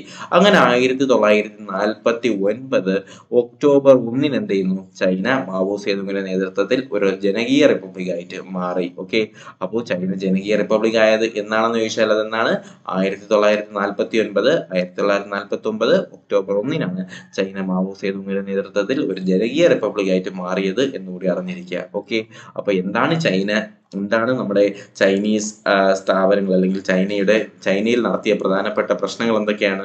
ഒന്ന് നമ്മുടെ കറുപ്പ് വ്യാപാരവും, മറ്റൊന്നെന്ന് പറയുന്നത് തുറന്ന വാതിൽ നയവുമാണ്. ഇതിൽ കറുപ്പ് വ്യാപാരം കൊണ്ടുവന്നത് യൂറോപ്യൻസും തുറന്ന വാതിൽ നയം കൊണ്ടുവന്നത് അമേരിക്കയിലെ ജോൺ ഹേ ആണെന്ന് അറിഞ്ഞു. പിന്നെ 1900-കളിൽ എന്ത് സംഭവിക്കുന്നു, ബോക്സർ കലാപം സംഭവിക്കുന്നു. പിന്നെ സന്യാസന്റെ നേതൃത്വത്തിൽ ഇതൊരു ടൈം ലൈൻ പോലെ തന്നെ പഠിക്കണം കേട്ടോ. 1900 ബോക്സർ കലാപം, 1911 എന്ത് സംഭവിക്കുന്നു, ഒരു റിപ്പബ്ലിക് ഭരണം എവിടെ സ്ഥാപിക്കുന്നു, ചൈനയിൽ സ്ഥാപിക്കുന്നു. കുമിങ്താങ് പാർട്ടി വരുന്നത് 1911 നമ്മൾ പഠിച്ചു. പിന്നെ എന്താണ് പഠിച്ചത്, പിന്നെ നമ്മുടെ ചൈനീസ് കമ്മ്യൂണിസ്റ്റ് പാർട്ടി വരുന്നല്ലേ, ചൈനീസ് കമ്മ്യൂണിസ്റ്റ് പാർട്ടിയും വരുന്നത് ഈ ഒരു സമയത്താണ്. ചൈനീസ് കമ്മ്യൂണിസ്റ്റ് പാർട്ടിയും ഈ ഒരു സമയത്താണ് വരുന്നത് നമ്മൾ പഠിച്ചിട്ടുണ്ടായിരുന്നു. പിന്നെ എന്ത് ചെയ്യുന്നു, ജനകീയ റിപ്പബ്ലിക്, ചൈന ഒരു ജനകീയ റിപ്പബ്ലിക് ആയിട്ട് മാറുന്നു. 1934 ലോങ് മാർച്ച് നടക്കുകയും ഈ ലോങ് മാർച്ചിന്റെ നേതൃത്വം നമ്മുടെ മാവോ സേതുങ് ഏറ്റെടുക്കുകയും തൽഫലമായിട്ട് 1949 ഒക്ടോബർ 1 ചൈന എന്തായിട്ട് മാറുന്നു, ഒരു ജനകീയ റിപ്പബ്ലിക് ആയിട്ട് മാറുകയും ചെയ്യുന്നുണ്ട്. അപ്പോൾ ഇത്രയും കാര്യങ്ങളാണ് നമ്മുടെ ചൈനീസ് വിപ്ലവവുമായിട്ട് ബന്ധപ്പെടുത്തിയിട്ട് നിങ്ങളുമായിട്ട് ഡിസ്കസ് ചെയ്യാനുണ്ടായിരുന്ന ഇത്രയും കാര്യങ്ങളാണ്. അപ്പോൾ നമുക്ക് നോക്കാം, ഇതിനകത്ത് നമ്മൾ പഠിച്ച വിപ്ലവങ്ങളെല്ലാം ഇവരൊരു ടേബിൾ പോലെ കൊടുത്തിട്ടുണ്ട് കേട്ടോ. അപ്പോൾ എന്താണ് ഈ ഒരു വിപ്ലവം, അല്ലെങ്കിൽ നമ്മൾ പഠിച്ച ഇത്രയും നേരം, അല്ലെങ്കിൽ ഇന്ന് ഈ ഒരു ഒന്നാമത്തെ പാഠഭാഗത്തിനകത്ത് നമ്മൾ പഠിച്ച എല്ലാ കാര്യങ്ങളും ഇതിനകത്ത് കൊടുത്തിട്ടുണ്ട്. അപ്പോൾ എന്തൊക്കെയാണ് നമ്മുടെ ലോകത്തെ മാറ്റിമറിച്ച വിപ്ലവങ്ങൾ എന്ന് പറഞ്ഞ് പഠിച്ച ഏതൊക്കെ വിപ്ലവങ്ങളാണ്? ഒന്ന്, നമ്മൾ അമേരിക്കൻ സ്വാതന്ത്ര്യ സമരം പഠിച്ചു. 2, നമ്മൾ ഫ്രഞ്ച് വിപ്ലവം പഠിച്ചു. 3, നമ്മൾ ലാറ്റിൻ അമേരിക്കൻ വിപ്ലവം പഠിച്ചു. 4, നമ്മൾ റഷ്യൻ വിപ്ലവം പഠിച്ചു. 5, നമ്മൾ ചൈനീസ് വിപ്ലവം പഠിച്ചു. ഇതില് അമേരിക്കൻ വിപ്ലവത്തിന്റെ കാരണം എന്താണ്? ഇംഗ്ലണ്ടിന്റെ കോളനി വാഴ്ചയ്ക്ക് എതിരായിട്ടാണ് അമേരിക്കൻ വിപ്ലവം നടക്കുന്നത്. ജോർജ് വാഷിംഗ്ടണും തോമസ് ജെഫേഴ്സണും തോമസ് പെയിനുമാണ് എന്ത് ചെയ്യുന്നത്, ഈ ഒരു വിപ്ലവം നയിക്കുന്നത്. ഫ്രഞ്ച് വിപ്ലവം നടക്കുന്നത് എന്തുകൊണ്ടാണ്? സ്വേച്ഛാധിപത്യ ഭരണത്തിനും ഫ്യൂഡൽ വ്യവസ്ഥയ്ക്കും എതിരായിട്ടാണ് ഫ്രഞ്ച് വിപ്ലവം നടക്കുന്നത്. വോൾട്ടേർ, റൂസോ, മോണ്ടസ്ക്യൂ ആണ് ഇതിന്റെ നേതാക്കൾ. ലാറ്റിൻ അമേരിക്കൻ വിപ്ലവം നടക്കുന്നത് എന്തുകൊണ്ടാണ്? സ്പെയിനിന്റെയും പോർച്ചുഗലിന്റെയും ആധിപത്യത്തിനെതിരായിട്ടാണ് ലാറ്റിൻ അമേരിക്കൻ വിപ്ലവം നടക്കുന്നത്. Francisco Miranda, Simon Bolivar, Jose de San Martin എന്നിവരാണ് എന്ത് ചെയ്യുന്നത്, ഈ വിപ്ലവത്തിന്റെ നേതാക്കൾ. റഷ്യൻ വിപ്ലവം നടക്കുന്നത് എന്തുകൊണ്ടാണ്? രാജവാഴ്ചയ്ക്കെതിരായിട്ടും ഫ്യൂഡൽ വ്യവസ്ഥയ്ക്കെതിരായിട്ടുമാണ് റഷ്യൻ വിപ്ലവം നടക്കുന്നത്. അലക്സാണ്ടർ കെറൻസ്കി, ലെനിൻ, ട്രോട്സ്കി എന്നിവരാണ് റഷ്യൻ വിപ്ലവത്തിന്റെ നേതാക്കൾ. അതുപോലെ തന്നെ ചൈനീസ് വിപ്ലവം നടക്കുന്നത് എന്തുകൊണ്ടാണ്? വിദേശാധിപത്യത്തിനും ഫ്യൂഡൽ വ്യവസ്ഥയ്ക്കും എതിരായിട്ട് മഞ്ജു രാജവാഴ്ചയ്ക്കും എതിരായി വരുന്നതാണ് ചൈനീസ് വിപ്ലവം. ഇതിന്റെ നേതാവ് ആരായിരുന്നു? നമ്മുടെ സന്യാസനും മാവോ സേതുങ്ങുമാണ് ചൈനീസ് വിപ്ലവത്തിന്റെ നേതാക്കൾ. അപ്പൊ ലോകത്തെ മാറ്റിമറിച്ച വിപ്ലവങ്ങൾ എന്ന് പറയുന്നത് ഈ പാഠഭാഗവും 5 വിപ്ലവങ്ങളും നിങ്ങൾക്ക് എന്തായാലും തീർച്ചയായിട്ടും പരീക്ഷയ്ക്ക് ചോദിക്കുന്നതാണ്. നിങ്ങൾക്ക് മനസ്സിലായി എന്ന് തന്നെ പ്രതീക്ഷിക്കുന്നു. അപ്പോൾ ഈ ക്ലാസ് ഫലപ്രദമായിട്ടുണ്ടെങ്കിൽ തീർച്ചയായിട്ടും എന്ത് ചെയ്യുക, ചാനൽ സബ്സ്ക്രൈബ് ചെയ്യാൻ മറക്കരുത്. നിങ്ങളുടെ പുതിയ സുഹൃത്തുക്കളിലേക്ക് കൂടി എന്ത് ചെയ്യുക, ഈ ഒരു വീഡിയോ എത്തിച്ചു കൊടുക്കാനും ഈ ചാനലിനെ പരിചയപ്പെടുത്തി കൊടുക്കാനും തീർച്ചയായിട്ടും മറക്കരുത്. അപ്പോൾ ഇഷ്ടമെങ്കിൽ ലൈക്ക് ചെയ്യുക, ചാനൽ സബ്സ്ക്രൈബ് ചെയ്യുക. അപ്പോൾ പുതിയ വീഡിയോയും ക്ലാസ്സും ഒക്കെ ആയിട്ട് നമുക്ക് ഉടനെ തന്നെ കാണാം. അതുവരേക്കും എല്ലാവർക്കും bye bye, good bye, take care. പുതിയൊരു വീഡിയോയിലേക്ക് എല്ലാവർക്കും സ്വാഗതം. അപ്പൊ നമ്മൾ ഇന്ന് ഈ വീഡിയോയിൽ ചൈനീസ് വിപ്ലവത്തെ കുറിച്ചാണ് പഠിക്കുന്നത്. ഇത് നമ്മുടെ 10ാം ക്ലാസ്സിലെ ഒന്നാമത്തെ പാഠഭാഗത്തിന്റെ ഏറ്റവും ലാസ്റ്റ് ടോപ്പിക്കാണ്. അപ്പൊ നമ്മൾ ഇതിന്റെ ബാക്കി ടോപ്പിക്കുകളായിട്ടുള്ള നമ്മുടെ Russian revolution, French revolution, American സ്വാതന്ത്ര്യ സമരം, ലാറ്റിൻ അമേരിക്കൻ വിപ്ലവത്തിനെ കുറിച്ചൊക്കെ വളരെ ഡീറ്റെയിൽ ആയിട്ട് കഴിഞ്ഞ ക്ലാസ്സുകളിൽ നമ്മൾ പഠിച്ചതാണ്. അപ്പോൾ നമുക്ക് എന്തായാലും ക്ലാസ്സിലേക്ക് കിടക്കാം. അതിനു മുന്നേ ചാനൽ ഇതുവരെ സബ്സ്ക്രൈബ് ചെയ്യാതെ വീഡിയോ ലൈക്ക് ചെയ്ത് ആരെങ്കിലും കാണുന്നുണ്ടെങ്കിൽ ചാനൽ സബ്സ്ക്രൈബ് ചെയ്ത് സപ്പോർട്ട് ചെയ്യുക. വീഡിയോ കൂടി ലൈക്ക് ചെയ്യാനായിട്ട് മറക്കരുത്. അപ്പൊ എന്തായാലും നമുക്ക് പോയിന്റിലേക്ക് തന്നെ കിടക്കാം. ചൈനീസ് വിപ്ലവം. ഈ ചൈനീസ് വിപ്ലവത്തെ കുറിച്ച് പഠിക്കുമ്പോഴത്തേക്കും ചൈനീസില് അല്ലെങ്കിൽ നമ്മുടെ ചൈനയില് യൂറോപ്യൻ രാഷ്ട്രങ്ങളും അമേരിക്കയും ഉൾപ്പെട്ട കൊളോണിയൽ ശക്തിയിൽ പ്രധാനമായും 2 നയങ്ങളാണ് സ്വീകരിച്ചിരുന്നത്. യൂറോപ്യൻ രാഷ്ട്രങ്ങളും അമേരിക്കയും ഉൾപ്പെട്ട കൊളോണിയൽ ശക്തികൾ ചൈനയിൽ പ്രധാനമായും 2 നയങ്ങൾ സ്വീകരിച്ചിരുന്നു. അവയെന്ന് പറയുന്നത് കറുപ്പ് വ്യാപാരവും അതുപോലെ തന്നെ തുറന്ന വാതിൽ നയവുമാണ്. ഓക്കെ, അപ്പൊ ചൈനീസ് വിപ്ലവത്തെ കുറിച്ച് പഠിക്കുമ്പോഴത്തേക്കും എന്താണ് കറുപ്പ് വ്യാപാരമെന്നും എന്താണ് തുറന്ന വാതിൽ നയം അല്ലെങ്കിൽ ഓപ്പൺ ഡോർ പോളിസി എന്ന് നമ്മൾ വളരെ വ്യക്തമായിട്ട് അറിഞ്ഞിരിക്കണം. അപ്പൊ നമുക്ക് നോക്കാം എന്താണ് കറുപ്പ് വ്യാപാരം. ചൈനീസ് ഉൽപ്പന്നങ്ങളായിട്ടുള്ള നമ്മുടെ പട്ട്, തേയില, മൺപാത്രങ്ങൾ എന്നിവയ്ക്ക് യൂറോപ്പിൽ ഭയങ്കര ഡിമാൻഡ് ഉണ്ടായിരുന്നു കേട്ടോ. അതുകൊണ്ട് തന്നെ എന്ത് ചെയ്തു, ഈ ചൈനക്കാര് ഈ മൺപാത്രവും പട്ടും തേയിലയൊക്കെ യൂറോപ്പിലേക്കും അതുപോലെ തന്നെ ബാക്കിയുള്ള രാജ്യങ്ങളിലേക്കൊക്കെ കയറ്റി അയച്ചുകൊണ്ട് വൻതോതിൽ ലാഭം ഉണ്ടാക്കി. എന്നാൽ ചൈനയിലേക്ക് ഇറക്കുമതി വളരെ കുറവായിരുന്നു. അതുകൊണ്ട് തന്നെ യൂറോപ്യൻ വ്യാപാരികൾക്ക് നഷ്ടം മാത്രമാണ് സംഭവിച്ചത്. ഇത് പരിഹരിക്കാനായിട്ട് ഇംഗ്ലീഷ് വ്യാപാരികൾ ചൈനയിലേക്ക് ലഹരി പദാർത്ഥങ്ങൾ കയറ്റി അയക്കാനായി തീരുമാനിച്ചു. ഈ ലഹരി പദാർത്ഥത്തിൽ ഏറ്റവും പ്രധാനപ്പെട്ട ഒരു കോമ്പൗണ്ടാണ് കറുപ്പ് എന്ന് പറയുന്നത്. കറുപ്പ് എന്ന് പറയുന്നത് പോപ്പി എന്ന് പറയുന്ന ഒരു ചെടിയുണ്ട്, അതിന്റെ ഒരു വിത്തോ സംതിങ് ആണ് ഈ കറുപ്പ് എന്ന് പറയുന്ന ഒരു സാധനം. അപ്പൊ ഈ കറുപ്പ് ഇറക്കുമതി ചെയ്യാനായിട്ട് തീരുമാനിച്ചു. ഇത് ചൈനയുടെയും വ്യാപാരത്തിന്റെയും ഇതിന്റെ ഉപയോഗം ചൈനീസ് ജനതയുടെ മാനസിക നിലയും വളരെ പ്രതികൂലമായി തന്നെ ബാധിച്ചു. അപ്പോൾ ഈ കറുപ്പ് ഇറക്കുമതി ചെയ്തതോടുകൂടി ഈ ഒരു ചൈനക്കാരെന്ത് ചെയ്യാൻ തുടങ്ങി, കറുപ്പ് ഉപയോഗിക്കാനും ഇത് ഉപയോഗിക്കുന്നതിലൂടെ ചൈനീസ് വ്യാപാരത്തെയും ഇതിന്റെ ഉപയോഗം ചൈനീസ് ജനതയുടെ മാനസിക നിലയും സാമ്പത്തിക നിലയും തന്നെ വളരെ പ്രതികൂലമായിട്ട് ബാധിക്കുകയും ഇതോടുകൂടി ചൈന സാമ്പത്തികമായും മാനസികമായും ചൈനക്കാർ യൂറോപ്യൻകാരന്മാരുടെ അടിമത്തത്തിലാവുകയും ചെയ്യുന്നുണ്ട്. ഇതാണ് കറുപ്പ് വ്യാപാരം എന്ന് പറയുന്നത്. അപ്പോൾ വേറൊന്നുമല്ല ഇതിനകത്ത് പറയുന്നത്, ചൈനയുടെ പട്ടും തേയിലയും മൺപാത്രമൊക്കെ വളരെ പ്രസിദ്ധമായതുകൊണ്ട് ഇവ യൂറോപ്യൻ രാജ്യങ്ങളിലേക്ക് കയറ്റി അയച്ച് ചൈന വലിയ തോതിൽ ലാഭം ഉണ്ടാക്കി. പക്ഷേ ചൈനയിലേക്ക് ഒന്നും ഇറക്കുമതി ചെയ്യാനില്ലാതിരുന്നാൽ യൂറോപ്യൻകാരന്മാർക്ക് നഷ്ടമാണ് ഉണ്ടായത്. അതോടുകൂടി അവരെന്ത് ചെയ്തു, ഇത് പരിഹരിക്കാനായിട്ട് ചൈനയിലേക്ക് കറുപ്പ് ഇറക്കുമതി ചെയ്യാനായി തുടങ്ങി. അപ്പൊ ഈ കറുപ്പ് ഇറക്കുമതി ചെയ്ത് ചൈനക്കാർ ഉപയോഗിച്ചതിലൂടെ അവിടുത്തെ രാജാവ് വരെ ഈ ഒരു കറുപ്പിന് അടിമയാവുകയും അങ്ങനെ എന്ത് ചെയ്തു, അവിടുത്തെ ജനങ്ങളുടെ മാനസിക നിലയും സാമ്പത്തിക നിലയും മൊത്തത്തിൽ ചൈനക്കാർ എന്ത് ചെയ്യാൻ തുടങ്ങി, കറുപ്പിന് അടിമയാവാനായിട്ട് തുടങ്ങി. അവസാനം അത് യൂറോപ്യക്കാരന്മാർ അല്ലെങ്കിൽ യൂറോപ്യൻസ് ചൈനീസ് മാർക്കറ്റും ചൈനീസ് സമ്പദ് വ്യവസ്ഥയൊക്കെ പിടിച്ചെടുക്കുന്ന ഒരു രീതിയിലേക്ക് മാറുകയും ചെയ്തു. അടുത്ത് എന്താണ് തുറന്ന വാതിൽ നയം എന്നാണ് നമുക്ക് നോക്കേണ്ടത്. ഈ തുറന്ന വാതിൽ നയം കൊണ്ടുവന്നത് അമേരിക്കയാണെന്ന് അറിഞ്ഞിരിക്കുക. അമേരിക്കയുടെ John Hay, JOHN, John Hay എന്നറിഞ്ഞിട്ടോ, ജോൺ ഹേ. അപ്പൊ നമ്മൾ ജോൺ ഹേ, നമ്മൾ ആൾക്കാരെയൊക്കെ ഡോർ തുറന്നു വെച്ചിട്ട് വിളിക്കത്തില്ലേ, ഹേ ഇങ്ങോട്ട് വാ, ഹേ ഇങ്ങോട്ട് വരൂ എന്നൊക്കെ പറഞ്ഞ് വിളിക്കത്തില്ലേ. അപ്പൊ തുറന്ന വാതിൽ, അപ്പോൾ ചൈനയിലെ തുറന്ന വാതിൽ നയം കൊണ്ടുവന്ന ആരെന്ന് ചോദിച്ചാൽ അത് ജോൺ ഹേ ആണെന്ന് ആദ്യമായിട്ട് അറിഞ്ഞിരിക്കുക. അപ്പോൾ ചൈനയിൽ കറുപ്പ് വ്യാപാരം കൊണ്ടുവന്ന ആരാണ്, അത് യൂറോപ്യൻസ് ആണ് കേട്ടോ. അത് യൂറോപ്യൻസ് ആണ് ചൈനയിൽ കറുപ്പ് വ്യാപാരം കൊണ്ടുവന്നത്. എന്നാൽ ചൈനയിൽ തുറന്ന വാതിൽ നയം കൊണ്ടുവന്നത് അമേരിക്കക്കാരാണെന്ന് അറിഞ്ഞിരിക്കുക. അപ്പൊ എന്തായാലും നമുക്ക് നോക്കാം എന്താണ് നമ്മുടെ തുറന്ന വാതിൽ നയം എന്ന് നോക്കാം. 19-ാം നൂറ്റാണ്ടിന്റെ അവസാനമാകുമ്പോഴത്തേക്കും നിരവധി യൂറോപ്യൻ രാജ്യങ്ങൾ ചൈനയിലെ വ്യാപാര ആനുകൂല്യങ്ങൾ കരസ്ഥമാക്കിയിട്ടുണ്ട്. എന്നാൽ ഈ സമയത്ത് ചൈനയിൽ ശ്രദ്ധിക്കാൻ കഴിയാതിരുന്ന അമേരിക്കയ്ക്ക് ഈ ആനുകൂല്യങ്ങളൊന്നും ലഭിച്ചില്ല. അപ്പോൾ നമ്മുടെ അമേരിക്കക്കാർ നോക്കിയപ്പോഴത്തേക്കും ഒരുപാട് യൂറോപ്യൻ രാജ്യങ്ങൾക്ക് എന്ത് ചെയ്യുന്നുണ്ട്, ചൈനയിലെ വ്യാപാര ആനുകൂല്യങ്ങളും അതുപോലെ തന്നെ ഒരുപാട് ആനുകൂല്യങ്ങൾ ലഭിക്കുന്നുണ്ട്. പക്ഷെ അമേരിക്ക എന്ത് ചെയ്യുന്നില്ല, ഈ കാര്യത്തിലൊന്നും ശ്രദ്ധിക്കാത്തതുകൊണ്ട് അമേരിക്കയ്ക്ക് ഈ ഒരു ആനുകൂല്യങ്ങളൊന്നും ലഭിക്കുന്നില്ല. അതുകൊണ്ട് എന്ത് ചെയ്യുന്നു, അമേരിക്കൻ സ്റ്റേറ്റ് സെക്രട്ടറി ജനറൽ ആയിട്ടുള്ള ജോൺ ഹേ എന്ത് ചെയ്തു, നമ്മുടെ ചൈനയിൽ കൊണ്ടുവന്ന ഒരു നയമാണ് നമ്മുടെ തുറന്ന വാതിൽ നയം എന്ന് പറയുന്നത്. അപ്പൊ എന്താണ് ഈ തുറന്ന വാതിൽ നയം എന്ന് ചോദിക്കുകയാണെങ്കിൽ, ഈ നയം അനുസരിച്ച് ചൈനക്കാരുടെ കമ്പോളങ്ങൾ എല്ലാ രാജ്യങ്ങൾക്കും തുല്യാവകാശവും അവസരവും ഉണ്ടെന്ന് അമേരിക്ക വാദിച്ചു. അപ്പൊ നമ്മുടെ ജോൺ ഹേ കൊണ്ടുവന്ന തുറന്ന വാതിൽ നയത്തിന്റെ പ്രധാന ലക്ഷ്യം എന്തായിരുന്നു, ചൈനയുടെ കമ്പോളങ്ങളിൽ എല്ലാ രാജ്യങ്ങൾക്കും തുല്യ അവകാശവും അവസരവും ഉണ്ടെന്നാണ് അമേരിക്ക ഈ ഒരു തുറന്ന വാതിൽ നയത്തിലൂടെ പ്രഖ്യാപിച്ചത്. അപ്പോ ഈ തുറന്ന വാതിൽ നയം കൊണ്ടുവന്ന ആരാണെന്ന് ചോദിച്ചാൽ അമേരിക്കൻ സ്റ്റേറ്റ് സെക്രട്ടറി ആയിട്ടുള്ള ജോൺ ഹേ ആണെന്ന് കൂടി അറിഞ്ഞിരിക്കുക. അപ്പൊ ഇതിന്റെ പ്രധാനപ്പെട്ട ലക്ഷ്യം എന്തായിരുന്നു, അമേരിക്കയിലേക്ക് ചൈനയിൽ അല്ലെങ്കിൽ അമേരിക്കയ്ക്ക് ചൈനയിൽ ഇടപെടാൻ അവസരമൊരുക്കുക എന്നതായിരുന്നു ഈ നയത്തിന്റെ പ്രധാന ലക്ഷ്യം. അമേരിക്കയ്ക്ക് ചൈനയിൽ ഇടപെടാൻ അവസരമൊരുക്കുക എന്നായിരുന്നു തുറന്ന വാതിൽ നയത്തിന്റെ പ്രധാനപ്പെട്ട ലക്ഷ്യം. അപ്പൊ എന്താണ് തുറന്ന വാതിൽ നയമെന്നും എന്താണ് കറുപ്പ് വ്യാപാരമെന്നും വളരെ വ്യക്തമായി തന്നെ നിങ്ങൾക്ക് മനസ്സിലായെന്ന് തന്നെ പ്രതീക്ഷിക്കുന്നു. അപ്പൊ നമുക്ക് നോക്കാം അടുത്ത പോയിന്റിലേക്ക്. അപ്പൊ അടുത്ത് നമ്മൾ നോക്കാനായിട്ട് പോകുന്നത് എന്താണ് ബോക്സർ കലാപം എന്നാണ് കേട്ടോ. അപ്പൊ ഈ ബോക്സർ കലാപം വളരെ പ്രധാനപ്പെട്ട ഒരു പോയിന്റ് ആണ്. നമ്മൾ ചൈനീസ് വിപ്ലവവുമായിട്ട് ബന്ധപ്പെടുത്തിയിട്ട് വളരെ പ്രധാനപ്പെട്ട ഒരു പോയിന്റ് ആണ് ഈ ബോക്സർ കലാപം. അപ്പൊ ഇതിലേക്ക് വരുന്ന ചോദ്യങ്ങൾ ഉത്തരങ്ങൾ ആ ഒരു രീതിയിൽ തന്നെ നമുക്ക് പഠിച്ചു പോവാം. ചൈനയിൽ പ്രവർത്തിച്ചിരുന്ന രഹസ്യ സംഘടനകളായിട്ടുള്ള മഞ്ചു രാജവംശത്തിനെതിരെ സംഘടിപ്പിച്ച ഒരു കലാപമാണ് ബോക്സർ കലാപം എന്ന് അറിഞ്ഞിരിക്കുക. എന്താണ്, ചൈനയിൽ പ്രവർത്തിച്ചിരുന്ന ചില രഹസ്യ സംഘടനകൾ എന്ത് ചെയ്യുന്നു, മഞ്ജു രാജവംശത്തിനെതിരെ 1900 കൊണ്ടുവന്ന കലാപമാണെന്ത്, ബോക്സർ കലാപം. എന്തുകൊണ്ടാണ് ഈ മഞ്ജു രാജവംശത്തിനെതിരെ ഈ രഹസ്യ സംഘടനകൾ ഇങ്ങനെ ഒരു കലാപം കൊണ്ടുവന്നിരുന്നത്? ചൈന ഭരിച്ചിരുന്ന മഞ്ജു രാജവംശം വിദേശ ഇടപെടലിനും ആധിപത്യത്തിനും അനുകൂലമായ നിലപാടുകളാണ് സ്വീകരിച്ചത് അല്ലെ.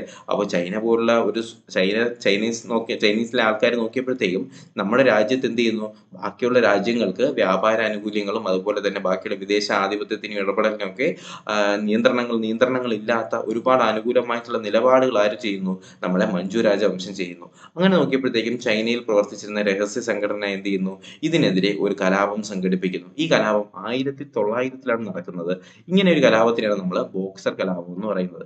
അപ്പോൾ ബോക്സർമാരുടെ മുഷ്ടിയായിരുന്നു എന്ത്, ഈ ഒരു കലാപത്തിന്റെ ചിഹ്നം. ബോക്സർമാരുടെ മുഷ്ടിയായിരുന്നു ഈ ഒരു കലാപത്തിന്റെ ചിഹ്നം. അതുകൊണ്ടാണ് ഇതിനെ ബോക്സർ കലാപം എന്ന് അറിയപ്പെടുന്നത്. ഓക്കെ അല്ലേ? ഈ ഒരു ബോക്സർ കലാപം വിജയമായിരുന്നോ? അല്ല, ബോക്സർ കലാപം പരാജയപ്പെട്ടെങ്കിലും പിൽക്കാല വിപ്ലവങ്ങൾക്ക് ഇത് എന്ത് ചെയ്തു, ശക്തി കൊടുത്തു കേട്ടോ. അപ്പൊ എന്താണ് ബോക്സർ കലാപം എന്ന് മനസ്സിലായില്ലേ? ചൈനയിൽ ഭരിച്ചിരുന്ന മഞ്ജു രാജവംശം വിദേശ ഇടപെടലിനും ആധിപത്യത്തിനും അനുകൂലമായ നിലപാടുകൾ സ്വീകരിച്ചു. അതുകൊണ്ട് എന്ത് ചെയ്യുന്നു, ചൈനയിലെ ചില രഹസ്യ സംഘടനകൾ ഇതിനെതിരെ 1900 കലാപം സംഘടിപ്പിക്കുന്നു. അപ്പോൾ ഇതിന്റെ ചിഹ്നം എന്തായിരുന്നു, ബോക്സർമാരുടെ മുഷ്ടി. അപ്പോൾ ഇതിനെന്ത് ചെയ്യുന്നു, ബോക്സർ കലാപം എന്ന പേരിൽ അറിയപ്പെടുന്നു. അപ്പോൾ വേറെ സംശയമൊന്നുമില്ല, വളരെ ക്ലിയർ ആണെന്ന് തന്നെ പ്രതീക്ഷിക്കുന്നു. നമുക്ക് അടുത്ത പോയിന്റിലേക്ക് കിടക്കാം. അപ്പോൾ ഇതിനകത്ത് ഒരു വ്യക്തിയുടെ പേര് കൊടുത്തിരിക്കുന്ന ഒരു ഫോട്ടോ ഉണ്ടായിരുന്നു നിങ്ങൾ. ഇദ്ദേഹത്തിന്റെ പേരാണ് ഡോക്ടർ സന്യാസൻ. അപ്പൊ നമ്മൾ നോക്കാൻ പോകുന്നത് സന്യാസന്റെ കുമിങ്താങ് പാർട്ടിയെ കുറിച്ചാണ്. ഒന്ന് ശ്രദ്ധിക്കുക. 1911 ഡോക്ടർ സന്യാസന്റെ നേതൃത്വത്തിൽ മഞ്ജു രാജഭരണത്തിനെതിരെ ചൈനയിൽ വിപ്ലവം നടക്കുന്നു. 1911 ഡോക്ടർ സന്യാസന്റെ നേതൃത്വത്തിൽ മഞ്ജു രാജവംശത്തിനെതിരെ എവിടെ വിപ്ലവം നടക്കുന്നു, ചൈനയിൽ വിപ്ലവം നടക്കുന്നു. ഇത് ചൈനയിൽ രാജവാഴ്ചയ്ക്ക് അന്ത്യം കുറിക്കുന്നു. അപ്പൊ ചൈനയിൽ രാജവാഴ്ചയ്ക്ക് അന്ത്യം കുറിച്ചത് ഏത് വിപ്ലവത്തോടു കൂടിയാണ്? 1911 ഡോക്ടർ സന്യാസന്റെ നേതൃത്വത്തിൽ നടന്ന ചൈനീസ് വിപ്ലവത്തിലൂടെയാണ് എന്ത് ചെയ്യുന്നത്, ചൈനയിൽ രാജവാഴ്ചയ്ക്ക് അന്ത്യം കുറിക്കുന്നത്. തുടർന്ന് ദക്ഷിണ ചൈനയിൽ സന്യാസന്റെ നേതൃത്വത്തിൽ കുമിങ്താങ് പാർട്ടി എന്ന ഒരു റിപ്പബ്ലിക് ഭരണം സ്ഥാപിക്കുകയുണ്ടായി. അപ്പോൾ കുമിങ്താങ് പാർട്ടിയുടെ സ്ഥാപകൻ ആരെന്ന് ചോദിച്ചാൽ അത് സന്യാസനാണെന്ന് അറിഞ്ഞിരിക്കുക. ചൈനയിൽ ഒരു റിപ്പബ്ലിക് ഭരണം കൊണ്ടുവന്നത് ആരാണ്? കുമിങ്താങ് പാർട്ടിയാണ്. അത് സന്യാസനാണെന്ന് കൂടി അറിഞ്ഞിരിക്കുക. അപ്പോൾ നമ്മുടെ ചൈനയിലെ ഈ ഒരു കുമിങ്താങ് പാർട്ടിയുടെ പ്രധാനപ്പെട്ട ലക്ഷ്യങ്ങൾ എന്ന് പറയുന്നത്, ഒന്നാമത്തെ ലക്ഷ്യം ദേശീയത, രണ്ടാമത്തെ ലക്ഷ്യം ജനാധിപത്യം, മൂന്നാമത്തെ ലക്ഷ്യം സോഷ്യലിസം. അപ്പോൾ സന്യാസന്റെ പ്രധാനപ്പെട്ട ആശയങ്ങൾ അല്ലെങ്കിൽ സന്യാസന്റെ കുമിങ്താങ് പാർട്ടിയുടെ പ്രധാനപ്പെട്ട ആശയങ്ങളാണ് ദേശീയത, ജനാധിപത്യം, സോഷ്യലിസം എന്ന് കൂടി നിങ്ങളൊന്ന് ശ്രദ്ധിക്കുക. ഓക്കെ, അപ്പോൾ ഇത്രയും കാര്യങ്ങൾ ക്ലിയർ ആണ് എന്ന് തന്നെ പ്രതീക്ഷിച്ചുകൊണ്ട് അടുത്ത പോയിന്റിലേക്ക് നമ്മൾ കടക്കുകയാണ്. ഓക്കെ, ശ്രദ്ധിക്കുക. പടിഞ്ഞാറൻ രാഷ്ട്രങ്ങളുമായിട്ട് സമത്വം വേണമെന്നാവശ്യപ്പെട്ട സന്യാസൻ ചൈനയുമായി വിദേശികൾ ഒപ്പിട്ട അന്യായമായ ഉടമ്പടികൾ റദ്ദാക്കാനായി തീരുമാനിച്ചു. അപ്പോൾ നമ്മൾ ഓൾറെഡി പറഞ്ഞു, സന്യാസന് എന്തിഷ്ടമല്ല, ബാക്കിയുള്ള രാജ്യങ്ങൾ ചൈനയിൽ വന്ന് വ്യാപാരങ്ങളും അതുപോലെ തന്നെ നിയന്ത്രണങ്ങളും ചുമത്തുന്നത് സന്യാസന് ഇഷ്ടമുള്ള കാര്യമല്ല. അതുകൊണ്ട് തന്നെ പടിഞ്ഞാറൻ രാഷ്ട്രങ്ങളുമായിട്ട് സമത്വം വേണമെന്നാവശ്യപ്പെട്ട സന്യാസൻ ചൈനയുമായിട്ട് വിദേശികൾ ഒപ്പിട്ട അന്യായമായ ഉടമ്പടികൾ റദ്ദാക്കാനായി തീരുമാനിച്ചു. കൃഷിയുടെയും വ്യവസായത്തിന്റെയും പുരോഗതികൾക്കായിട്ട് അദ്ദേഹം ഒരുപാട് നടപടികൾ കുമിങ്താങ് സർക്കാർ അല്ലെങ്കിൽ കുമിങ്താങ് പാർട്ടി വഴി സ്വീകരിക്കുകയുണ്ടായി. അതുപോലെ തന്നെ റഷ്യയുടെ സഹായം വിവിധ മേഖലകളിൽ നിന്ന് ചൈനയ്ക്ക് ലഭിക്കുകയും ചൈനീസ് കമ്മ്യൂണിസ്റ്റ് പാർട്ടി രൂപീകരിക്കുകയും ചെയ്തു. ഇതാണ് ഇവിടുത്തെ ഏറ്റവും പ്രധാനപ്പെട്ട പോയിന്റ്. എന്താണ്, ചൈനീസ് കമ്മ്യൂണിസ്റ്റ് പാർട്ടി രൂപീകരിക്കുന്ന ആരുടെ നേതൃത്വത്തിലാണ്? നമ്മുടെ സന്യാസന്റെ നേതൃത്വത്തിലാണ് ചൈനീസ് കമ്മ്യൂണിസ്റ്റ് പാർട്ടി രൂപീകരിക്കുന്നത്. അപ്പോൾ ഇവരുടെയൊക്കെ പ്രധാനപ്പെട്ട ലക്ഷ്യങ്ങൾ എന്തായിരുന്നു? നമ്മുടെ കൃഷിക്കും വ്യവസായത്തിനും ഒക്കെ ഒരുപാട് പുരോഗതി കൊണ്ടുവരിക. അതുപോലെ തന്നെ ഇതിന്റെയൊക്കെ അല്ലെങ്കിൽ ഈ ഒരു ലക്ഷ്യത്തിനായിട്ട് റഷ്യയുടെ സഹായവും ആർക്ക് ലഭിച്ചു? ചൈനയ്ക്ക് ലഭിക്കുകയും അതോടുകൂടി ചൈനീസ് കമ്മ്യൂണിസ്റ്റ് പാർട്ടി എന്ന് പറയുന്ന ഒരു പാർട്ടി രൂപീകരമാവുകയും ചെയ്തിട്ടുണ്ട്. അപ്പോൾ ആദ്യകാലങ്ങളിൽ കുമിങ്താങ് പാർട്ടികളും അതുപോലെ തന്നെ കമ്മ്യൂണിസ്റ്റ് പാർട്ടികളും തമ്മിൽ സഹകരിച്ചാണ് പോയിക്കൊണ്ടിരുന്നത്. എന്നാൽ സന്യാസന്റെ മരണത്തോടുകൂടി എന്ത് ചെയ്യുന്നു? ചിയാങ് കൈഷേക്ക് ഭരണത്തിൽ വരുന്നു. ചിയാങ് കൈഷേക്ക് ഒരു ഏകാധിപതിയായിരുന്നു കേട്ടോ. അപ്പോൾ നമ്മുടെ സന്യാസന് മരിക്കുന്നതോടുകൂടി ഈ ഒരു സഹകരണം നമ്മുടെ കുമിങ്താങ് പാർട്ടികളും ചൈനീസ് കമ്മ്യൂണിസ്റ്റ് പാർട്ടിയും തമ്മിലുള്ള ഈ ഒരു സഹകരണം ഇല്ലാതാവുകയും എന്ത് ചെയ്യുന്നു? നമ്മുടെ ചിയാങ് കൈഷേക്ക് ചൈനയിൽ ഒരു ഏകാധിപത്യ ഭരണം കൊണ്ടുവരികയും ചെയ്യുന്നുണ്ട്. ഓക്കെ, അപ്പൊ ശ്രദ്ധിക്കുക. ചിയാങ് കൈഷേക്ക് ചൈനയില് ഒരു സൈനിക ഏകാധിപത്യ ഭരണത്തിന് തുടക്കം കുറിച്ചു. ചിയാങ് കൈഷേക്ക് ചൈനയില് ഒരു സൈനിക ഏകാധിപത്യ ഭരണത്തിനാണ് തുടക്കം കുറിച്ചത്. കമ്മ്യൂണിസ്റ്റുകളുമായിട്ടുള്ള സഹകരണം ഉപേക്ഷിച്ചുകൊണ്ട് അദ്ദേഹം അമേരിക്ക അടക്കമുള്ള വിദേശ ശക്തികൾക്ക് ചൈനയിൽ യഥേഷ്ടം ഇടപെടാനുള്ള അവസരം ഒരുക്കി. ഓക്കെ, അപ്പൊ നമ്മൾ പറഞ്ഞിട്ടുണ്ടായിരുന്നു ഈ എന്താണ് ചിയാങ് കൈ ഷേക്കിന്റെ നേതൃത്വത്തിലുള്ള ഈ കുമിങ്താങ് പാർട്ടി ആരുടേതായിരുന്നു? സന്യാസെന്നിൻ്റെതായിരുന്നു. പക്ഷെ സന്യാസൻ മരിച്ചതോടുകൂടി ഈ കുമിങ്താങ് പാർട്ടി ചിയാങ് കൈ ഷേക്കിന്റെ കയ്യിലാവുന്നു. എന്നിട്ട് ചിയാങ് കൈ ഷേക്ക് എന്ത് ചെയ്യുന്നു? ചൈനയിലെ ഏകാധിപത്യ ഭരണം കൊണ്ടുവരുന്നു. മാത്രമല്ല നമ്മുടെ അമേരിക്ക പോലുള്ള രാജ്യങ്ങൾക്ക് ചൈനയിലെ യഥേഷ്ടം കാര്യങ്ങളൊക്കെ ചെയ്യാനുള്ള അധികാരവും ആര് കൊടുക്കുന്നു? ചിയാങ് കൈ ഷേക്ക് കൊടുക്കുന്നു. അങ്ങനെ എന്ത് ചെയ്യുന്നു? ഇവര് നമ്മുടെ ചൈനീസ് കമ്മ്യൂണിസ്റ്റ് പാർട്ടിയുടെ പ്രധാന ശത്രുക്കളായിട്ട് മാറുന്നുണ്ട്. അപ്പൊ ഈ ചിയാങ് കൈ ഷേക്ക് എന്ത് ചെയ്തു? ചൈനയുടെ കൽക്കരി വ്യവസായം, അതുപോലെ തന്നെ ഇരുമ്പ് വ്യവസായം, ബാങ്കിങ്, വിദേശ വ്യാപാരം തുടങ്ങിയ എല്ലാ മേഖലകളിലും നിയന്ത്രിച്ചിരുന്ന ആരായിരുന്നു? വിദേശികളായിരുന്നു. കാര്യം എന്താണ്? ചൈനയിലെ വിദേശികൾക്ക് ആവശ്യം പോലെ ഫ്രീഡം നമ്മുടെ ചിയാങ് കൈ ഷേക്ക് കൊടുത്തിരുന്നു അല്ലെ. അപ്പൊ ചിയാങ് കൈ ഷേക്കിന്റെ നയങ്ങളെ കമ്മ്യൂണിസ്റ്റുകൾ വളരെ ശക്തമായി തന്നെ എതിർത്തു. അപ്പോൾ അവരെന്ത് ചെയ്തു? ക്രൂരമായിട്ട് ചൈനീസുകാര് അല്ലെങ്കിൽ നമ്മുടെ കമ്മ്യൂണിസ്റ്റുകാരെ നേരിടുകയും ചെയ്യുകയുണ്ടായി. ഈ സമയത്ത് ചൈനീസ് കമ്മ്യൂണിസ്റ്റ് പാർട്ടിയുടെ നേതാവായിട്ട് ആര് വരുന്നു? മാവോ സേതുങ് വരുന്നു. ഇവിടെയാണ് നമ്മൾ ട്വിസ്റ്റ് നടക്കുന്നത്. അപ്പൊ നമ്മൾ പറഞ്ഞു ചിയാങ് കൈ ഷേക്ക് എന്ത് ചെയ്യുന്നു? ചൈനയിൽ ഒരു ഏകാധിപത്യ ഭരണം നയിക്കുന്നു. അപ്പൊ ഇതിനൊക്കെ എതിരായിട്ട് ചൈനീസ് കമ്മ്യൂണിസ്റ്റ് പാർട്ടിയുടെ നേതാവായിട്ട് അവിടെ ആര് വരികയാണ്? മാവോ സേതുങ് ഉയർന്നു വരികയാണ്. 1934 കമ്മ്യൂണിസ്റ്റുകൾ മാവോയുടെ നേതൃത്വത്തിൽ തെക്കൻ ചൈനയിലെ കിയാങ്സിയിൽ നിന്ന് ഒരു യാത്ര ആരംഭിച്ചു. നമ്മളിപ്പോ പറയാൻ പോകുന്നത് ലോങ് മാർച്ചിനെ കുറിച്ചാണ് കേട്ടോ. Long March. ഈ ലോങ് മാർച്ച് നയിച്ചത് മാവോ സേതുങ് ആണെന്ന് അറിഞ്ഞിരിക്കുക. ഈ ലോങ് മാർച്ച് ആരംഭിച്ച വർഷം നിങ്ങളൊന്ന് ശ്രദ്ധിക്കുക. 1934 എന്ത് ചെയ്യുന്നത്? കമ്മ്യൂണിസ്റ്റുകൾ മാവോ സേതുവിന്റെ നേതൃത്വത്തിൽ എന്ത് ചെയ്യുന്നു? തെക്കൻ ചൈനയിലെ കിയാങ്സിയിൽ നിന്ന് ഒരു യാത്ര ആരംഭിക്കുകയും നിരവധി പ്രതിബന്ധങ്ങൾ തരണം ചെയ്തുകൊണ്ട് ഈ യാത്ര വടക്കു പടിഞ്ഞാറ് യെനാനിൽ അവസാനിക്കുകയും ചെയ്തു. അപ്പോൾ ലോങ് മാർച്ച് വളരെ പ്രധാനപ്പെട്ടതാണ്. ലോങ് മാർച്ച് ആരംഭിക്കുന്ന വർഷം 1934. അപ്പോൾ ഈ 34 മാവോ സേതുങ്ങിന്റെ നേതൃത്വത്തില് തെക്കൻ ചൈന, സൗത്ത് ചൈനയിലെ കിയാങ്സിയിൽ നിന്ന് ആരംഭിച്ച ഈ ഒരു യാത്ര വടക്ക് പടിഞ്ഞാറുള്ള യെനാനിലാണ് അവസാനിച്ചത്.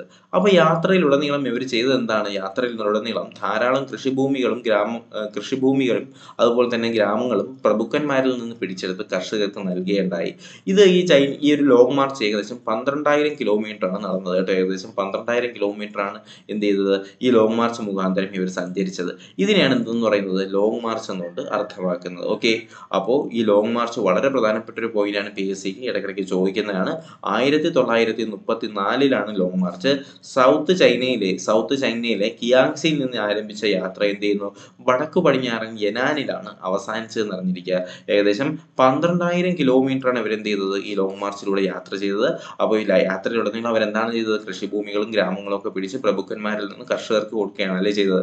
അപ്പൊ ഇതിന്റെ ഫലമായിട്ട് ചൈനീസ് ജനതയുടെ പോരാട്ടത്തിന്റെ പ്രതീകമായിട്ട് ആര് മാറി? കമ്മ്യൂണിസ്റ്റുകളും മാവോ സേതുങ്ങും മാറുകയുണ്ടായി അല്ലെ. അപ്പോൾ ഈ മാവോ സേതുങ്ങിന്റെ നേതൃത്വത്തില് ഈ ഒരു കാര്യങ്ങളെല്ലാം ചെയ്തത് ചുവപ്പ് സേനയാണെന്ന് അറിഞ്ഞിരിക്കുക. ചുവപ്പ് സേന. അപ്പൊ ചുവപ്പ് സേന ആരുടെയാണ്? മാവോ സേതുങ്ങിന്റെ നേതൃത്വത്തിലുള്ളതാണ് ഈ ചുവപ്പ് സേന. അപ്പൊ ഈ ചുവപ്പ് സേന എന്ത് ചെയ്തെന്ന് അറിയാമോ? ചിയാങ് കൈ ഷേക്ക് ഞാൻ പറഞ്ഞു. ചിയാങ് കൈ ഷേക്ക് ഇപ്പൊ നിലവിൽ നമ്മുടെ മാവോ സേതുങ്ങിന്റെ പ്രധാനപ്പെട്ട ശത്രുവാണ് ആര്? ചിയാങ് കൈ ഷേക്ക്. കാര്യം എന്താണ്? ചിയാങ് കൈ ഷേക്ക് ചൈനയിലെ എന്ത് ഭരണം കൊണ്ടുവന്നു? ഏകാധിപത്യ ഭരണം കൊണ്ടുവന്നു അല്ലേ. അപ്പൊ മാവോ സേതുങ്ങിന്റെ ചുവപ്പ് സേനയും കൂടി എന്ത് ചെയ്യുന്നു? ചിയാങ് കൈ ഷേക്കിന്റെ സ്ഥലത്തിനെ കീഴടക്കുന്നു. അങ്ങനെ എന്ത് ചെയ്യുന്നു? അദ്ദേഹം 1949 സമയങ്ങളാകുമ്പോഴത്തേക്കും ചിയാങ് കൈ ഷേക്ക് തായ്വാനിലേക്ക് രാഷ്ട്രീയാഭയം തേടുകയുണ്ടായി. കാര്യം എന്താണ്? ചിയാങ് കൈ ഷേക്കിനെ വധിക്കുമെന്ന് ഒരു അവസ്ഥ തന്നെ വരികയുണ്ടായി കേട്ടോ. അപ്പോൾ ചിയാങ് കൈ ഷേക്ക് ജീവരക്ഷാർത്ഥം തായ്വാനിലേക്ക് രാഷ്ട്രീയാഭയം നേടി. അങ്ങനെ 1949 ഒക്ടോബർ 1 എന്ത് ചെയ്യുന്നു? ചൈന മാവോ സേതുങ്ങിന്റെ നേതൃത്വത്തിൽ ഒരു ജനകീയ റിപ്പബ്ലിക് ആയിട്ട് മാറി. ഓക്കെ, അപ്പോൾ ചൈന ജനകീയ റിപ്പബ്ലിക് ആയത് എന്നാണെന്ന് ചോദിച്ചാൽ അതെന്നാണ്? 1949 ഒക്ടോബർ 1 ചൈന മാവോ സേതുങ്ങിന്റെ നേതൃത്വത്തിൽ ഒരു ജനകീയ റിപ്പബ്ലിക് ആയിട്ട് മാറിയത് എന്നുകൂടി അറിഞ്ഞിരിക്കുക. ഓക്കെ, അപ്പൊ എന്താണ് ചൈന? എന്താണ് നമ്മുടെ ചൈനീസ് സ്ഥാപനങ്ങൾ അല്ലെങ്കിൽ ചൈനയിൽ നടത്തിയ പ്രധാനപ്പെട്ട പ്രശ്നങ്ങൾ എന്തൊക്കെയാണ്? ഒന്ന് നമ്മുടെ കറുപ്പ് വ്യാപാരവും, മറ്റൊന്നെന്ന് പറയുന്നത് തുറന്ന വാതിൽ നയവുമാണ്. ഇതിൽ കറുപ്പ് വ്യാപാരം കൊണ്ടുവന്നത് യൂറോപ്യൻസും തുറന്ന വാതിൽ നയം കൊണ്ടുവന്നത് അമേരിക്കയിലെ ജോൺ ഹേ ആണെന്ന് അറിഞ്ഞു. പിന്നെ 1900-കളിൽ എന്ത് സംഭവിക്കുന്നു? ബോക്സർ കലാപം സംഭവിക്കുന്നു. പിന്നെ സന്യാസന്റെ നേതൃത്വത്തിൽ ഇതൊരു ടൈം ലൈൻ പോലെ തന്നെ പഠിക്കണം കേട്ടോ. 1900 ബോക്സർ കലാപം. 1911 എന്ത് സംഭവിക്കുന്നു? ഒരു റിപ്പബ്ലിക് ഭരണം എവിടെ സ്ഥാപിക്കുന്നു? ചൈനയിൽ സ്ഥാപിക്കുന്നു. കുമിങ്താങ് പാർട്ടി വരുന്നത് 1911 നമ്മൾ പഠിച്ചു. പിന്നെ എന്താണ് പഠിച്ചത്? പിന്നെ നമ്മുടെ ചൈനീസ് കമ്മ്യൂണിസ്റ്റ് പാർട്ടി വരുന്നല്ലേ, ചൈനീസ് കമ്മ്യൂണിസ്റ്റ് പാർട്ടിയും വരുന്നത് ഈ ഒരു സമയത്താണ്, ചൈനീസ് കമ്മ്യൂണിസ്റ്റ് പാർട്ടിയും ഈ ഒരു സമയത്താണ് വരുന്നതെന്ന് നമ്മൾ പഠിച്ചിട്ടുണ്ടായിരുന്നു. പിന്നെ എന്ത് ചെയ്യുന്നു, ജനകീയ റിപ്പബ്ലിക്, ചൈന ഒരു ജനകീയ റിപ്പബ്ലിക് ആയിട്ട് മാറുന്നു. 1934 ലോങ് മാർച്ച് നടക്കുകയും ഈ ലോങ് മാർച്ചിന്റെ നേതൃത്വം നമ്മുടെ മാവോ സേതുങ് ഏറ്റെടുക്കുകയും തൽഫലമായിട്ട് 1949 ഒക്ടോബർ 1 ചൈന എന്തായിട്ട് മാറുന്നു, ഒരു ജനകീയ റിപ്പബ്ലിക് ആയിട്ട് മാറുകയും ചെയ്യുന്നുണ്ട്.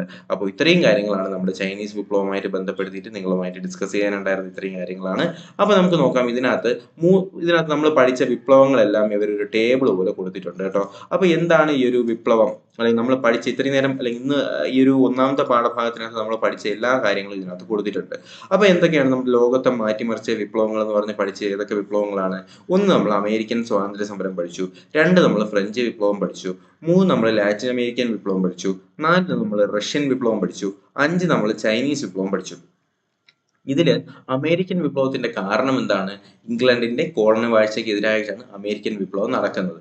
ജോർജ് വാഷിംഗ്ടണും തോമസ് ജെഫേഴ്സണും തോമസ് പെയിനുമാണ് എന്ത് ചെയ്യുന്നത്, ഈ ഒരു വിപ്ലവം നയിക്കുന്നത്. ഫ്രഞ്ച് വിപ്ലവം നടക്കുന്നത് എന്തുകൊണ്ടാണ്? സ്വേച്ഛാധിപത്യ ഭരണത്തിനും ഫ്യൂഡൽ വ്യവസ്ഥിതിക്കും എതിരായിട്ടാണ് ഫ്രഞ്ച് വിപ്ലവം നടക്കുന്നത്. വോൾട്ടയർ, റൂസോ, മോണ്ടസ്ക്യൂ ആണ് ഇതിന്റെ നേതാക്കൾ. ലാറ്റിൻ അമേരിക്കൻ വിപ്ലവം നടക്കുന്നത് എന്തുകൊണ്ടാണ്? സ്പെയിനിന്റെയും പോർച്ചുഗലിന്റെയും ആധിപത്യത്തിനെതിരായിട്ടാണ് ലാറ്റിൻ അമേരിക്കൻ വിപ്ലവം നടക്കുന്നത്. Francisco Miranda, Simon Bolivar, Jose de San Martin എന്നിവരാണ് എന്ത് ചെയ്യുന്നത്, ഈ വിപ്ലവത്തിന്റെ നേതാക്കൾ.